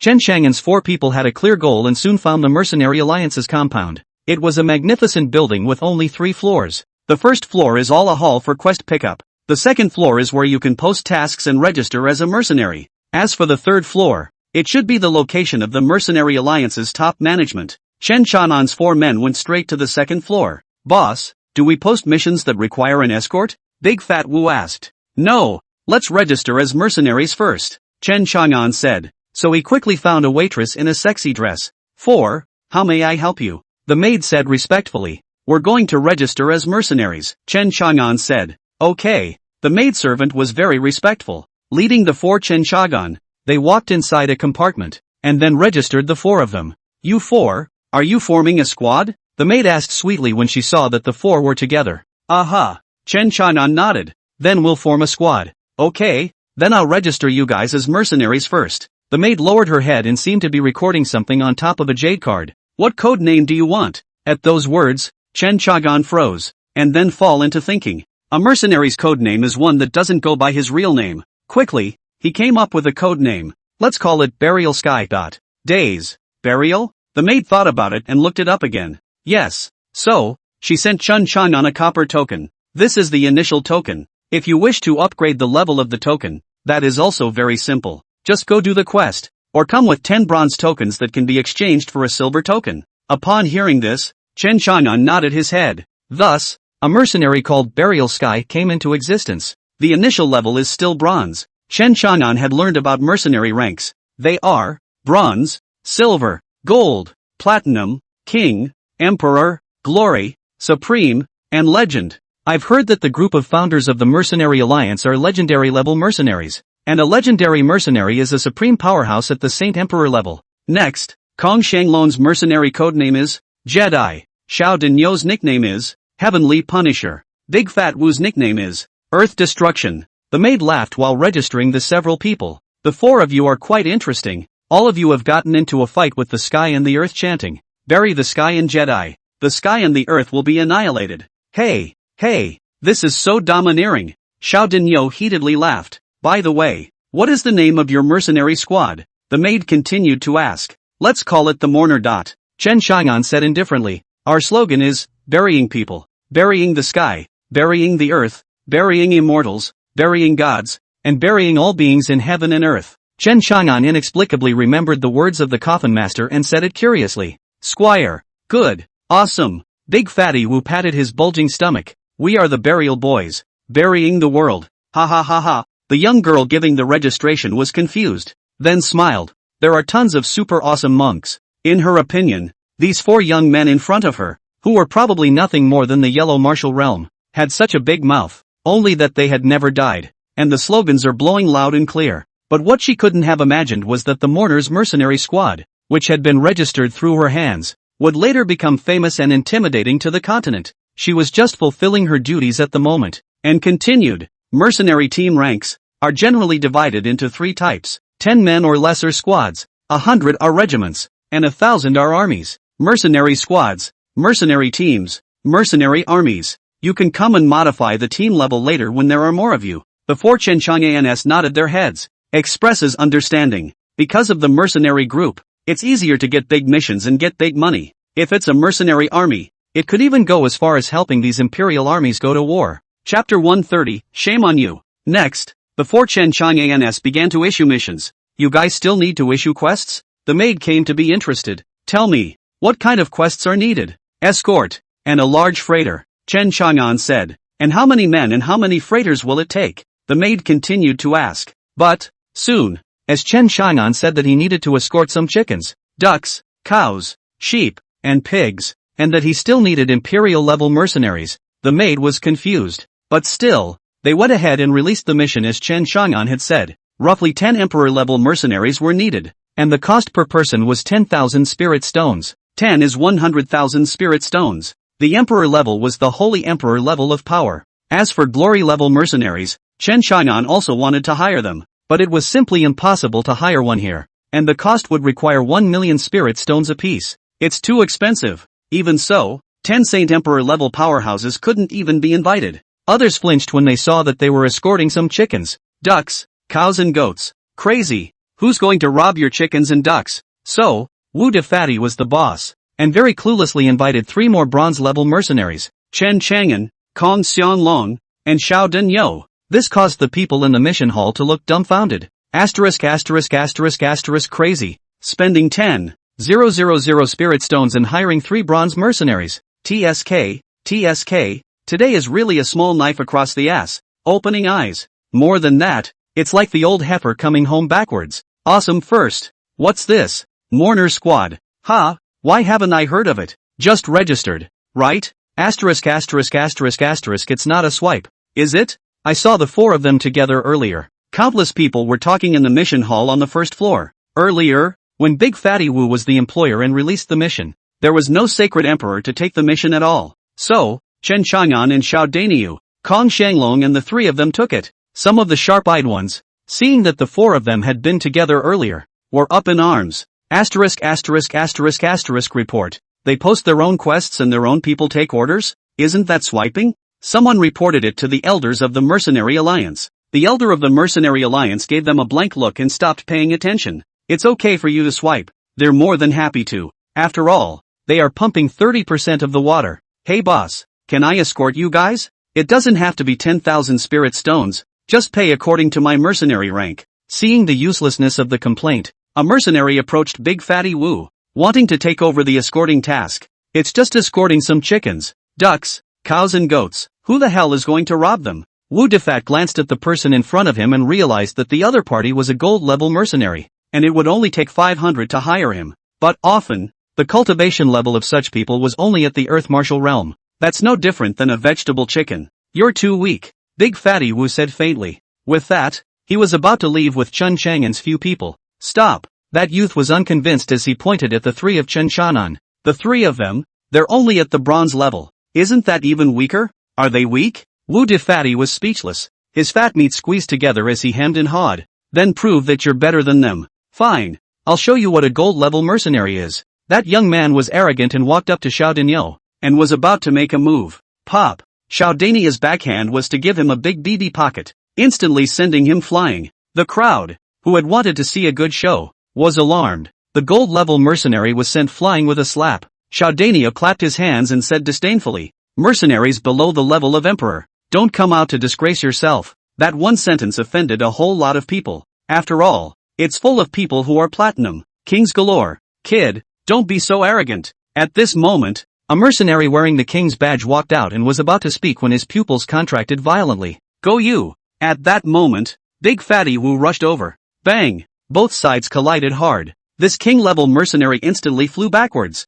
Hiss! The crowd sucked in a breath of cold air. It was instantly clear. These 4 people in front of them, although they were bronze-level mercenaries, their strength was fierce. Who reaches the Saint Emperor realm and still comes to be a mercenary? You guys really love to play. At that moment, the people around them scattered with a bang. Seeing that no one was left to gather around, Chen Chang'an greeted the 3 of them and turned to leave. Just a moment, everyone. At that moment, another middle-aged man wearing a green-colored robe stopped Chen Chang'an and the others in their path. Before Chen Chang'an's gazes narrowed. Gentlemen, I am the leader of the Shuntong Air Transportation Mercenary Group. My name is David Wang. I just heard that you need a large cargo ship. And we have it. The middle-aged man was short-haired, with a dusty air, obviously a mercenary who had been running around for years. How many ships do you have? Chen Chang'an asked. 30 ships, huge ones. When David Wang saw Chen Chang'an open his mouth, he hurriedly introduced himself. Chen Chang'an and Wu Defat glanced at each other and thought about it. So, they negotiated a price with this Shuntong mercenary group to use their airships for transportation. When David Wang arrived at the goods specified by Chen Chang'an with his team of hundreds of people, he froze. I can't believe you're transporting all this livestock? But there was no way around it. Since they were promised, they just had to do it. What's more, Big Fat Wu gives more. Just like that, 30 huge airships flew back in mid-air in a vast manner in the direction of the Eternal Life Academy. Not having flown for long, Chen Chang'an spotted the people chasing after him. Boss, we're only responsible for deliveries, not fights. Seeing someone flying in with a murderous look, David Wang opened his mouth in confusion. He didn't realize that someone was actually going to come and hijack these pigs, ducks, cows and sheep. It's insane. The rest of the Shuntong Mercenary Corps, although they were all on alert, they had no intention of fighting. You will go first, and be escorted as quickly as possible to the place I have designated. Chen Chang'an opened his mouth indifferently, and then with Xiao Daniu and the three of them. He greeted them. Seeing an old man at the head of the group, along with a dozen other old men with thick breaths, Chen Chanan's gaze narrowed. It's not good, boss. The one at the head is the vice president of Dechu Academy, Ho Ping. I heard that he's a powerful person in the middle stage of Saint Ruler. Kong Shanglong's gaze narrowed as he spoke gruffly. The rest of the old men, all of them are the law enforcement elders of the Dechu Academy, even stronger than those tutors. He and Xiao Daniu had entered Dechu Academy, so naturally they knew a little more. Ho Ping stared at Chen Chang'an dead in the face and said, "Kid, you want to leave after killing someone?" Chen Chang'an snorted. "Murder? What? Just allowing your academy's tutors to kill people doesn't allow us to fight back? In the beginning, your tutors were the ones who wanted to kill us first, and when they were killed, it was their own fault. What? Is there no one left in your Dechu Academy? In order to deal with a few of us youngsters, a crop of tutors came, tutors died out, and now even saint rulers have come. How shameless." Chapter 131, A Song to Subdue the Eight Directions. Ho Ping scoffed in the face of Chen Chanan's mocking words. His gaze landed on a distant mountain rock, where a refined middle-aged man lay. He had a book resting on the back of his head, and was also drinking soju while he was in a drunken, extremely cozy state. It was no one else but Lu Bai. Seeing Lu Bai, the four Chen Chanan people were overjoyed. "Greetings, head of the house." The four of them slightly arched their hands in salute. Not bad. Bought so many chickens, ducks, cows and sheep. Enough for me to send roasted wine to eat. Looking at that distant airship, Lu Bai nodded in satisfaction. Those in particular were spirit beasts, and he craved them until his mouth almost watered. Looking at Lu Bai, Ho Ping's group did not dare to be careless. He scanned the surroundings and spoke loudly. "Everyone hidden in the shadows, don't look. Let's all combine our efforts and leave this poor scholar, as well as his several weedy disciples, all here." As his words fell, another black-robed and masked person appeared around him. Their aura is even stronger. Seeing these dozen black-robed men, Chen Chanan's gaze narrowed. It's definitely a ING sacred race person. The Lynn family? Or is it the Jun family? All Saint Emperor realms go to hold back the four of them, leave one Saint Ruler as the main force of execution, and all the rest of the Saint Ruler realms, along with the old man, surround and kill Lu Bai. Among the group of black-robed men, the leader of the group shouted hoarsely, obviously suppressing his voice so that no one could hear who he was. Then it set off a terrifying storm that suppressed towards Lu Bai. The rest of them did the same, transforming into a trail of residual shadows, erupting with a terrifying and overwhelming aura, and fiercely bombarding towards Lu Bai on the hill. People such as Ho Ping from the Dechu Academy were also not willing to show weakness, and at this moment, they struck out without any reservations. At that moment, it was as if heavenly thunder had stirred up earthly fire, and between the rising winds and clouds, it exploded between this heaven and earth. Rumble! The berserk energies instantly collided viciously. Thumbs up. Lu Bai was breezy, holding a wine pot in his left hand and pouring wine into his mouth from time to time, and holding a wooden sword in his right hand and waving a sword flower from time to time. Every style, every move, every stroke of the sword was to chop those forces that were so terrifying that they seemed to be like a heavenly disaster into pieces. Wild winds hunted and a storm of sword chi swept through. Dozens of miles of mountains in a radius were instantly smashed to smithereens. The battle scene that erupted when a full 20 or so saint rulers surrounded Lu Bai was terrifying and overwhelming. This scene was extremely appalling. On the other side, although Chen Chang'an and the others were worried about Lu Bai, there was nothing they could do. Among the people rushing over at the moment, there were 7 or 8 Saint Emperor level 10s. There was even an early Saint Ruler realm. The 4 of them were no match at all. But still, it's not a wimp. Just do it and be done with it. Rumble. One thunder fire after another, or terrifying energy slammed down fiercely towards the fortune Chang'ans. It was so fast that it tipped over its head in the blink of an eye. There was even the pressure of a Saint Ruler, enveloping the 8 directions and blocking the void, preventing the 4 Chen Chang'an from escaping. With such a terrifying array, it looked like certain death. The 4 Chen Chang'an's faces were livid as they exploded their full aura. Thumbs up. Boom. Chen Chang'an held the Dao chopping sword in his hand and slashed the flying attacks, sword after sword. The aura on both Xiao Danio and Kong Shanglong was similarly like waves of the sea, as the tall bull's head silhouette, or the black dragon's silhouette roared. In an instant, the battle was intense. Boom! However, even though Chen Chanan's 4 were notoriously strong, the other party had added a Saint Ruler. This in turn leads to a power gap that is too large. In an instant, the 4 of Chen Chang'an were blown away. Asterisk. Heck no martial arts. Xiao Danio cursed. At the moment, his fleshly clothes were tattered. Kong Shanglong was equally wretched. The only one who had an extremely large number of magic treasures was Big Fatty Wu. one after another enveloping his body, causing his obese body to shimmer with golden light. Chen Chanan's gaze narrowed, and the dozen or so people on the other side before him who wanted to cause death to their side became hideous. Big Fatty, you'll be our meat shield. Chen Chanan bellowed and hurriedly ran behind Big Fatty Wu, lifting him up and blocking him. Big Fat Wu. Asterisk. What are you doing, boss? Big Fat Wu exclaimed. Seeing this, Xiao Danio and Kong Shanglong also immediately and quickly hid behind Chen Chanan. Right at that moment, the opponent's attack also slammed down on Big Fatty Wu's body. Holy! Wu Defat's eyes snapped wide open. Then his flesh body hummed and grew larger, his golden light flourishing. This time, he became bigger, as if he were a big leather ball.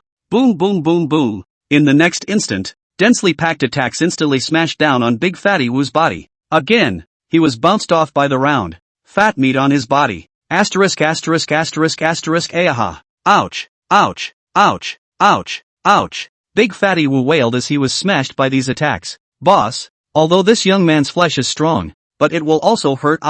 You're hiding. Do not take the old man hard.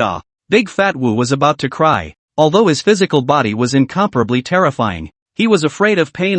The three of them, Chen Chagan, were also extremely shocked in their hearts, not realizing that Big Fatty Wu's physical body was indeed strong. I understand. Don't worry. Chen Chanan gave Wu Dafan a reassuring look, then held him above his head, and the three of them carried Wu Dafan underneath, frantically fleeing. Boom boom boom. Then all sorts of attacks raged down from the sky dome, fiercely bombarding Big Fatty Wu's belly. Ouch. It hurts. It hurts like hell. Your mom. Big Fatty Wu wailed again all of a sudden. Now, it wasn't just the strongest person from that battlefield in Lubai who was confused. Even the person casting the attack in the sky dome was confused. That dead fat guy is not simple. We must not let them escape. Trap them. The black-clad leader from earlier bellowed. The demonic nature of the four Chen Chanan people had already shocked them severely. If they didn't kill them today, in the future, I'm afraid that it would be the day of their clan or family's extinction. And just then, a voice that made the soul tremble rang out. Clang! It was a liar.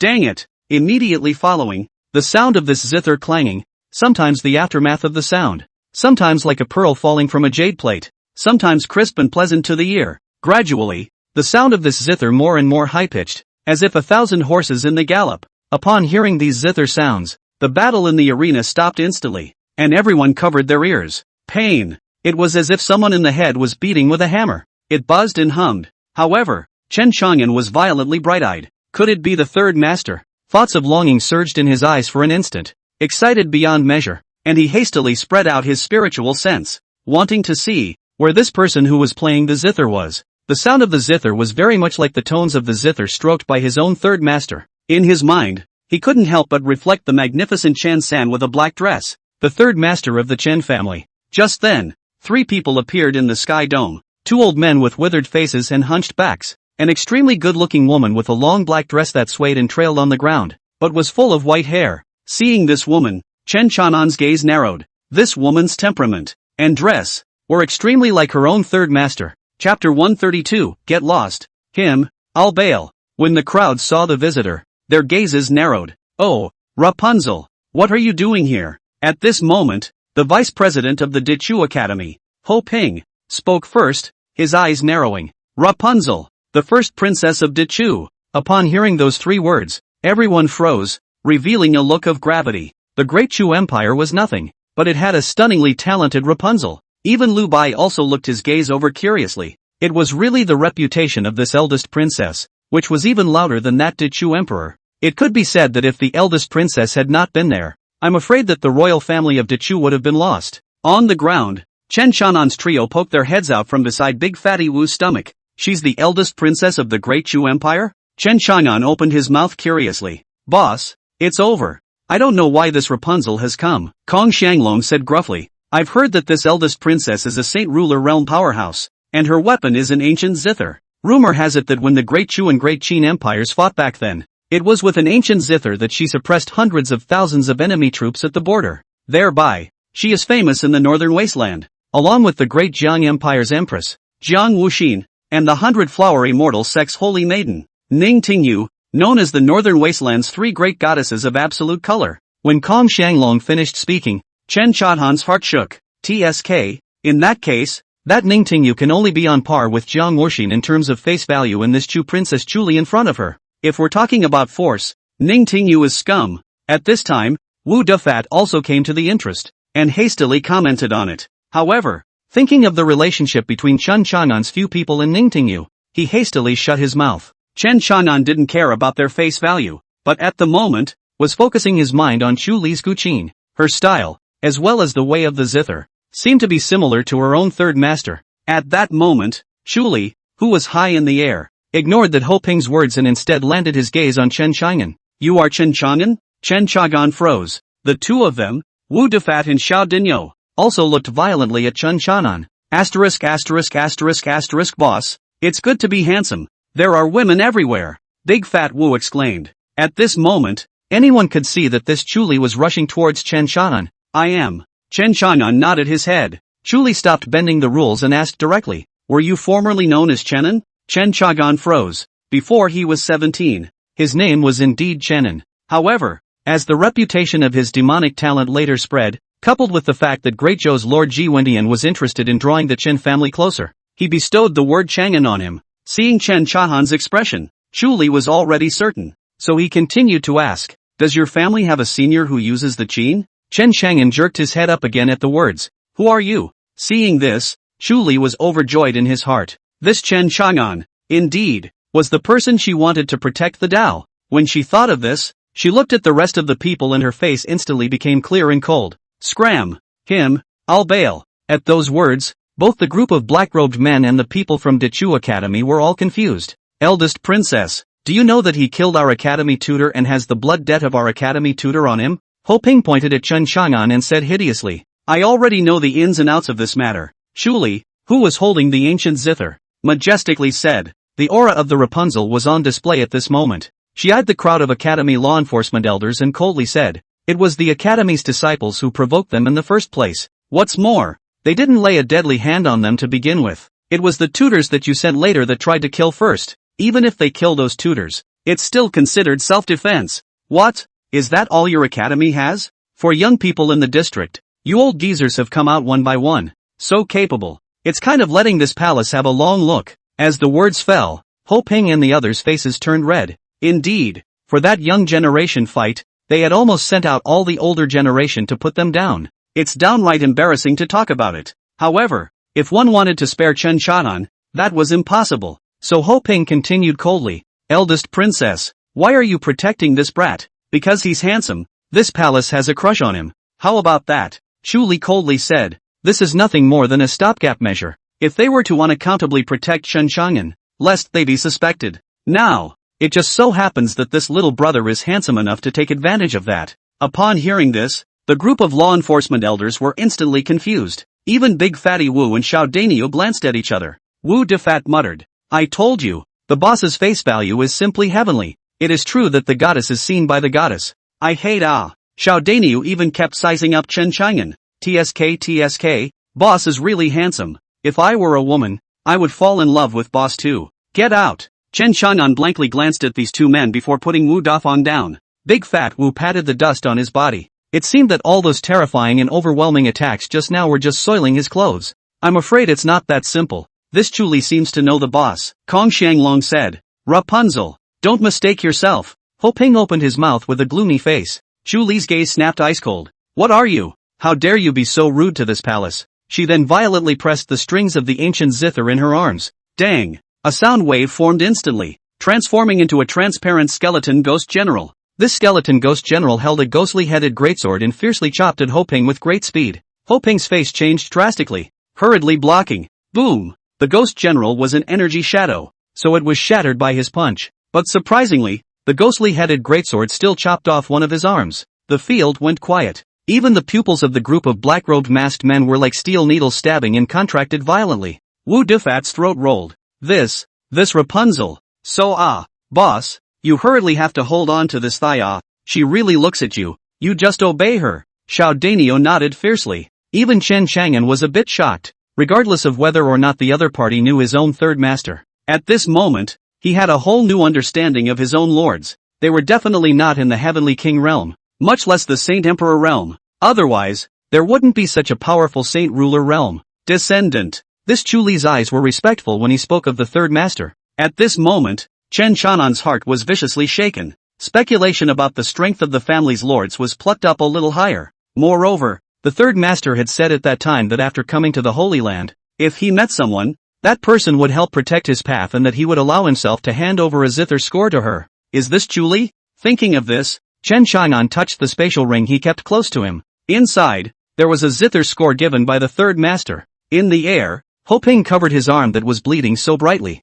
His face was extremely ugly. Rapunzel, you, get out, Chuli coldly shouted. Hoping gritted his teeth and hurriedly led his men away. Now that this Chuli protects, continue the great battle. It is hard to say whether Chen Chanan can kill or not, but he himself will die. Seeing the people from the Dechu Academy leave, the group of black-robed men also left immediately without saying a word. With Chuli in the room, as well as the two hunched old men, and Lu Bai, this Chen Chang'an, cannot be killed today. Chapter 133, I'll protect from now on. Many thanks to the eldest princess for making a move. Seeing all the enemies leave, Xiaodanio and Kong Shanglong arched their hands. Chuli nodded slightly, then first looked at Lu Bai and saluted. Greetings, senior. Not bad. With a stunning look and amazing strength, that boy Chu Tianxiong, he's blessed. Lu Bai nodded slightly and smiled. Elder Lu is too kind. Chuli, who was holding the guqin, returned, then glanced at Chen Chang'an and continued to speak. The Everlasting Academy has been a long-time admirer for my little lady.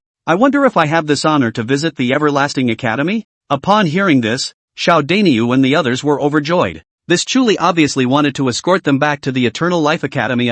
If Miss Chuli makes a move today, she is doing our academy a great favor. This is naturally possible, Lu Bai said smilingly, then looked at Chen Chang'an and winked. Chang'an boy, you'll be the one to greet this honored guest. Yes, Chen Chang'an arched his hand. He also had many things to ask this Chuli, and so, in the midst of the rest of the journey, there was the addition of Chuli and the two hunched old men. This made their way back to the academy smooth. The airship sped all the way across the firmament in the direction of the Eternal Life Academy. The time came to night, and the moon and stars were thin. A bright moon hung high above the starry sky. Chuli sat sideways on the railing of the airship. The guqin was placed on her thigh, and under the moonlit night, the light emanating from the bright moon spilled down on her snow-white hair, making her whole person filled with a layer of hazy silver light. Despite the extreme speed of the airship, those gusts of wind that blew seemed to go around her, leaving only the slightest of evening breezes, which were gently caressing her long black dress and snow-white silver hair. Chen Chang'an stood to the side, quietly watching her.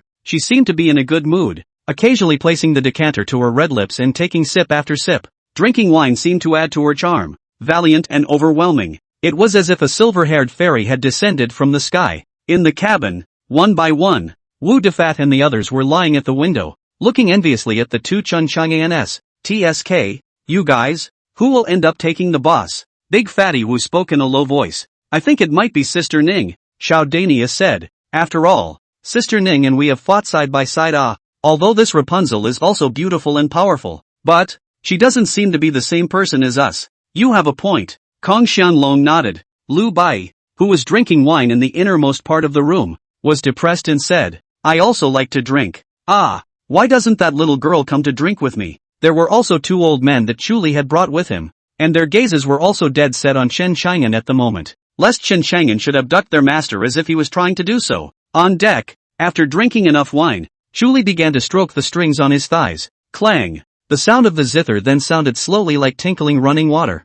Gradually, it became high-pitched. The sound of the zither was very good, and although Chen Chanan did not know the sound of music, he could hear the gallantry contained in the sound of the zither. There seems to be a female general in armor, holding a long sword in her hand, fighting on the battlefield and looking out of the corner of her eye. As he listened, Chen Chanan's body slowly relaxed. The style of this tune does seem to be similar to his own third master, and just like that, time passes. The ship gradually lowered over the firmament and disappeared into the clouds. Eventually, all was quiet as the last sound of the piano stopped. Chang'an, you said that there is an elder in your family who uses the zither. Could you tell me about her? At this time, Chuli asked. Chen Chanan's gaze narrowed, unwilling to speak. You kid, you're pretty alert. She then told the story of how she met Chen San and then saved her and her father. Hearing these words, Chen Chang'an was certain. This person in front of him was the one that the third master had said could help him protect the Tao for a period of time. Thinking of this, he held out a zither score. This is what my third master asked me to give you.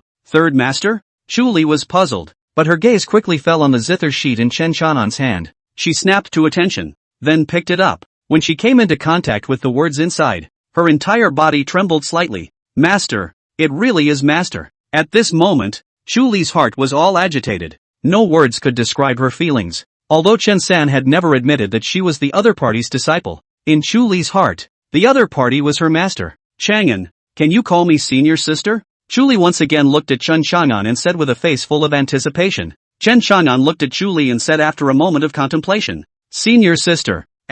Chu Li was very happy and said excitedly, don't worry, from now on, whoever wants to deal with you will first step over my Chu Li's corpse. No. Chen Chang'an shook his head slightly. Chu Li was puzzled. If I can't beat it, you make another move. Chen Chang'an said seriously. Well, that's a deal. Chu Li nodded. It was at this moment that the two men looked up. At the sky, the red sun rises within the red clouds of fire. An endless haze of light swept toward the heavens and earth, melting the darkness of the night sky and setting off a large, bright scene of mountains. Ahead, it was the direction of the academy. A full 10 peaks stood between heaven and earth, magnificent and vast. Is this the Eternal Life Academy? What a beautiful place. It's worthy of being a holy place that was once ranked number 1. Chu Li looked ahead and lamented. Oh, it's a shame to say that. At this time, a few people from Lu Bai walked out. Lu Bai lamented. The academy is considered to be the most declined when it comes to me. If not for having this big formation in place, it would have been overrun by someone long ago.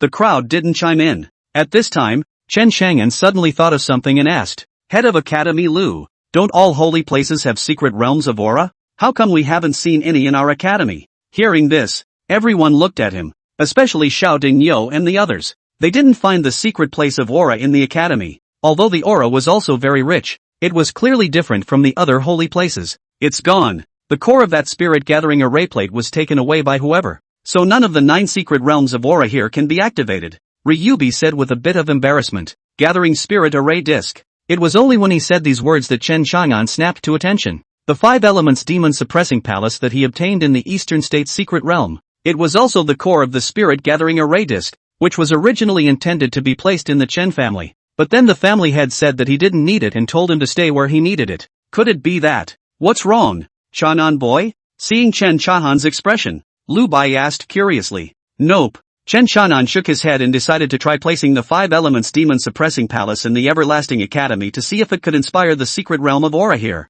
Soon, they saw the people from the Shuntong Mercenary Corps, as well as Ji Xiangu and Fei Xinc, who were full of confusion. Though dumbfounded, the two of them were still working hard to get these goods to the designated places. Chapter 134, The Secret Realm of the Academy activates. Astonishing the world. Eternal Life Academy. Main Peak Hall. Inside the temple, the people were seated around the table. The two of them, Ji Xiangu and Fei Xinc, served a dish on the table from time to time, and each dish was very delicate and fragrant. This caused the eyes of Wu Defat, Xiao Dingyou and the others to widen and their stomachs to rumble. But at this moment, there is one more stunning Rapunzel in. The two of them are not good at being rude. They have to be civilized. This wave is worth it. Big Fatty Wu lamented. Life is all about having fun and time. It's so worth it to buy so many meals back. The crowd laughed and looked at Lu Buai. He sat on the first seat, with Chen Chang'an on his left and Chu Li on his right. Eat them all. Lu Buai spoke. Then the crowd began to feast. After drinking a few cups of wine,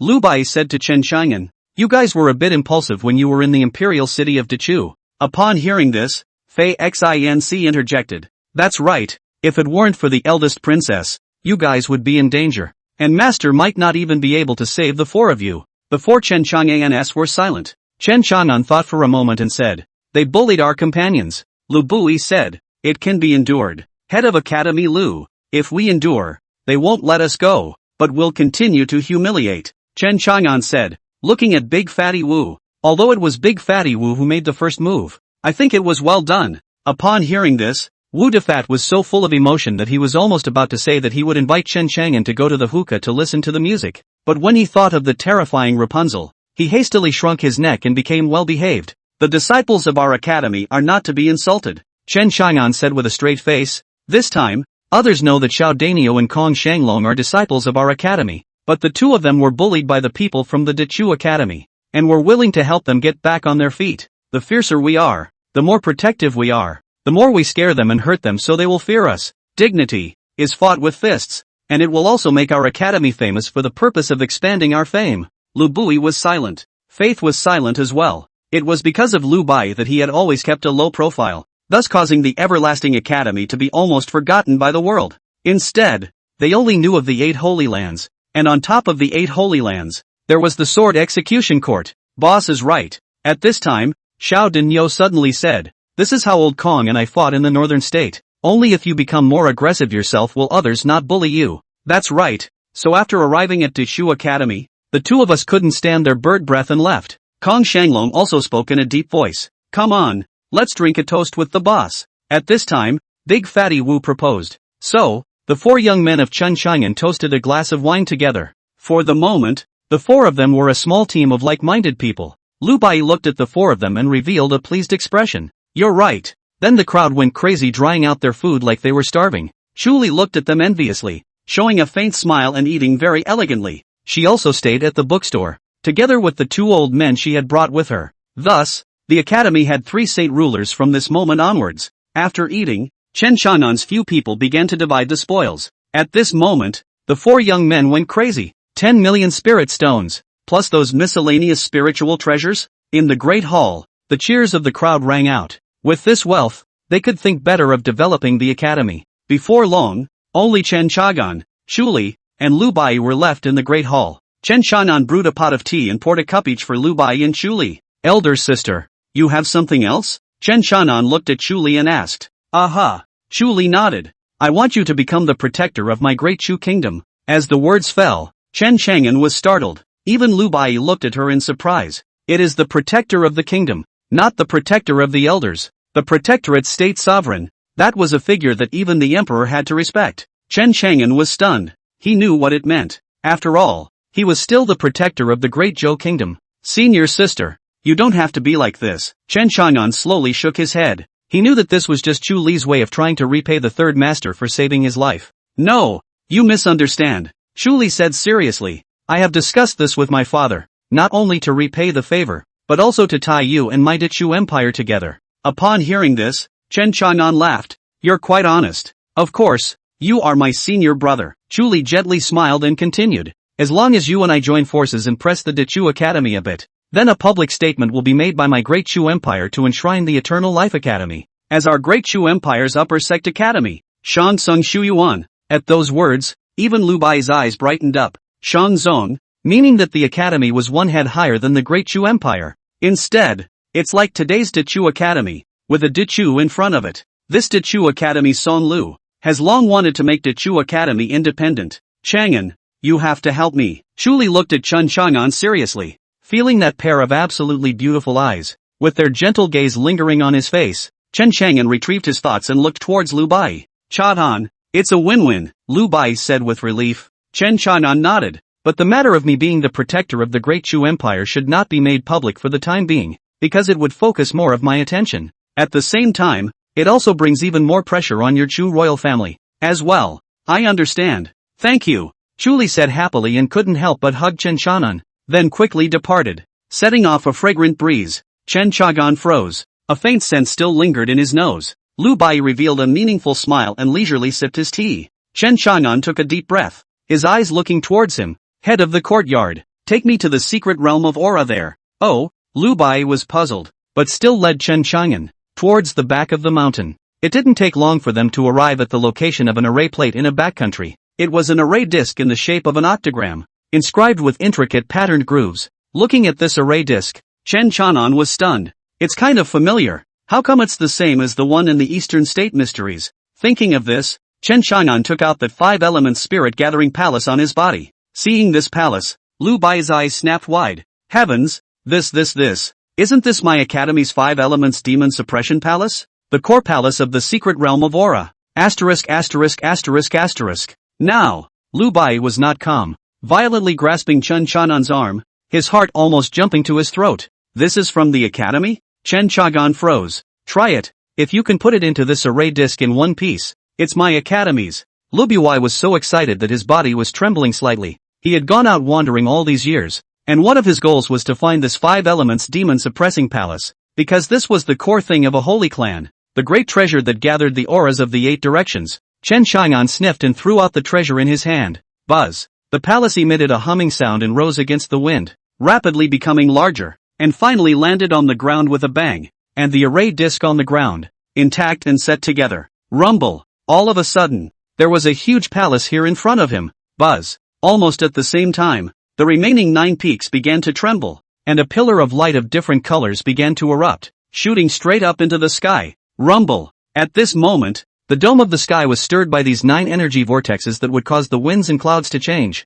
and even more so, thunder rumbled, and lightning wandered in them, emanating a vast divine might. Whoa ha ha ha ha ha. Seeing this scene, Lu Bai was so excited that he laughed out loud, his entire body trembling so much that he couldn't help himself. The aura of my academy has returned. The aura has returned. All the secret realms of aura, finally activated. Ha ha ha ha, my academy, at last, will rise. Lu Bai's loud laugh drew the rest of the group to look up in shock. At this moment, it wasn't just the crowd in the academy that was stunned. Even on the remaining 8 holy lands, there were countless gazes that fiercely looked over.